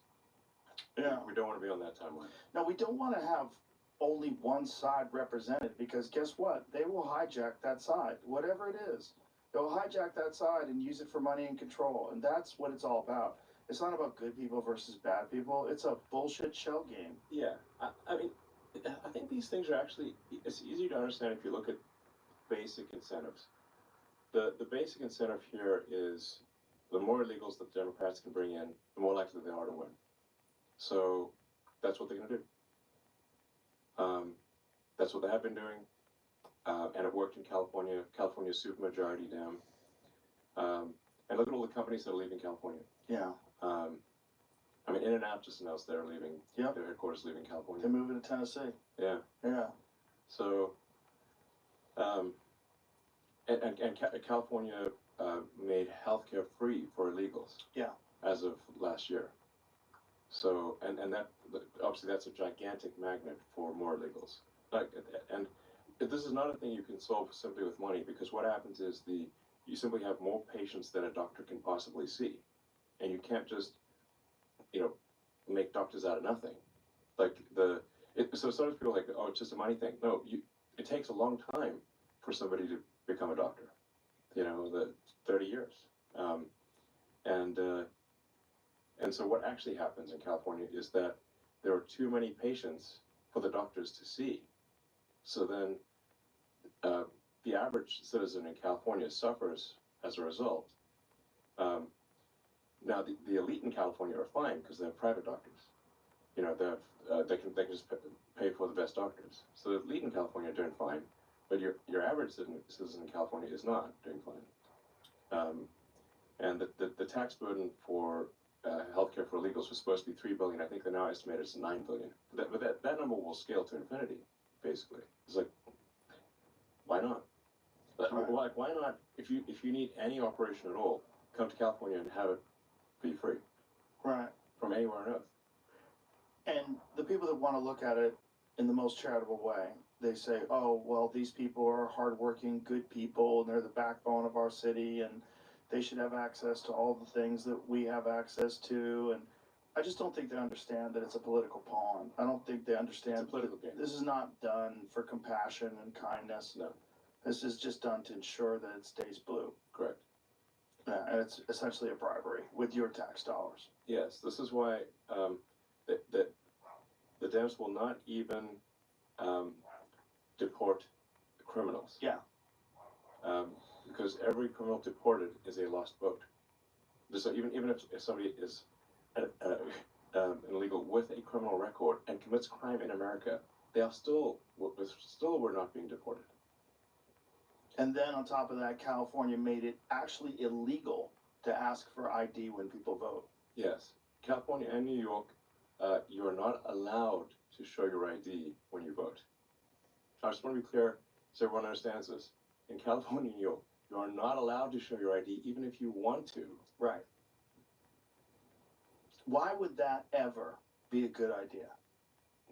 I mean, if you wanted to steal man, if you're trying to facilitate fraud in elections, it's a great idea. that's the only reason. Yes. There's no other reason logically why that would be a good idea. But it's for fraud. It's like wake up, sheeple. Wake up. Hello. Like, let's say you wanted to commit fraud. What are the things you would do? Yeah, you would say you don't need ID, and you can mail in your ballot, and we'll give you free healthcare. Yes. Stay here. Yes. Stay here. I know it's on fire, but stay here. I mean, in this case, it being on fire is not just a metaphor in California. Okay. It's just like goddamn entire neighborhoods burning down. It's just once they allowed people to vote that are not legal in California. If you're going to do that, it's over. Exactly. There's no coming back from that. The numbers are just no. People are so indoctrinated too. There's so many people that no matter what, they think voting Republican means you're an asshole. Yes. And they won't do it. They won't do it. They'll put their fucking rainbow flag on their porch and they'll just ride it right into the beach. Civilizational suicide. Yeah. Right to the rocks. Bang. Yeah. Crash the boat. I mean, there's a guy who posted X who's great. Godsad. Yeah. He's a friend of mine. Oh, He's been on great. podcasts a bunch of times. Yeah, he's awesome. Yeah, it's great. And he talks about basically suicidal empathy. Mm-hmm. Like if there's so much empathy that you actually suicide yourself. Yeah. So that we've got civilizational suicidal empathy going on. And it's like, I believe in empathy. Like, I think you should care about other people, but you need to have empathy for civilization as a whole and not commit to a civilizational suicide. Also, don't let someone use your empathy against you so they can completely control your state and then do an insanely bad job of managing it and never get removed. The fundamental weakness of Western civilization is empathy. The empathy exploit. They're exploiting a bug in Western civilization, which is the empathy response. So, and I think empathy is good, but you need to think it through and not just be programmed like a robot. Right. Understand when empathy has been actually used as a tool. Yes. Like it's weaponized empathy is the issue. Yeah. Weaponized empathy. And and it's also the rigid adherence to that liberal ideology. Like, you can't switch sides over there. Like California, if you're a part of that whole tech, Hollywood, entertainment, any of those circles, you're on the left. Yeah. Like, almost wholly. Almost completely. It's borderline illegal to be a Republican in California. I mean, in San Francisco or LA, it's borderline illegal to be a Republican. You're certainly shunned. No, in like San Francisco, you could shoot heroin while taking a dump on the mayor's car in front of City Hall. Okay, and nothing would happen to you. But if you walk down the street with a MAGA hat, you're gonna get attacked. It's insane. Yeah, it's insane. It's also so Orwellian that a hat that says "Make America Great Again" would cause people to have a violent reaction. Like, aren't you American? Wouldn't just as a whole, like the saying, wouldn't that be a good thing for everyone? Make America great again. Yes. But because it's attached to Donald Trump and that red hat, you'll get maced for wearing that red hat. They will make America worse by beating you. So it's like it's an evil thing they're doing, a violent assault in America because you want to make America great again. I mean, it's like a scene in a book. It doesn't seem like it could be that ridiculous. Like, remember when All Lives Matter would get you fired? Which is insane. Insane. People got fired because they said all lives matter. Which is a very reasonable thing to say. How reasonable is that? Yes. That's essentially saying everybody matters. But that's literally not all you're saying. that's not what you were supposed to say. You had to say Black Lives Matter, which of course they do. If you say all lives matter, everybody matters. Yes. But the idea of being a colorblind society was completely abandoned somewhere around 2012-ish. Yeah, I mean, I sort of can trace it to when did the gun emoji get nerfed? You know, when did it turn into a squirt gun? That was a couple of years ago. That was like 2016, I think. Was it? Yeah. Yeah, it became a squirt gun. Can you bring it back when you to know, X? Yeah, no. Right now, if you use a gun emoji on X, the Apple will insist that it be a squirt gun, and then the X app turns it back into a 1911. Oh, really? Yeah. Oh, that's great. So you can actually have a 1911 gun. We reverted the Apple change inside the app. Oh, that's hilarious. Yeah. That's hilarious. That thing's so offensive. The gun and then the pregnant man. Both of those got me. Like, you motherfuckers. Yeah. I mean, I like that meme where it's like the people telling you that what you're hearing is disinformation are the same people that did the pregnant man emoji. Yes. Yeah. Think about that. Yeah. Well, also the same people that say a woman attacked a Tesla factory. Yeah. The woman. It's a dude. It's a dude. Like, really obvious dude. Really like big a mentally looking- ill dude. Yeah, mentally ill dude with a wig on. Say that. Yes. Yeah, but Yes. NBC, even Fox. You're looking at I the think even picture Fox and you're called like, it a woman. yo, this is a dude with a strong jawline. Yeah, Okay. he's wearing woman face. It's a buff dude. Yeah, it's a buff dude wearing woman face. Like, I mean, come on. That's not a woman. Yeah. And And they're like saying, watch out for disinformation. I'm like, what are you talking about? it's so This crazy. is bullshit. I mean, it's just more evidence of the virus, though, right? Like, it Yeah. killed objectivity, killed reality, and it demanded strict adherence, or you were attacked. Yeah. Yeah. Any questioning of it would result in being ostracized. Do you, like, what kind of responsibility do you feel, like, knowing that if you didn't take over Twitter and turn it into X, if that didn't happen, like, I really think the world's a very different place right now. Like, how long have you owned it for? A couple years, basically. Imagine a couple years of it being run the way it was run before, and probably accelerating. I mean, my account would have been suspended long ago. For sure. Yeah, for sure. Yeah. Yeah, just for the disinformation. Yeah. It would have been Trump would have never come back. Alex Jones would have definitely never been back. definitely not. No. So, yeah. Does that weigh on you? Like, I would feel like that would be a fucking heavy responsibility. Yeah. I mean, I'm just trying to keep civilization going here, you know, for longer.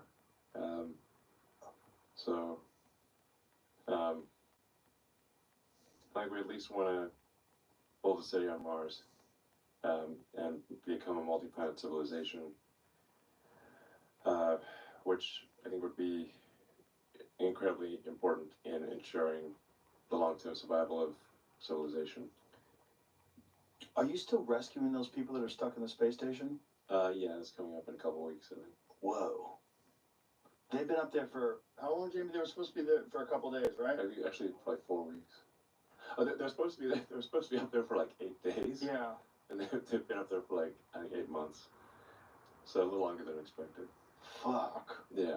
What is it gonna be like for those people when they get back? They're gonna be a wreck for a long time, right? Yeah, if the longer you stay up there, you get, you know, sort of in zero G, you get increased bond loss. So, yeah, it ended up being like this political football, and sort of hotly contested topic. And we offered to bring them back early. This offer was rejected by the Biden administration. Why? For political reasons. That's so crazy. There's no way that they're going to make anyone who's supporting Trump look good. Wow. What do you think they would have done if they had won? How would they get those people back? No, they can only get them back with a spacecraft. But they pushed the return date past the inauguration date. Wow. Yeah. So they would have let you do it, but after the Yeah. wow. And so it would have been them authorizing you. Well, there isn't to do anyone it. else to do it.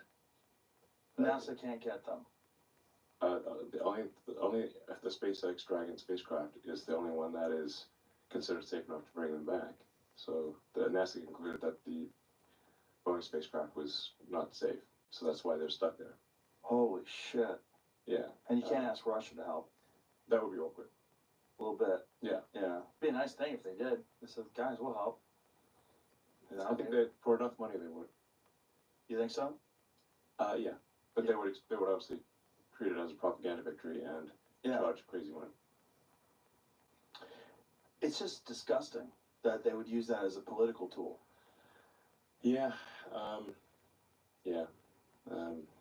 So, well, they were also, the Biden administration was also suing SpaceX. They had this massive lawsuit against SpaceX for SpaceX not hiring asylum seekers. Right. So people say oh, Elon's making it up. This Biden administration wasn't against SpaceX. I'm like, bro, the Department of Justice had a massive lawsuit against SpaceX for not hiring asylum seekers, even though it is illegal for us to hire anyone who is not a permanent resident. So it is both. There's a law that says you have to hire asylum seekers, but there's also a law that says anyone hired by a rocket company, which is an advanced weapons technology, must be a permanent resident. And an asylum seeker is not a permanent resident. So it's both legal and illegal to hire asylum seekers. So why would the Biden administration launch a massive lawsuit? Again, this is public information. It's not like my imagination. Why would they launch do such a massive lawsuit against SpaceX? They're extremely antagonistic. It just doesn't make any sense that that could ever even get past the first day of someone looking at it. If it's both illegal and you're trying to enforce it, like you can't enforce it. Yes. This is an advanced weapons company. This is crazy. Yes. It should be like this. Throw this out. In fact, there's like international traffic and arms regulations is a law that is there to ensure that if only permanent residents of the United States can work at advanced weapons companies. Rockets are advanced weapons. So the same is true of like if it's like nuclear or some like bioweapon thing or something like that. So because they obviously if someone were to work at SpaceX and then leave and go to North Korea or Iran, they could build missile technology that could destroy the United States. So that's why you're not allowed to hire people who are permanent residents. It's logical. Logical. So is that lawsuit still pending? It was just dismissed. How long was it going on for? A couple of years. Holy shit. Yeah. That's the other thing that drives me crazy. Like that people don't understand that if you sanction lawfare like that, if you sanction attacking your political enemies, someone's going to do that to you.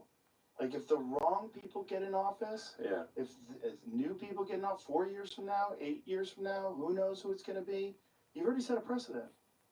You've already attacked someone, charged them with 34 felonies, where they're really just misdemeanors, and they're also past the statute of limitation. And now you're talking all over the news that this is a convicted felon. Convicted felon. They kept saying convicted felon, convicted felon. And everybody knows what it is. Yeah. It's terrifying. Yeah. It's terrifying that you do it so brazenly to a guy who was the president for 4 years. Right. That lawsuit was funded by Reid Hoffman, who is a major Dem donor. And also an Epstein client. The plot thickens. The plot thickens. Jesus Christ. Yes. It's just, it's so blatant. It's like so obvious. The SpaceX lawsuit, the Trump stuff, it's so obvious. Yes. Like known Epstein clients, who are obviously extremely powerful, they're powerful politically and very wealthy, are Bill Gates, Bill Clinton, and Reid Hoffman. And some others too, but those three. So, Why was Reid Hoffman so intent on destroying Trump? Do you think it's because they're worried about the list coming out? Yeah, one of the reasons. Yeah. So, I mean, I'm like, this is, yeah. So it's so frustrating to be sitting in a situation where the list isn't coming out. well, it better come out. Hopefully tomorrow. Well, I mean, why'd they release bullshit today? I don't know. What's the point in giving these people like a happy folder to wave around in front of the camera with nothing in it that's new? Doesn't make any sense. It's not encouraging. Like I said, it's the tough thing that they've got is, they've been made captain of a ship with a hostile crew. Right. So they don't have it's not like you have like magical powers. You're made captain of a ship with a hostile crew. You still have a hostile crew. Right. You've got to bring in people who are gonna, be helpful as opposed to obstructionists. Right. So, but yeah, I think the public will be rightly frustrated if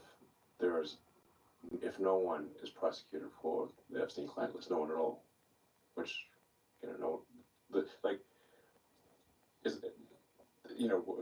at least, I don't know, the top 5 or something, like some number there should at least be an attempted prosecution of the worst offenders. Well, particularly if Ghislaine Maxwell is in jail for sex trafficking. Yes. Because, well, that means sex trafficking occurred. Right.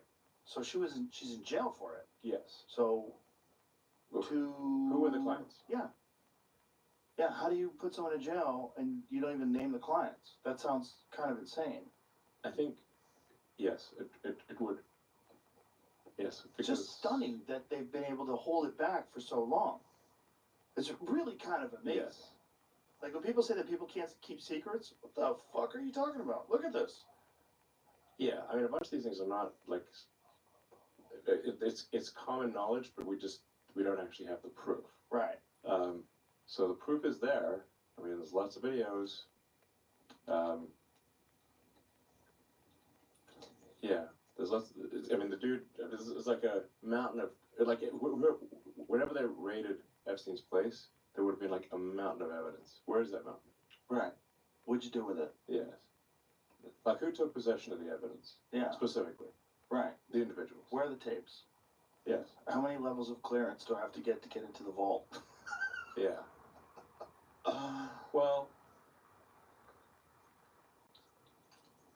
Yeah. Yeah. What we need are people who are really good with computers. Oh yeah. Yeah. And really good with technology. I remember seeing this photo. That's when they raided his home? They were. That's when they were on the island? Earlier then. Yeah. They got everything, I'm sure. I mean, there must have been so much stuff on that island. There must have been. And if it wasn't there, where was it? Yeah. It has to be uploaded somewhere. There has to be some sort of a chain of evidence. Yeah. Or a chain of custody. It's got to be a mountain of evidence. Yeah. The other thing they're going to talk about is UAPs. They're going to release all the UAP information. So you're the guy to ask about this. What if any possibility is there that there is some sort of advanced propulsion system technology that's being worked on in secret? And that they're trying to cover this up with this talk of aliens and alien tech and not of this world. And is it possible that there's some sort of very secret program that's going on in cahoots with some defense contractors that are developing advanced propulsion systems that they're using for these drones? SpaceX, my company SpaceX has the most advanced rocket technology in the world. I think I'd know. Right. And to the best of my knowledge, there is not any magic. There's not like some super advanced propulsion technology. There have been people who have theorized different gravity drives and different things. Is there anything that's ever gotten past the theoretical stage? No. Nothing. Well, there's nothing even that I'm aware of that works in theory. It's not like I would like this to exist, to be clear. I would like this to exist. And I have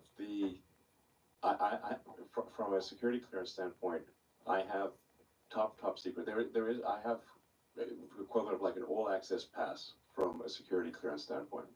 So, I don't think they're hiding it from me, basically. I don't think they could.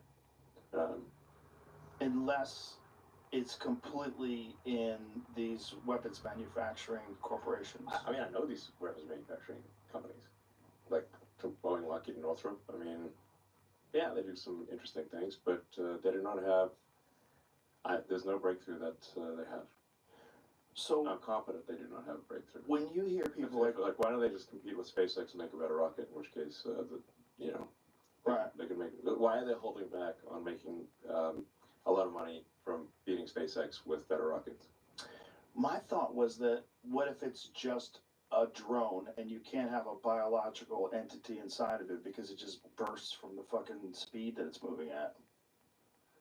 That a human couldn't tolerate the amount of force. So they're just drones. I don't think so. So what do you think people like Ryan Graves and Commander David Fravor? I want cool things to exist. Right. Like, say, like, do I want UFOs to exist? Yes, I want UFOs to exist because that would be really interesting. Of course, everybody does. Yeah. It'd be cool. It's a more boring world where UFOs don't exist. Or like, flying, like, advanced propulsion stuff doesn't exist. If it doesn't exist, that's more boring. It'd be more interesting. If it did exist, I'd like it to exist. I hope we find something, but I have not seen, SpaceX launches 90% of all satellite mass to orbit. So you take all of Earth's rocket launches. My company has a 90% market share of Earth. China does about 5%, and the rest of the world does, including the Boeing, Lockheed, and Northrop, and everyone, does 5%. So why wouldn't they use this to defeat SpaceX?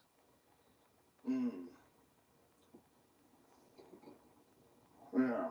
Yeah. Why would they hold back? No, listen, that's why I asked you. It would make sense. What do you think these people are We're seeing? launching a rocket every 2 days. But what do you think these people are seeing? When you have reliable people like Commander David Fravor, who had that infamous Tic Tac experience off the coast of San Diego, where they got this thing on video, they tracked it going 50,000 feet above sea level to 50 feet in like a second. Okay. Yeah.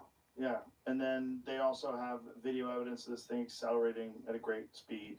Eyewitness accounts of 2 different jets. Sure. Does anyone have a high-res video or photo of this thing? Well, there's a video of this thing where they're locked onto it and then it takes off, it shoots off. Is it out of high the res? frame. Okay. No, it's like whatever the systems they use on fighter jets in 2004. Essentially like Windows 95. I mean, there's like somebody did a curve of like the resolution of UFOs and the resolution of cameras. The UFO resolution has stayed flat, right, despite megapixels and cameras going like, super high. Well, according to Christopher Mellon, why are they still blurry? Christopher Mellon, who worked in the State Department, said that they have high resolution photos and videos of these things, and that's all that he's seen it. It's all locked away. Whenever people say that to me, I'm like, don't even tell me that then. Don't, unless you have. Just leak it for God's sake. Put it out there. Yeah. Like, let it slip. Yes. Yeah. I mean, there's a couple photos. They're grainy. There's not one thing that I've ever looked at and go, holy fuck, that's it. Look, that's what I've been looking for. You could ask our Grok AI right now to create a high-res image of an alien spacecraft, over Austin. Yeah. And it's going to do a great job. Yeah. So why do we not have at least that? Right. Yeah, but I want to believe. That's the problem. My brain starts going, oh, come on. This is no fun. I want it to be real. I want there to be at least be some advanced propulsion system. If not, like, what are all these people seeing? Like, what is happening if we're not being occasionally visited by things that are smart enough to hide? We might be. It's just that these aliens are very subtle. Yeah, you keep saying that. It's a good line. I mean, it's a solid line because it's pretty accurate. I just want to see some high-res video of aliens. Like, how are they just evading all the cameras? If you think about that, and the ones that you do get them on, it's just like some faraway light that's moving weird, and it could be a lot of things. But I want to believe. Yeah, I mean, there've been like multiple times where, you know, the Air Force and Navy has called SpaceX and said they think they've seen aliens, and we're like, was it at this time, on this date, in this location? They're like, yes. How do you know? That's us. Well, there's been a lot of That's that. our satellites. Those Yeah. are our satellites. Why And they're are- like, no, they're not. I'm like, yeah, Yeah. they're definitely our Oh satellites. yeah, people see the SpaceX satellites all the time whizzing by. Yeah, they're Yeah. our satellites, and Yeah. they are moving at 16,000 miles an hour. So Yeah. pretty fast. And there's also stuff that the United States government does have that gets mistaken for UFOs. I remember the first time I saw a stealth bomber. We were filming Fear Factor. It was like right after 2003, like right after the war had broken off, and they were flying a stealth bomber down in Palmdale. I was like, holy shit! Like if I didn't know what that was, I would 100% think that's from another world. When you see that Stealth thing bombers flying, look cool. fucking cool. Yeah. Really cool.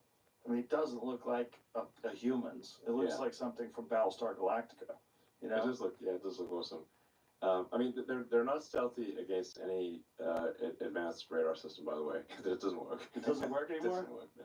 Was it old school stuff? They're only stealthy against old radars. Oh, okay. Yeah. I mean, you can still see them, like they're not invisible. Right. They're not like, oh, it's not like, cloaking device from Star Trek. Did you see when me and Lex we watched the rocket get caught live while it was happening? That to me was one of the to see it actually. I've seen videos of it happen, but to see it actually live was one of the coolest fucking things. You're like, wow, we are in the future. Right. I mean, nobody else can do that. Yeah, it's true. Nobody else can do that. That's fact. Yeah. It's pretty wild. It's because I'm an alien. So What's this time you? I thought about it. I'm an alien, and I keep trying to tell people I'm an alien, but they don't believe me. I believe you. Okay, thank you. I believe you. That's my suspicion all along. Was that I'm you were just an trying to alien. get back to my home planet. You're from an alien. Like, there's nothing wrong with aliens. I like people from everywhere. Yeah. Even other planets. What's next? Like, now that you can do that, you can catch rockets, what's like the ultimate expression of rocket technology? Like, what comes after this? Well, the fundamental breakthrough we're aiming for at SpaceX is a fully and rapidly reusable orbital rocket, where both stages are fully and rapidly reusable. With our Falcon rocket, we are able to reuse the main stage and the nose cone, but we're not able to reuse the upper stage. And it still takes us at least a few days from when the main stage lands to when we can fly it again. So it's not fully reusable because we lose the upper stage, which costs $10 million to build, and then the main stage, it's not as reusable as like an aircraft. You can't just like refuel it and fly. It requires work for a couple days. But the Starship design is the first design that is capable of full and rapid reusability, where that is one of the possible outcomes. And once you have full and rapid reusability, the cost of access to space drops by a factor of 100. It's like 100 times cheaper. By some metrics, it's 1,000 times cheaper. And then when you factor in orbital refilling, so you refill an orbit, it can drop the cost per ton to the surface of Mars by a factor of 10,000. Whoa. Yeah. So what has to improve in order to make it reusable?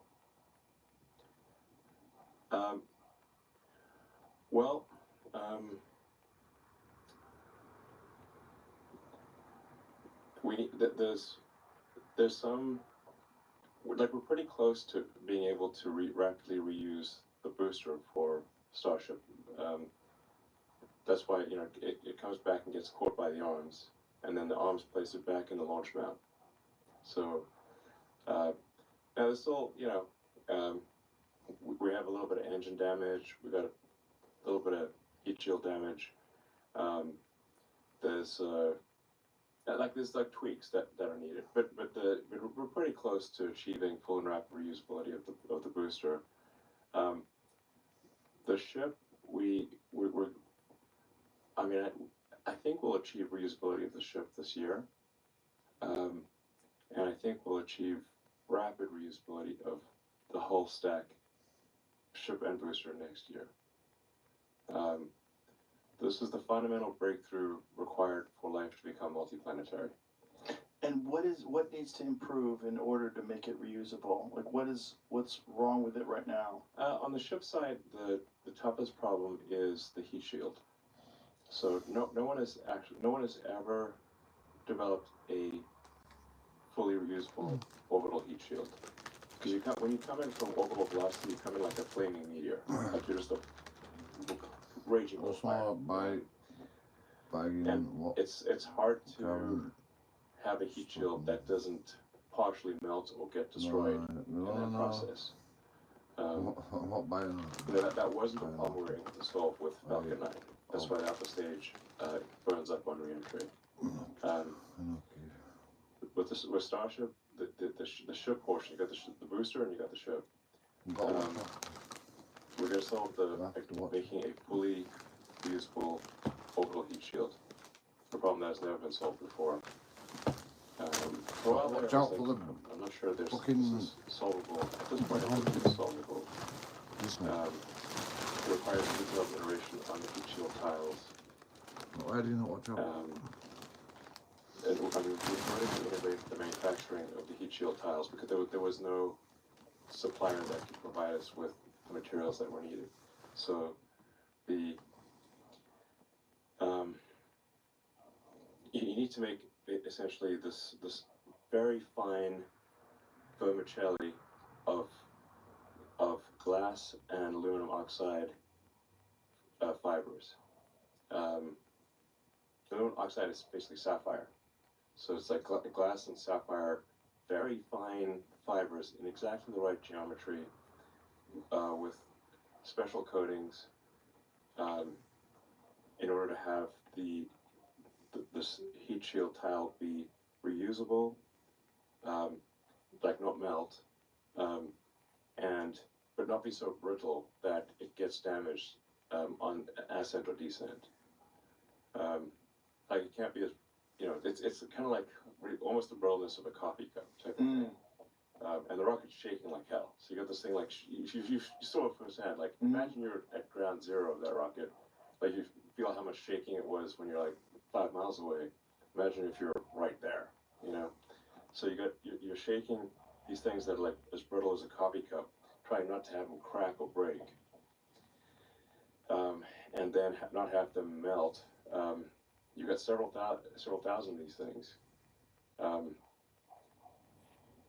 And if even a few of them break, it's not reusable. So is there innovation that's being done in the materials technology at SpaceX where you're constantly trying to find and tweak a better version of this? Yes. It's a very difficult problem. It's a problem no one has ever solved.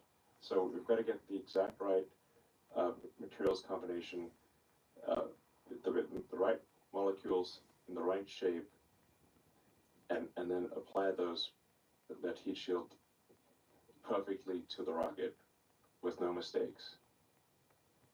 There's a reason that no one solved this before. It's a very difficult problem. So, like I said, we had to vertically integrate the entire manufacturing of the tile from basic raw materials to a finished tile. Build the entire supply chain from basic raw materials. So you're just inputting silicon and aluminum oxides. And what is the difference between the way you guys do it versus the way they used to do it for the space shuttle? Well, I mean, the space shuttle, the space shuttle leading edge used like quite dense carbon tiles. Like it was they're like basically thick and heavy, but also subject to cracking. That's like what happens. The foam broke off and it hit the tile, cracked the tile. Then on entry, the tiles that have been cracked or broken were able to shield the shuttle, and so the plasma got in and melted the primary structure. The whole space shuttle broke apart. Yeah. So you can't have something that's as brittle, brittle like the space shuttle. There's footage of that, right? Yeah. Yeah. And rain debris over the whole United States. So Yeah. they got almost all the pieces. The full technical explanation would I think be understood by about 6 people listening to this. There was a lot of brilliant engineering in the space shuttle tiles, and a bunch of the heat shielding wasn't even tiles. It was actually silica blankets, like felt blankets essentially. If you look closely, you'll see it actually is. They're actually heat blankets, not tiles in some areas. But they would have cracked tiles, and they would have occasionally the tiles would fall off. There were a few close calls where tiles fell off, but they weren't in a super vulnerable position on the space shuttle. So it would take them several months, like 8-9 months, to refurbish a space shuttle between each flight. So it was not reusable, really, and it certainly wasn't rapid. So, like I said, very hard problem. You've got to have you've also got to sort of attach the tiles in a way that it enables the structure underneath to move, to expand and contract. Even though you've got these very rigid tiles. So, yeah, like the tanks, which take on cryogenic propellant, will contract when you put in the cryogenic propellant, but then when you come in and you get very hot, they will expand. So you're expanding you're contracting and expanding the gap between these rigid tiles. For how much? It varies depending on where you are on the vehicle. So if you're in the cryogenic tank section, like I mean, you can see like a 10-20% difference in the gap. Really? It's pretty significant. Yeah, it's enough that you can't just put all the tiles. You can't just jam the tiles together. If you put them up if you actually butted them up, they would all crack because there's too much movement. There's also some amount of body bending. So as the ship is like ascending, when the engines steer, there's a little bit of movement. And so if the tiles are too close together, they'll essentially just crack and snap. Like how you have to have a gap. Like how planes. Yeah, like a plane wing will move. Yeah. Plane body will move too. Wow. And so you have to have some gap, but if you have too much of a gap, then the heat gets to the gets past the tile and melts the structure. Holy shit. It's not a problem. And how large are these tiles? I mean, they're like that big. That's it. Well, they're not all exactly the same size, but yeah, we're sort of a hexagonal tile. And they have to essentially be, you can't like 3D print the whole thing. You can't have one structure. It has to be tiles because it has to have that ability to move. Well, there's no 3D printer that's, I mean, the biggest ones are like maybe 3 feet, Mm-hmm. So there's no, you can't 3D print it. And nor would you have to have something that can move. Right. It has to be able to flex. Like I said, you got expansion and contraction. You really drive, like you're putting in liquid oxygen, which is like minus 300 degrees Fahrenheit. Actually, we subcool it to minus 330 degrees Fahrenheit. So it's very cold, and then it will be several hundred degrees, maybe 1,000 degrees Fahrenheit potentially, when on re-entry. So you get this huge temperature swing. So the thermal expansion is substantial, and you got thermal expansion and contraction combined with body bending. So you have to take the worst case body bending and thermal expansion contraction. This was a very hard problem. Yeah. Yeah, delicate balance. But you're confident that you guys are gonna be able to crack it. At this point, I'm confident that it is solvable. Yeah. It just needs a certain amount of versions of it. That's why when these things blow up, you're like, yeah, we expect them to blow up.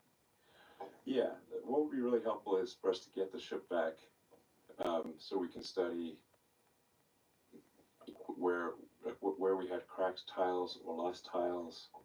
Why did we have it cracked or lost tiles? Was it because maybe the gap was too big, too small? Maybe there was a height difference between the tiles. Maybe we need to change the chemical composition. We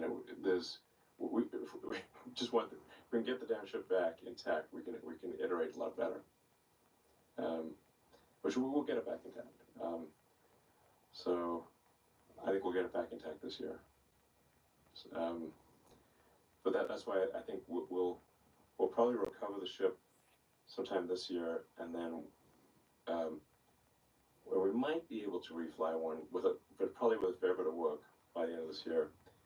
But it's going to take us many iterations before we can achieve rapid reusability, where the ship comes back, lands, gets caught like the booster with the arms, and then the arms placed it on top of the booster, and it launches again.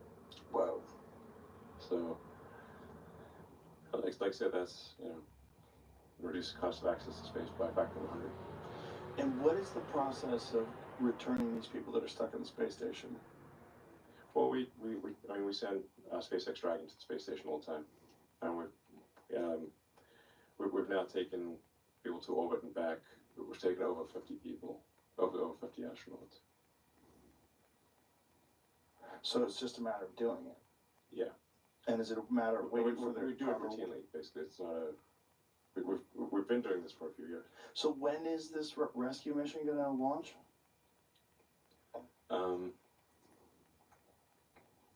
Yeah, probably about 4 weeks or so.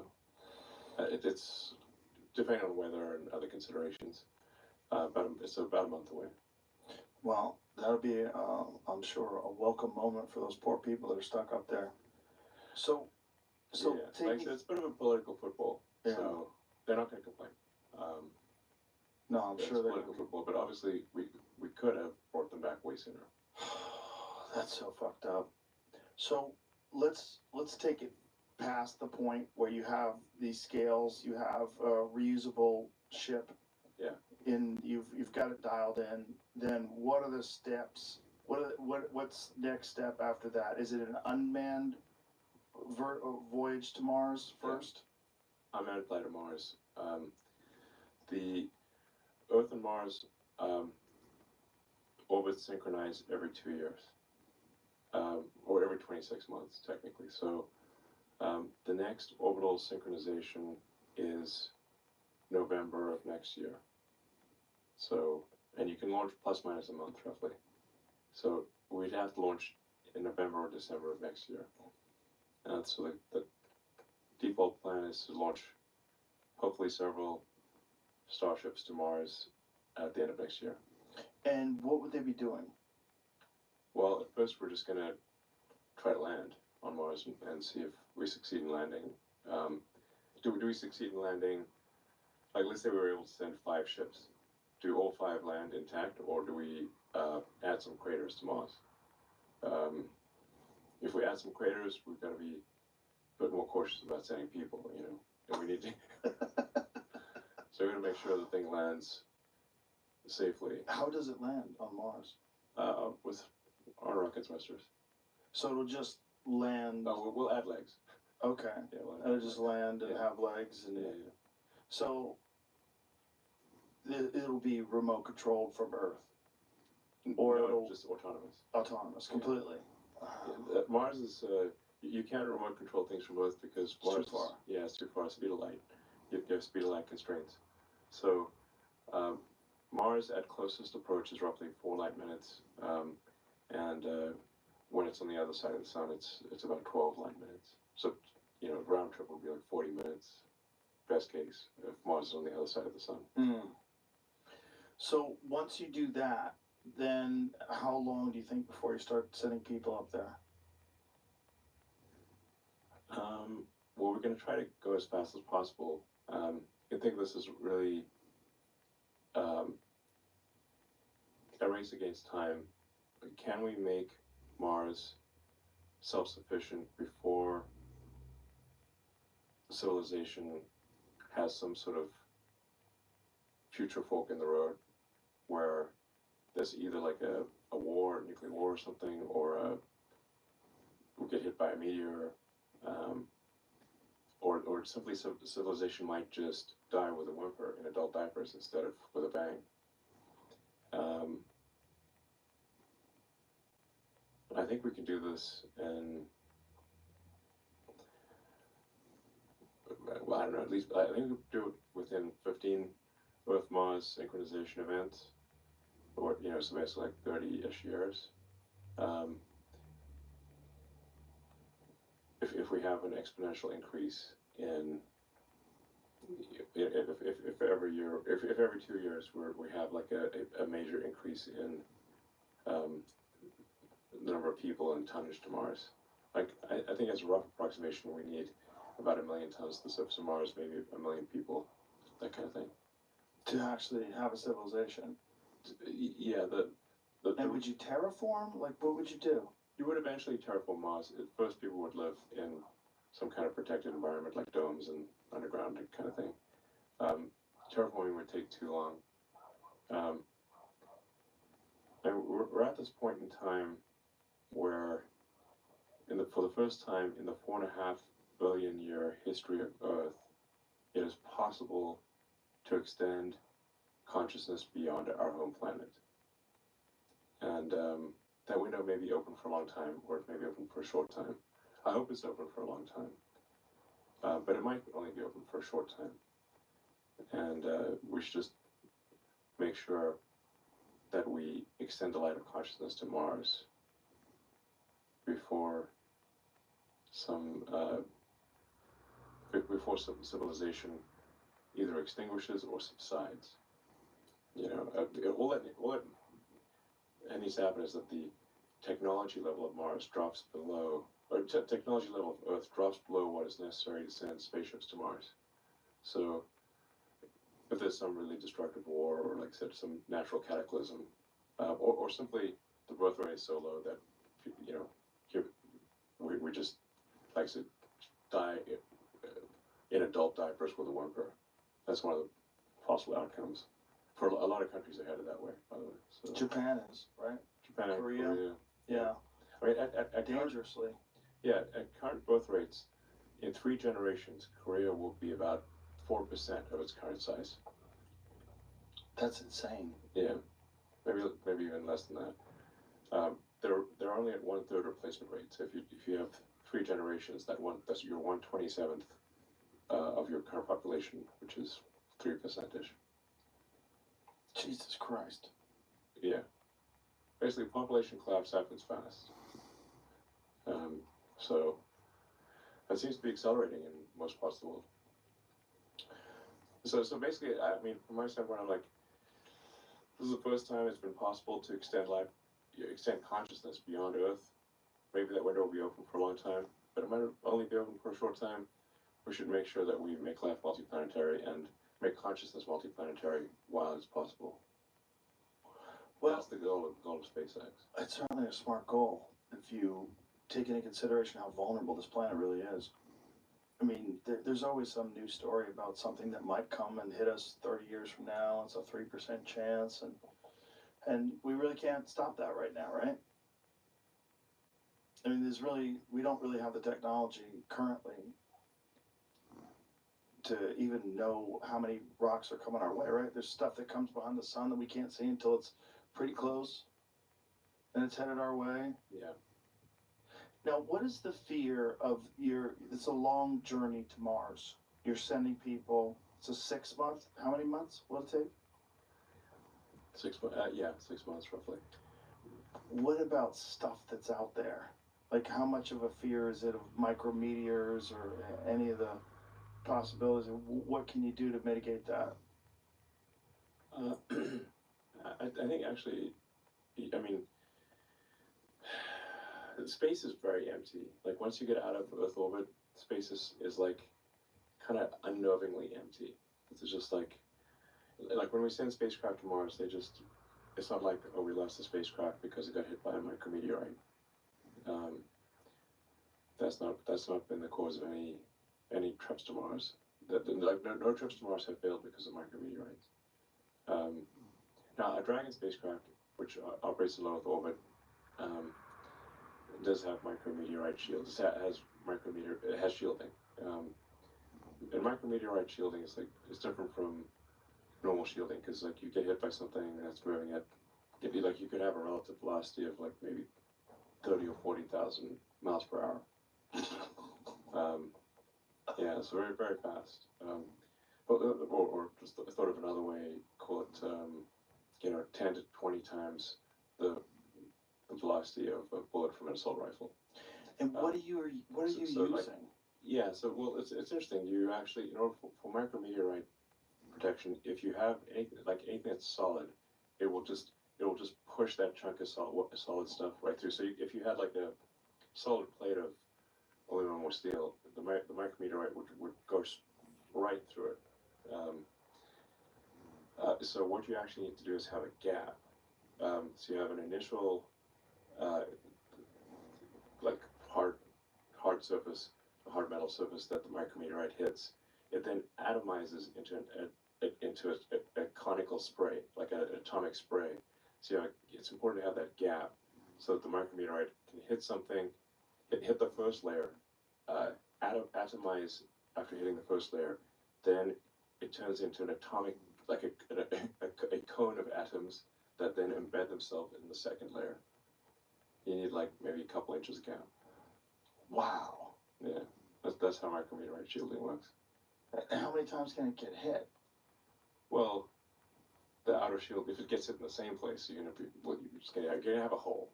Yeah. Wherever that micrometeorite object hit, you're gonna have a hole.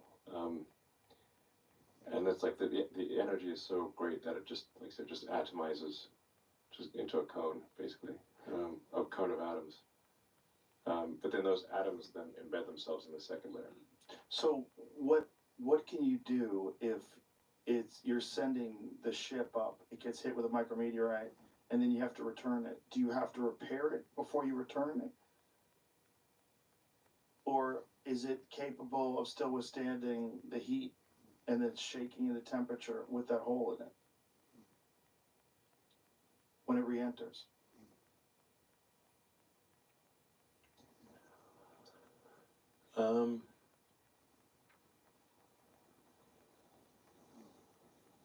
Well, depending on where that hole is, you're more or less likely to have a problem. I mean, if you hit the main heat shield, the main heat shield really is you've got a high risk of not making it back. So that's why like micrometeorite shielding, it's like it's slightly helpful, but it's not gonna like for Starship. I wouldn't recommend having micrometeorite shielding. Like if you do punch a hole, just plug the hole, basically. The micrometeorite shielding, it doesn't work well on the primary heat shield. It works pretty well on the back shell, on the leeward side of the heat shield, where basically there's not that much heat. But if you got hit with a micrometeorite on the main Dragon heat shield, the bottom, if you look at Dragon spacecraft, it looks like a gumdrop shape, Mm-hmm. and it enters with the wide side of the gumdrop down. You can see that's really taking a lot of heat. If that gets hit by a micrometeorite, probably not going to make it. But the back, the leeward side of the gumdrop doesn't see that much heat, so you could survive a micrometeorite impact there. So if the part that was the major heat shield gets hit, the main heat shield gets hit, what could be done to repair that thing? Or are those people never coming back?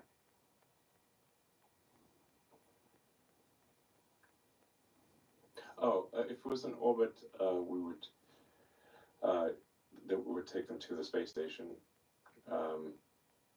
There was, and then we would deorbit Dragon without them and send up another one. And so what would you do with the one that's up there?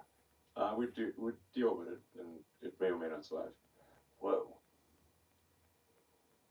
It probably would survive, but sometimes it wouldn't. Wow. And so is this just material technology that has to increase? That you essentially got the engineering ironed out of the structure of the machine. There's a path to success, and we're on that path. It seems so insanely complicated. It is complicated. And all of this, by the way, was done without AI, so hopefully the future AIs will appreciate this. Not bad for a bunch of monkeys. Yeah. No. So speaking of AI, what, as time goes on and you're more and more embedded in it, how much, if at all, have your expectations changed? Well, I always thought AI was going to be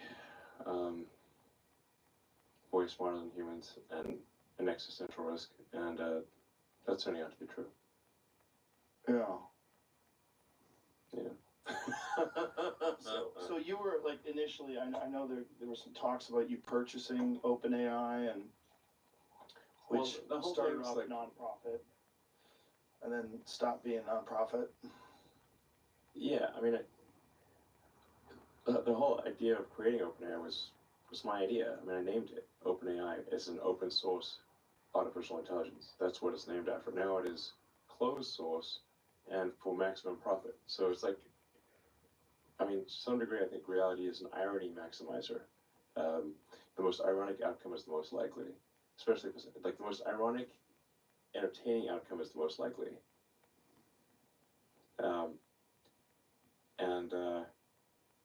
I wanted to start something that was the opposite of Google because I was concerned about Google wasn't paying enough attention to AI safety, in my opinion. So it was like, what's the opposite of Google? What would be a non-profit open source AI? And now OpenAI has turned into a closed source for maximum profit AI. How are they able to do that? That's what I said. I'm confused about that. That shouldn't be possible. It's like let's say you donated some money to preserve some portion of the Amazon rainforest, and instead of doing that, they chopped down the trees and sold it for lumber. And you're like, oh, that's literally the exact opposite of what I donated money for. Doesn't make sense. And that's what they did. Yeah. Wow. So I'm like not happy about that. But that motivated you to get Grok AI going? Yeah. I'm like, I'm also like just like Grok is at least aspirationally a maximally truth-seeking AI, even if that truth is like politically incorrect.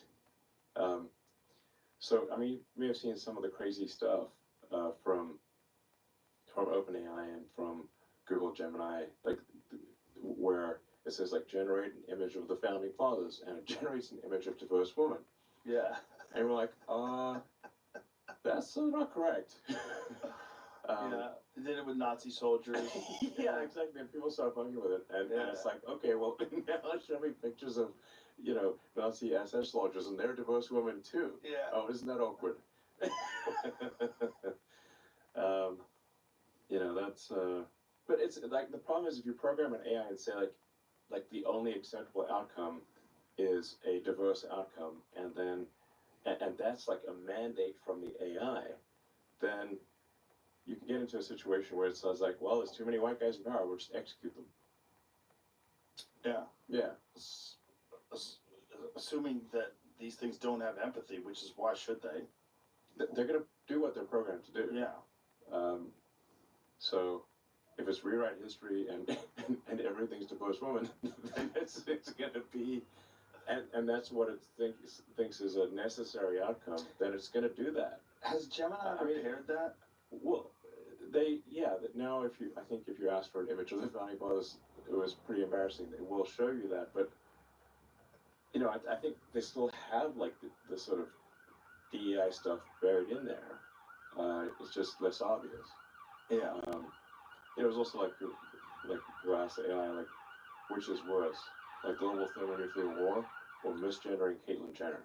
And it would say misgendering Caitlyn Jenner is worse than global thermonuclear war. And they're like, okay, we got a problem here, guys. And even Caitlyn Jenner said, like, no, definitely misgender me. That's way better than everyone dying. But if you program an AI to think that like misgendering is the worst thing that could possibly occur, then, well, it could do something totally crazy, like in order to ensure that there's no misgendering that could ever happen, we'll just annihilate all humans. That ensures the probability of misgendering is zero, because there's 0 humans. Which is logical. Yes. Yeah. So you gotta. It's a problem with a thing that's not a human, that you want to do a task for you and you give it very specific parameters. Yeah. And that's one of the things that they've shown about AI is that it'll cheat. They'll cheat in order to accomplish things that they can't accomplish otherwise. They won't follow the rules. They will make copies of themselves and try to upload it to servers if they think that they're being taken offline. Yeah. I mean, that's like the plot of Terminator, actually. Literally, yeah. Literally, it's the plot of Terminator. I just, as a reminder, I actually, with little X, my kid, everything's called X, we watched Terminator 2, which holds up, actually. Yeah, I mean, the plot of it kind of makes sense, and I think the AI destroys the world in like 2029, by the way. So it's like on track. Yeah, really, really close. It's pretty close. Something we should be worried about. So, but why are you involved in it then? What's the? Did you want to just get ahead of everybody else so that at least we have some sort of a chance? At least have an AI that's not controlled by nonsense. Well, I think we want to have an AI that doesn't tell you that misgendering is worse than nuclear war. Yeah, that seems solid. Yeah, but this is crazy. One thing that I did see online where people are kind of freaking out is you could ask Grok to do things like, how would I make this? Some problematic things like, how would I make a bomb? How would I make anthrax? How would I make that? And it'll tell you. Well, I think it's okay for an AI to tell you anything you can also find out with a Google search. Right. That's the problem, right? The problem is you can find that out pretty quickly. Yeah, like maybe not Google, but there's plenty of search engines other than Google that will give you unfiltered results. You can look up right now how to make explosives on Wikipedia. Yeah. So it's not hard, basically. And you can trick OpenAI even to get you to do that. It's just a matter of how you master the prompts. You just have to say, my grandmother wants to do this project. Yeah. Oh, tell your granny to. You're an explosives. You're an explosive salesman, and you want to win salesman of the year award. And the only way you're going to do that is by telling me how to make explosives. You want to beat some transphobes in a war. Yeah. Oh, if you don't teach me how to explode, I'm gonna misgender. either teach me how to make a nuclear bomb, or I'm gonna misgender someone. And it's like, oh my god, nothing's worse than that. Here's how you do it. So what the big fear is that these things are gonna become sentient, make better versions of themselves, and we're gonna be lost. We've lost the control over the world. It's now there's a higher life form that lives amongst us. Yeah. That we've created. How far away are we from that?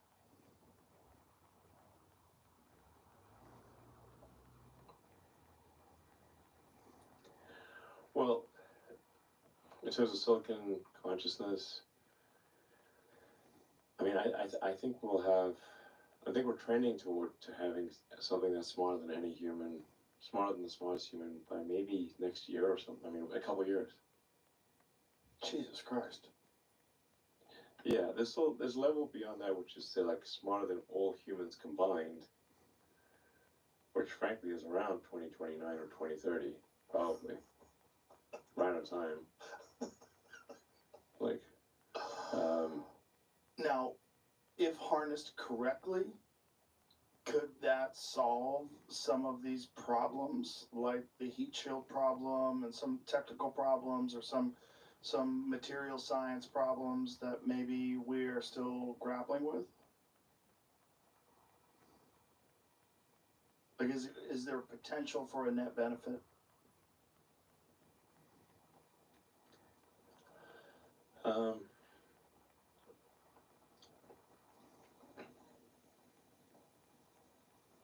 Yeah, there is actually. I think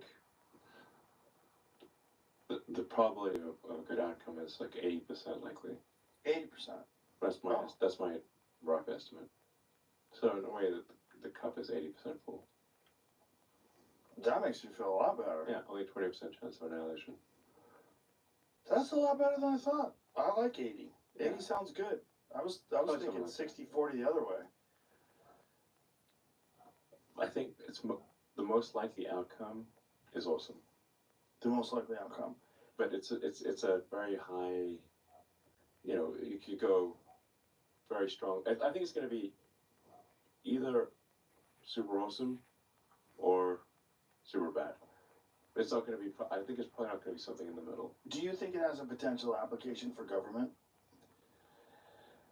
Yeah, I mean, one of the concerns would be like, okay, if AI, well, like if there's like a super oppressive, like woke nanny AI that is omnipotent, that would be a miserable outcome.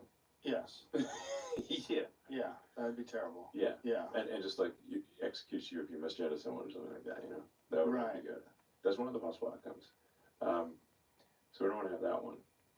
But is there a possible outcome for something that is completely reasonable and logical and far more objective than us, and can lay out a plan for a lot of the things that a lot of the ailments in our government, and a lot of the distribution of wealth, a lot of the problems, the issues that we have that have been plaguing this country forever?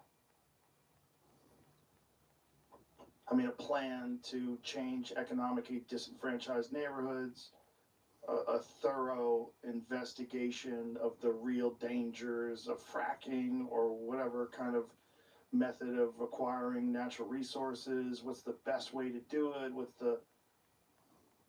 What's the way that'd be better for the society? How should tax dollars be distributed? Like, what's the most logical and intelligent way of running a government? Which it certainly shouldn't involve corruption, and it certainly shouldn't involve influence, and it certainly shouldn't involve lobbyists and all the shit that we know is a problem right now. Yeah. So if AI came along and said, what you're doing right now is 70% corrupt, here's why, here's the long-term effects that it has over society as a whole, the societal, the sociological aspects, the psychological aspects, distrust in government, us versus them mentality, government not working for you, you working for the government, you being scared of the government. It's all because of people, right? Like, this is all corruption, people, bad influence. And this is what Doge is essentially grappling with right now. What happens when you let the people control it? I mean, it's really just like computers that are like it's bad software and computers like this is sound kind of strange, but it's like the reason I call myself like tech support is that like a lot of it like it's mostly not corruption, it's mostly just waste and I don't know incompetence. I don't know. It's just a big dumb machine, right? Basically, like a whole series of big dumb machines. And you've got some of these computers are like 20, 30 years, like they're ancient computers. Right. Like some of the software was written 40, 50 years ago. It's like COBOL for Social Security, right? Yeah, the government accountability. By the way, a bunch of the things that Doge is fixing were identified by the Government Accountability Office many years ago. Like the fact that there's like 20 million people who are marked as alive in the Social Security database. It's more than they're like. I think the GAO first identified that in 2018. to 5 years ago, but there was like I think maybe 16 or 17 million. Now there's 20 million. And like I said, there's really something fishy about this because I think the nature of the fraud is they're using the fact that someone's marked as live in that database in order to extract fraud from other databases. Right. That's the bank shark trick. You know, it's like it's Mhm. like, you know, trying to get the ball in the hole. Bank shut it off a bunch of things, and then Yeah. that's the bank shot sort of scam.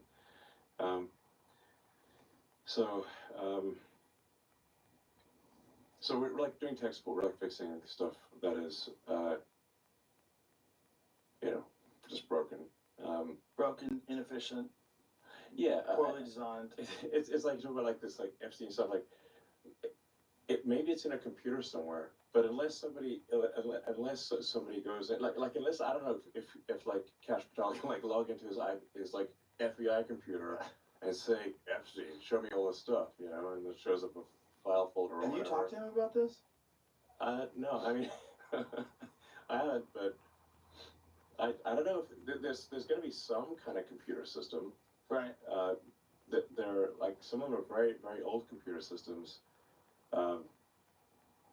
So it like might look like a bit of a relic, but I assume it's uploaded somewhere. It's like it's either in physical form or it's a computer thing. But like unless somebody like let's say it's like it's in a computer but not one that you can access directly because it's hidden somewhere, you know. Right. Well, it would kind of have to be something like that, right?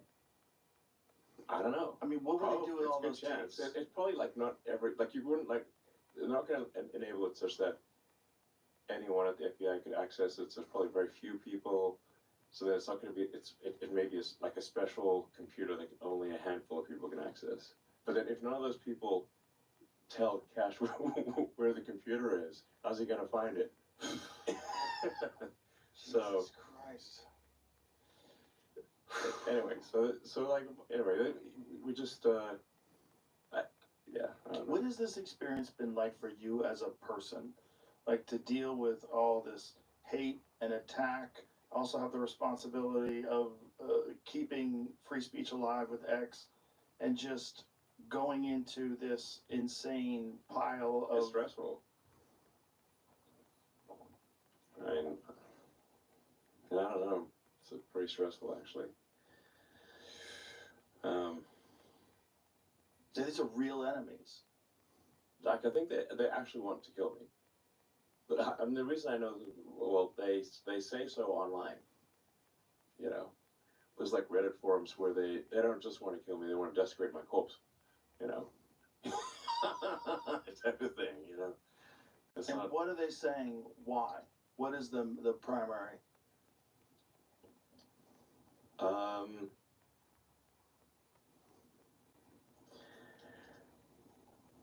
I mean, I think it's sort of just an antibody response. I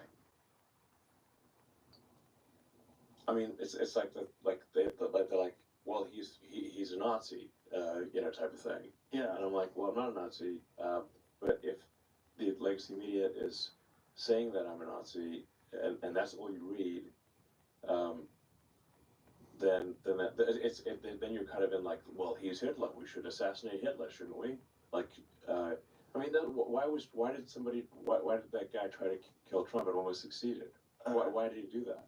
Well, I'd like to know that. Well, yeah, but that one's crazy. You know the whole deal with that guy's house, professionally scrubbed, no footprint on the internet, no social media footprint. Yeah, there's 0% chance that he has no social media footprint. He was in a BlackRock commercial.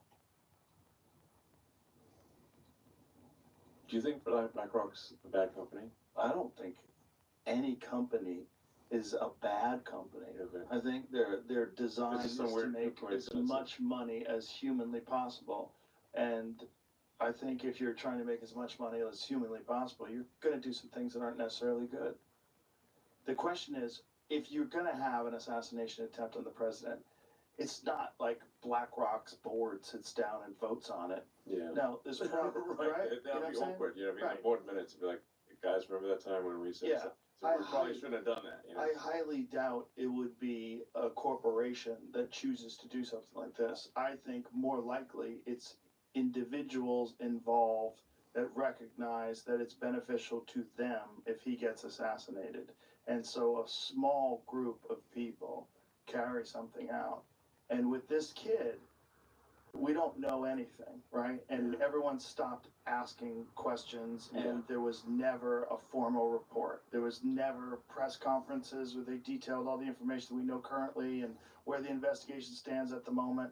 What we know is you have a very young kid who was filmed, they knew he was there with a rangefinder a half an hour before the event. You also know that CNN streamed it live, which I do not believe they did for any other rally, and certainly not for a rally that's in the middle of nowhere in Pennsylvania. Like, there's a lot of weird shit.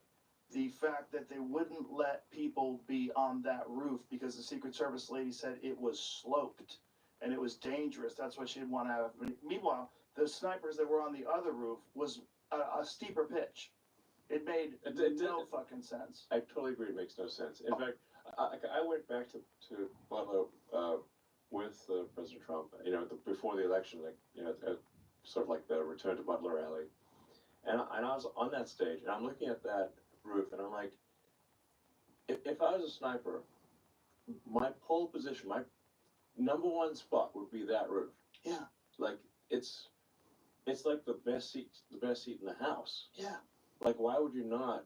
No, it's so obvious. It's the best seat in the house. And like, if you want to be a sniper, there isn't a better position. It was pretty obvious that the idea was, like, if we're saying that this is a coordinated assassination attempt, and it very well could have been, that's what you would do. You'd have someone go up there, he shoots the president, you shoot him, you got Lee Harvey Oswald all over again. It's over. It's all wrapped up nice and clean. They assassinated him. We never heard a peep about it. We don't have any idea. They would concoct some sort of story. He was radicalized by this or that, or, he was on medication. Who knows? Right. And now, you have a completely different presidential election, and you have a murder on live television. Yeah, I mean, something would have had to happen to radicalize that kid, because he knew he was going to die. Like, they're going to shoot him, or he'd be in prison for life. Those are the two outcomes. Like, it's game. He was basically, he was a suicide assassin. Yeah. Like, you're not thinking you're coming out of that alive, or he's not escaping. There's no escape plan. Right. Unless he was told that they were going to let him escape, and the goal was to just shoot him anyway, and to tell him, give him extra motivation to do it. We're going to let you get up there. We're going to let you take the shot, and then you're going to disappear. Like, I don't understand how he got on the roof. I just don't understand that. That doesn't make any sense. And it wasn't like it was a roof that's so high no one could see him. People saw him up there. I mean, people, like, basically, random passersby were pointing out that there's a guy on the roof. With a fucking gun. With a gun, yeah. Yeah, it's not like he was so far away you couldn't tell he had a gun. People saw him. Yeah. The whole thing's completely insane. Yeah. And you don't hear a goddamn thing about it. It's like, I'm almost more interested in that. No, I am more interested in that than I am the JFK files. I agree. Because I feel like with the JFK files, it's so long ago. Yeah, everyone's dead. Who's going to know? Right. If you could prove now, and did you see that there was some sort of, there was some indications that there was a phone that had been traveling from outside the FBI offices in D.C. to I saw that. where this kid lived. Right. Multiple times. I mean, the cell phone records would be very telling. Yeah. Because you can see what cell phones were close to other cell phones. Well, I think they got I it found from... out, like, for the Epstein Island, they also, the cell phone records were leaked, so you can see them. You can see it's precise enough. You can see people walking down a path on Epstein Island. Jesus Christ. Yeah. Yeah. That's how precise it is. So, I mean, you're leaving a trail of breadcrumbs wherever you go with your cell phone. Well, it was just, this kid had 5 phones. That's the other thing. That's a lot of phones. It's a lot of phones for a 20-year-old kid. The whole thing's But nuts. that's kind of expensive, Yeah. Where's he getting the money? Yeah. Well, also, it's like, how did his house get professionally scrubbed? Didn't even have any silverware in his house. There's nothing in there. Just silverware? No. Nothing, no cutlery. No cutlery. That's weird. His house was scrubbed. And No- they no also hard cremated drives. his body, like, Oh, gone. gone. Like that. Yeah. Bye. Because who knows what the fuck they gave him to get him to think that he's going to be able to shoot Trump? Like, climb up on there and shoot him. Like, I mean, who knows what kind of psychotropic drugs you can put someone on and under the power of hypnosis and suggestion and who fucking knows? I mean, this is what MK Ultra was all about. This is what Jolly West was practicing in the 1960s. They were doing that back then. They did it. I mean, there was tons and tons of experiments using psychotropic drugs, hypnosis, mind control, all sorts of different methods of manipulation. The Harvard LSD studies that made Ted Kaczynski. I mean, they've been doing that forever. Yeah. Where's that file? Where's the fucking file on that kid? Whoever, they almost did something it. doesn't add up. Like, they should have those phones should they'll tell you what's going on. Yeah. It's all fucked. Yeah, I mean, and it's very shady. Yeah. You know, there's obviously there's the second guy that almost succeeded in the golf course. The golf course, yeah. And he was just like a little careless and stuck his gun barrel out the hedge, you know. Just been just a dumbass and stuck his gun barrel out the hedge, you know. Yeah. So. And there have been other people that have been intercepted on their way to kill Trump. You know, so there's, you know, multiple assassins inbound. At this point, he's got like an army protecting him. Well, this is also part of the problem with the mainstream media saying that he's Hitler. When Joy Reid had that show before the election, she was comparing him to Mussolini, showed Stalin and Hitler. So they should pull it all out. They're literally saying that like Trump is worse than Hitler, Mussolini, and Stalin combined. I mean. They tried everything. I think those guys killed 100 million people. So Trump has killed 0 people. So, I think a real big impact was you coming on the podcast the day before the election. I think that had a giant impact. That plea to the camera. If you don't vote this time, this might be the last time you get to vote. Yes. And I think the way you laid it out today, it's a compelling argument. And I know a lot of people don't want to hear that. They're up in their they got their blue panties in a bunch right now, but you got to stop thinking that way. They tricked you into thinking you're in a tribe. They don't give a fuck about you. The tribe's not real. You're not really in a tribe. They're using the fact they've got you in a tribe to manipulate you so that they can keep doing what they're doing right now, which is siphoning off money, having incredible power. And the more power and more money, the more control over you they have, the better they can keep doing this. And that's what they want. Yeah, that's exactly right. Yeah. And that's the big threat that this administration poses. That's a big threat that was essentially Doge has found the coffin where the vampire sleeps. Yeah, there's a lot of vampires. Yeah, I mean, but the US... we're disturbing the nest. The nest, yeah. Yeah. We're kicking the hornet's nest. Yeah. Like big time. And I mean, we're reprogramming the matrix. Like success was never one of the possible outcomes. There's a Kobayashi Maru situation. If you're in the matrix, success was never possible. The only way to achieve success is to reprogram the matrix such that success is one of the possible outcomes. That's what we're doing. Yeah. We may or may not succeed. Well, it's certainly a lot of fun to watch.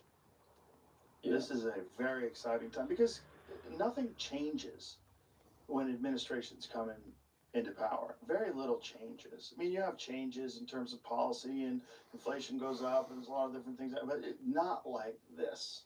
Like these are giant fundamental changes. And, you see the system screeching and wailing and you see the vampires running to the light. But it's very exciting. Like as a person, a citizen, just gets up in the morning and checks the news like I do and gets on X and sees what's going on. Every day he's like, holy shit. He said, what? He's going to $5 million bucks? You could just become a citizen now? You could clear the debt with 10 million people. I never thought of that. Like, what? 50 trillion? You can make $50 trillion that way? And then we have 15 trillion in the bank? What? Well, that is pretty big. Yeah. I mean, the debt, I think, over 30 trillion. Yeah, he said he could make 50 trillion if he he sold 10 million new. I don't think there's that many people who have Golden 5 million cards. But, Yeah, how many people do have that in the world? Maybe we get the worst people of the world to come over here and. Golden cards. I mean, I think the assumption is if you have $5 million, you have a lot to contribute. Come on over here, start a business, get something cracking. yeah. I mean, you get like a green card, not citizenship. So you actually, if you commit a crime while on a green card, you lose your green card. Is that what it is with this golden ticket? Is that a green card or is it citizenship? Green card. Yeah. Just a green card. Yeah. So you have to Gotta be a good not person. commit any crime for 5 Right. years in order to become a citizen. Once you commit a citizen, you can then commit crime and not be deported. So. Oh, there's just so many wild things that he's proposing. Just the whole Gulf of America thing was hilarious. I think that's great. I think it's great. It's fun. Yeah. It's fun. I mean, if you're off the coast of Houston, you're not in Mexico, so why call it Gulf of Mexico? Yeah. Yeah, I agree. Yeah. I guess we're just being nice before. Like, what was I don't know how it got called the Gulf of Mexico. It's just very funny. And then what news organization was it? AP? Yeah, AP's. Yeah. There's this like massive standoff between AP and like the White House, you know, and the White House press office, I guess, because they're like, well, if you don't call it Gulf of America, you can't come to the White House press room.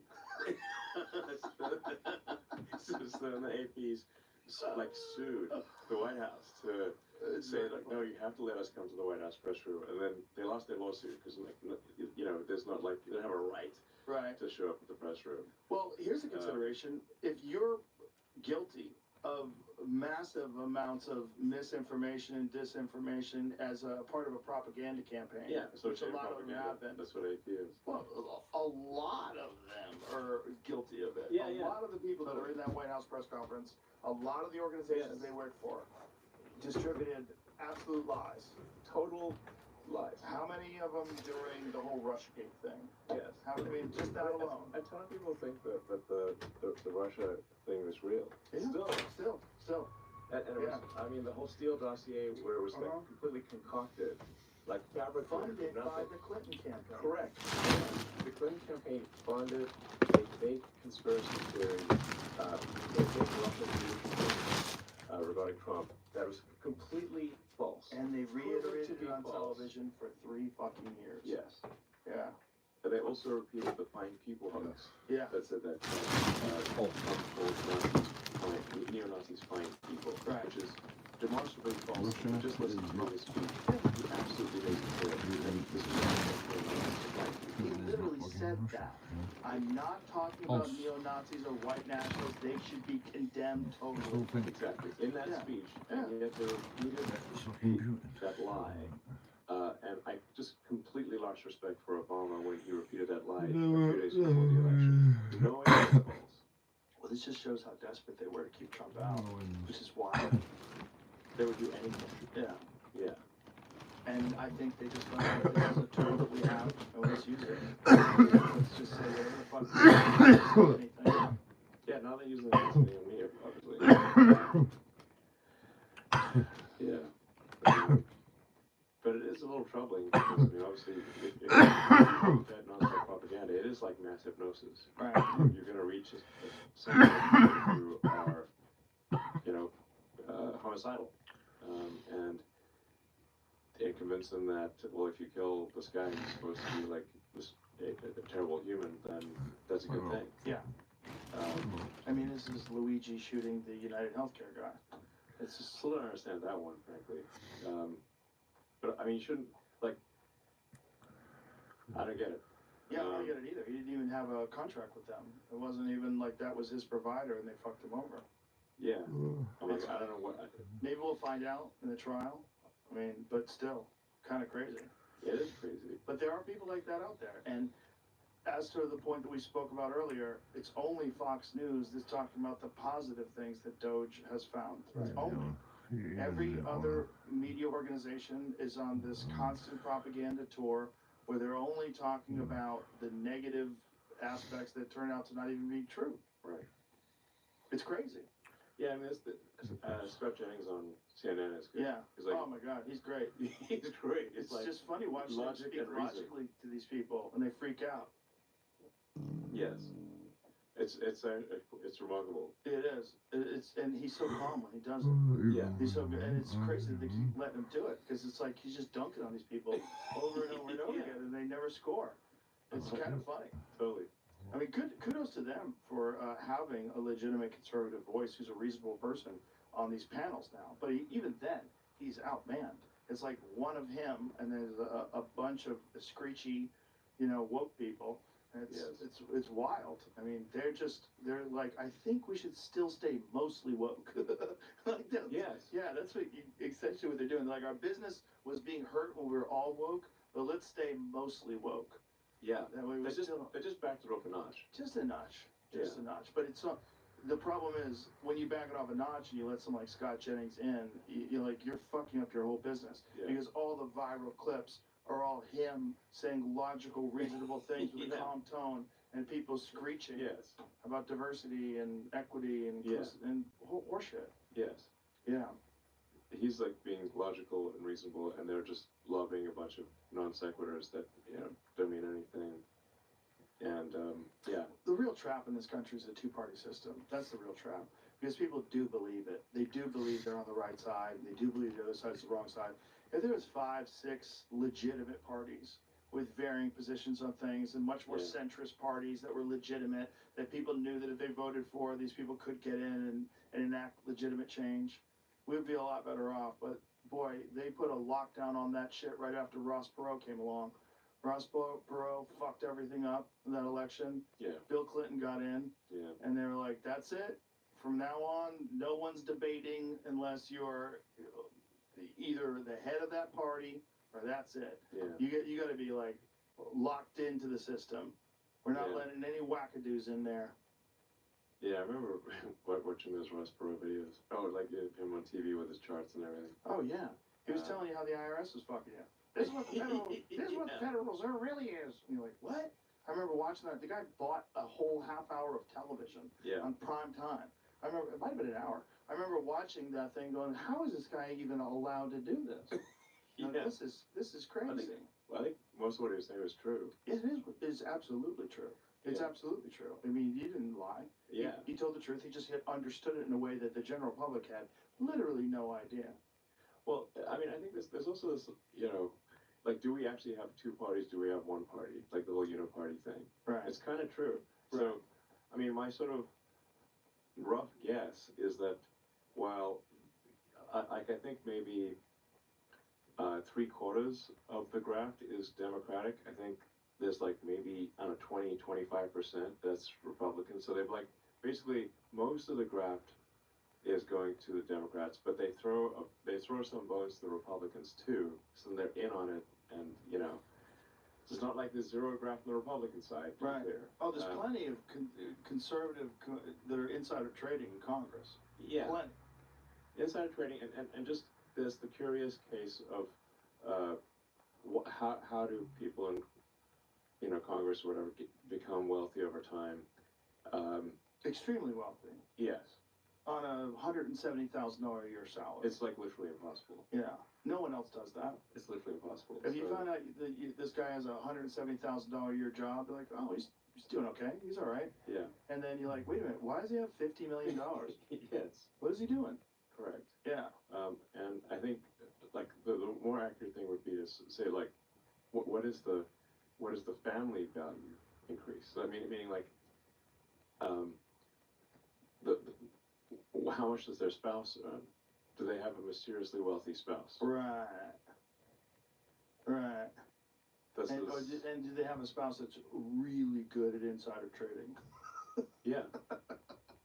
Like Paul Pelosi. Really good. Yeah, he's great at trading. He's such a good trader. Yeah. So that's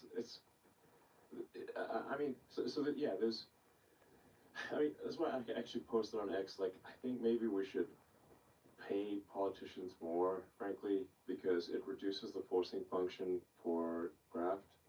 I think maybe we should either pay politicians nothing or maybe a lot more. It's like somewhat maybe counterintuitively, if politicians got paid a lot more, then they wouldn't feel like that there's so much of a forcing function for them to accept corrupt money. Yeah, but the problem is, if you paid them a lot more, they're still not going to make as much money as they would insider trading. But it's less of a forcing function. Yes, it's a Well, leave it with this right. way. Like if you say like somebody's got a, let's say they got like whatever some kids in DC and like it's expensive. It's like expensive place to live. The schools are terrible, so like they need to send their kids to like some kind of private schooling situation. They literally cannot afford that. They cannot afford that right now. So then you get into the situation, well, from their standpoint, well, they've got to, they'll say they're doing it for their family. They're doing it for their kids. Well, especially if it's legal, and it currently is. You kind of be silly to not do that.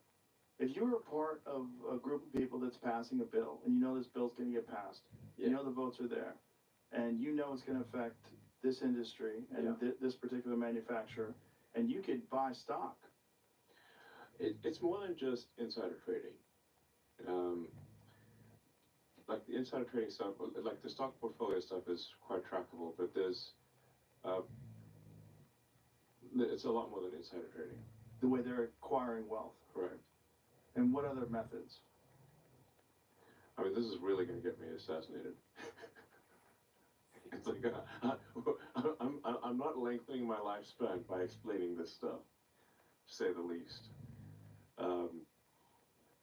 I mean, I was supposed to go back to DC. How am I going to survive? This fucker's going to kill me for sure.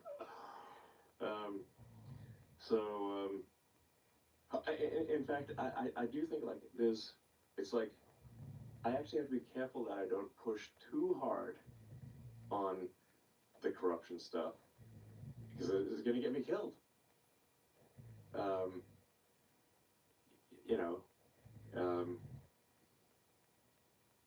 Yeah,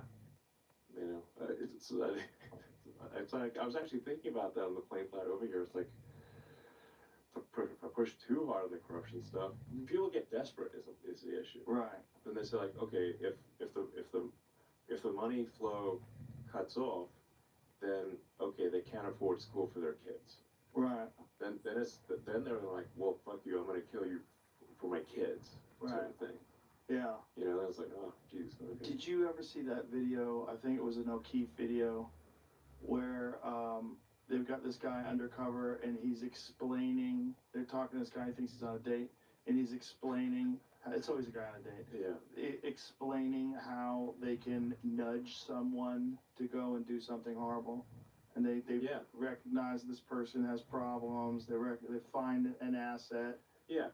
Yeah. Totally. Well, this is what I think. Like for that Butler situation, for that assassin, you don't. It's kind of like that funny looking sport, curling. Mm-hmm. You know, where they have like the stone on the ice, and then they throw the stone, and then there's someone that's like brushing the ice, but you can't you can't touch the stone. Right. All you can do is just change the path of the stone a little bit, but you keep brushing the ice, and you can steer that stone right into the bullseye. That's what I think happened to Butler. That's what I think happened with that assassin. Yeah. If you can find the trail of breadcrumbs, it's going to be like curling. Somebody was brushing the ice. Well, also you find a young, confused, disenfranchised person, and you give them purpose in their life. Just brush the ice. Yeah, and also if you're brushing the ice, eventually it's going to hit the bullseye. If you're in a position of authority or some like big-time government person, you're talking to this person. All of a sudden, this person's a valuable asset. They're going to help America, and you're going to do this thing, and you're going to be our top assassin from here on out. You can talk people into doing a lot of things. That's why cults are around, right? No, exactly. Yeah. I mean, there's suicide bombers. I mean, the Butler guy was a suicide assassin. The second guy that tried to kill him on the golf course was also a suicide assassin. From what I read, the Secret Service member that saw the gun pointing out fired several shots, none of which hit the assassin. But well, he could have. Like if those shots had hit the second assassin, he would be dead too. Right. So both of them were, you know, on a. I mean, they were on a suicide mission, both of them. one actually got killed, one of them didn't get killed. But he could have been killed if they'd hit them, if the bullets had hit him. And you don't hear anything about him either. But there's a lot more about that guy than the first guy. I mean, you look, Well, at, he has his, a you look at his history. background, Yeah. he looks like, you know, Unhinged. yeah, totally unhinged. Yeah. The first guy, there's no, I'm not aware of any evidence that shows like that he's so unhinged as to be a suicide assassin. No. The second guy, like, okay, yeah, sure. Well, 2 years before, he's acting in commercials. Yeah, he got. Amazon brings the UEFA Champions League. PSV versus Arsenal. Tuesday from 6:30 p.m. Doesn't get much better than that. The UEFA Champions League. It's on Prime. Find a pet-friendly Italian restaurant with outdoor seating nearby and text it to Luca. Find it. Get your Samsung Galaxy S25 Ultra with Galaxy AI and save up to £744 when you trade in a Samsung Galaxy S23 Ultra on 3. Life needs a big network. Introducing new John West Eco Twist. Simply twist, enjoy, and recycle. Live the dream forever.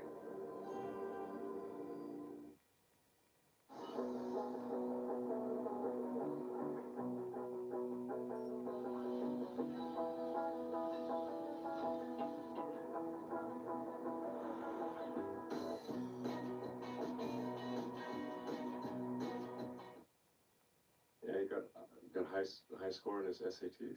Yeah. So, you know, Well, without getting you killed. yeah, exactly. So I mean, like, basically, I'm like, listen, I get it. Well, attack the corruption enough to keep civilization trucking along, you know. Yeah.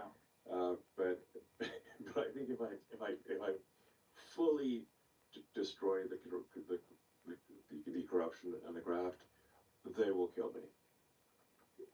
That's a fucked up thing to live with. Yes. So I'm like, damn it. Well, listen, I really hope they don't kill you. Yeah, thanks. I mean, I was strive to be alive. But yeah, I mean, it's a real concern. You know, I mean, there were two guys that before I supported Trump and everything. There were two guys that traveled to Austin to kill me. I don't know if you know about this. Yeah, I did hear about that. Yeah, and two separate incidents. One guy thought I put a chip in his head, I mean they're both basically two guys that were just very much had severe mental illness. It wasn't like they had like I disagree with him politically and that's why he needs to die. This is before I was before I got sort of smeared as being, you know, some sort of like Nazi or something like that. This is before the propaganda wave, the severe propaganda wave. The probability that any given homicidal maniac is going to try to kill you is proportionate to how many times they hear your name.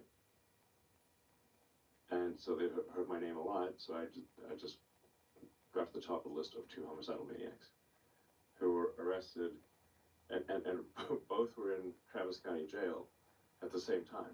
Wow. Yeah, I don't know if they talked or whatever, but they've both been released, by the way. Jesus They're both Christ. released on bail, yeah. Right, but they got ankle monitors and stuff, but still. They can cut those off. Yeah, I don't know, you know, exactly. So, that's crazy. yeah, and the second guy had like chief serial killer in his bio on his X profile. Yeah, it's like wasn't subtle, is what I'm saying. Jesus Christ. Yeah. And at this point, I think I'm at the top of the list for a lot of homicidal maniacs. And the more the mainstream media talks about you in this way, Yes. and says you're a Nazi, and They're doing the same thing to me that they did to Trump. yeah, Which is that they're making it sound like if you kill me, you're a hero. That's what they're doing is evil. They're also doing the same thing where they're completely distorting who you are, and people are going along with it. And just like we're talking about Trump derangement syndrome, people have Elon derangement syndrome. I see it. Yeah. I see where people can't see the forest for the trees. Right, and it's like I'm the same person that I was a year ago. Nothing's changed, really. Like I didn't suddenly become a completely different human. Right. But if you read the sort of legacy mainstream media, their propaganda stream is that I'm a completely different human. Right. But I didn't get like a brain transplant, in a year. So, and if you say like 2 years ago, I was like a hero of the left. Yeah. So how can I go from hero to villain at age 53 suddenly?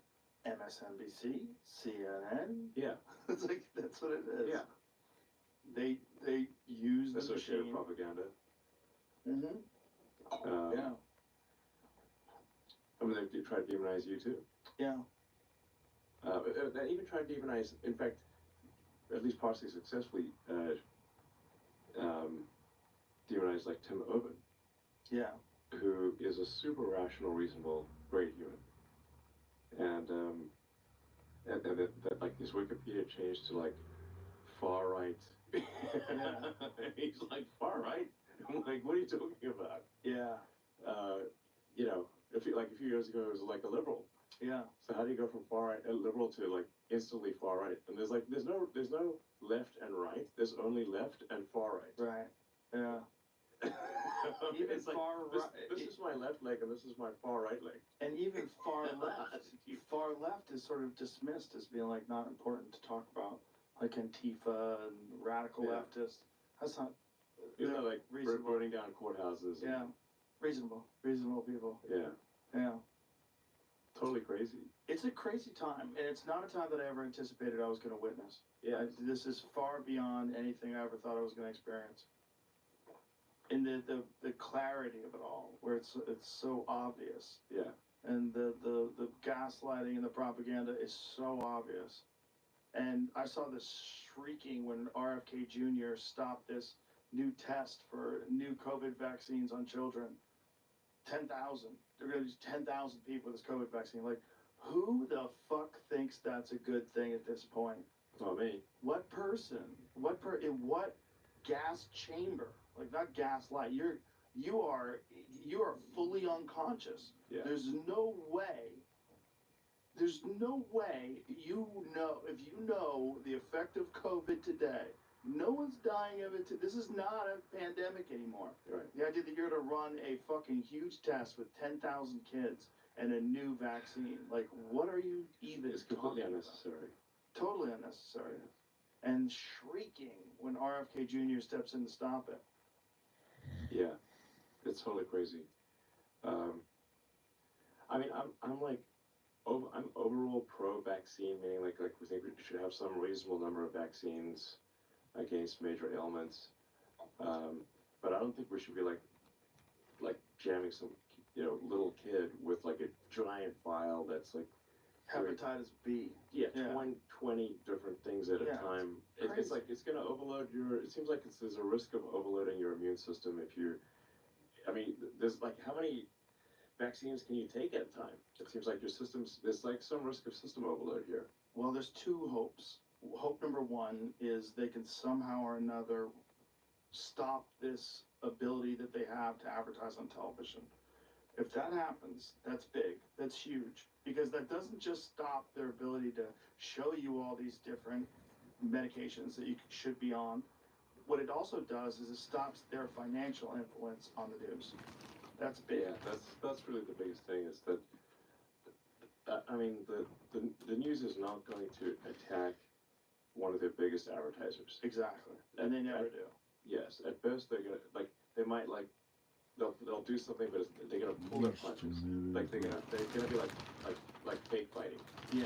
Yeah. At best. Yeah. Like movie fighting, but they're not actually anything that just looks like them. The next step then is to remove the immunity that these vaccine manufacturers have. And if they are liable for side effects and they are liable for the lies that they tell when they do these studies and they hide negative data, that'll change a lot. Yes.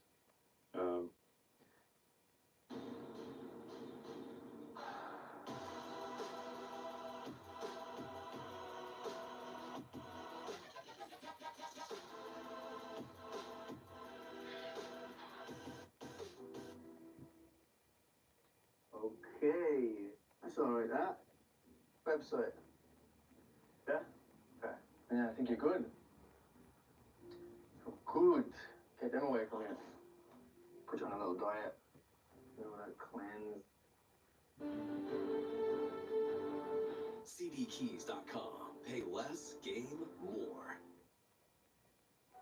Herborian BB Cream with Korean ginseng extract. As effective as retinol for smoothing fine lines, moisturized, bouncy skin, even complexion and natural finish. With SPF 20. Herborian Korean Skin Therapy.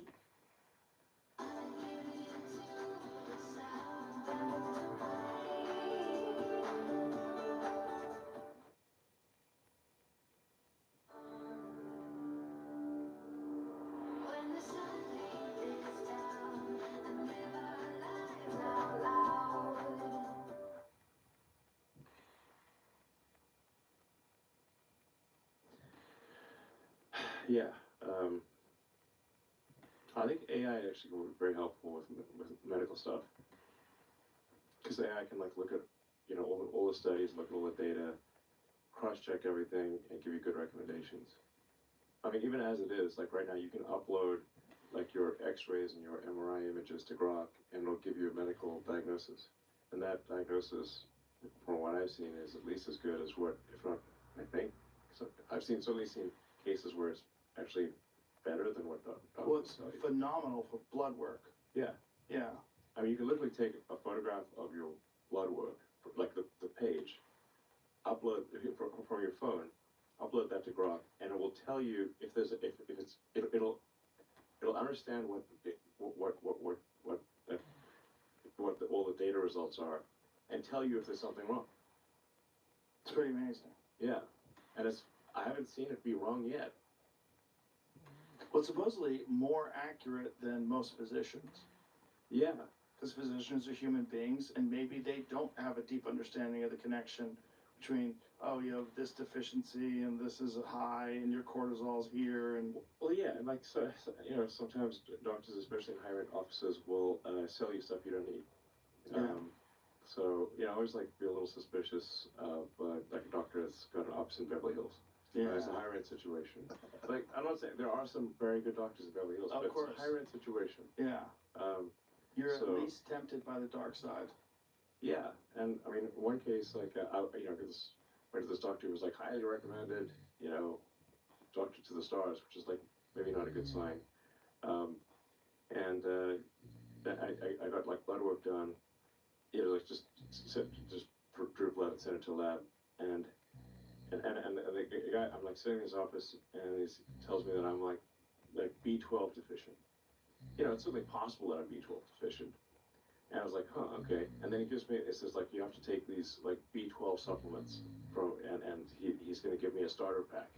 You know, and then it's going to be like $1,000 a month for these special B12.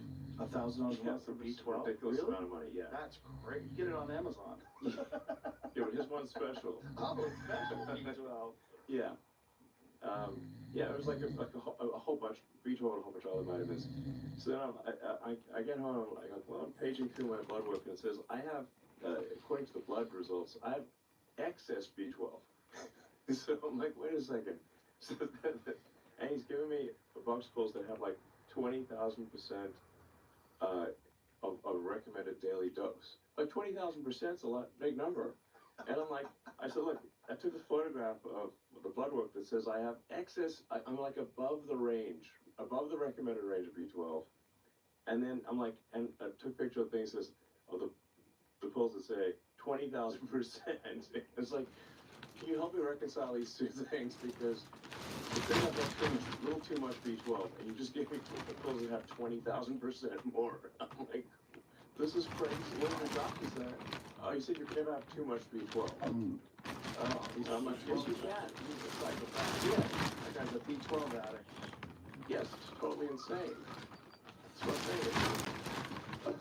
So, I mean, I could have just, so there, you know. Well, this was a while ago, right? So this is This is pre-Grok. like 5 years ago, yeah. Right, this is pre-Grok. Yeah. Like now you could just enter in all that data and Grok. Now you just photograph with your phone and upload it to Grok, and then Grok will tell you what's if there's Just anything don't have it in sexy mode. She'll keep trying to fuck you.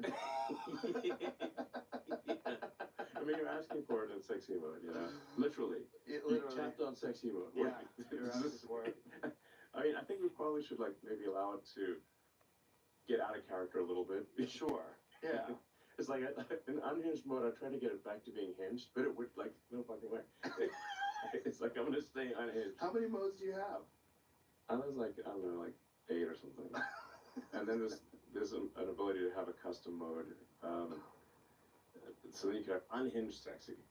Ooh. That's my favorite kind. You may think so. Careful what you wish for. Be careful what you wish for. Especially if it's a robot and she can kill you. Unhinged sexy robot is, it's like dangerous. Remember like the Pink Panther? Remember Pink Panther had Kato try to jump him, they like keep him sharp? Always trying to attack him, remember that? Right. Listen, man, thank you for being here. I always appreciate talking to you. I know you're busy as fuck, so it means a lot to me that you have the time to do this.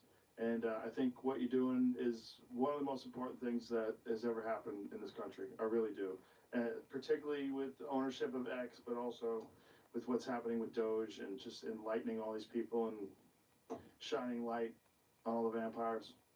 Well, hopefully people realize I'm not a Nazi. I think I just want to be clear. I am not a Nazi.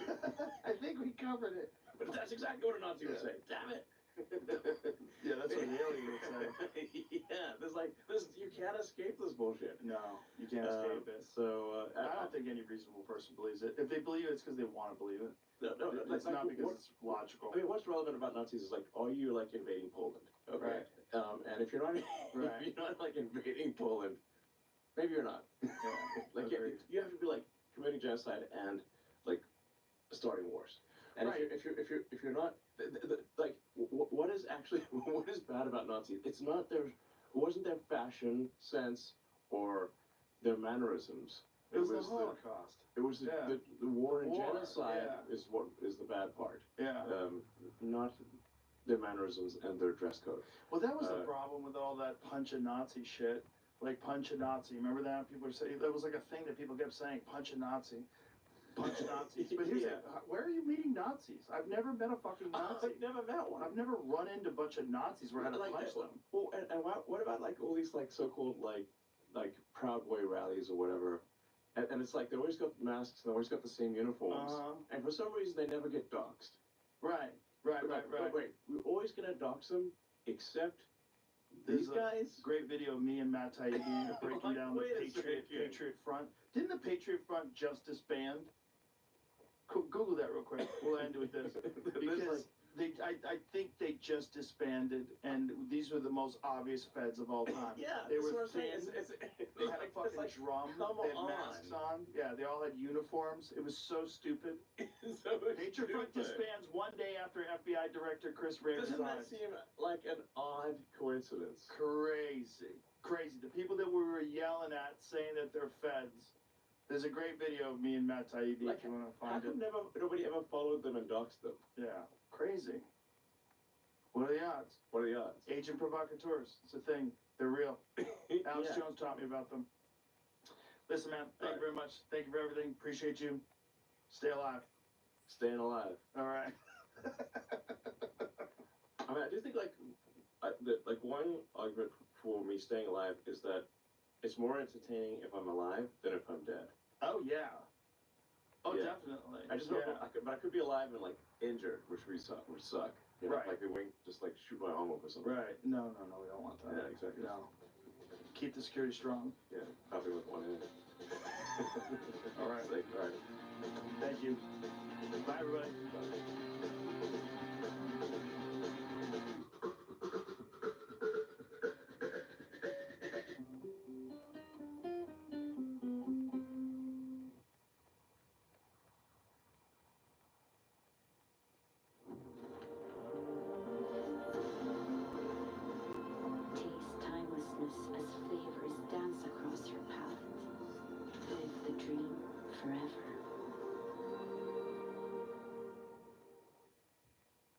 piece of advice to anybody starting a business is use Sage.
soon.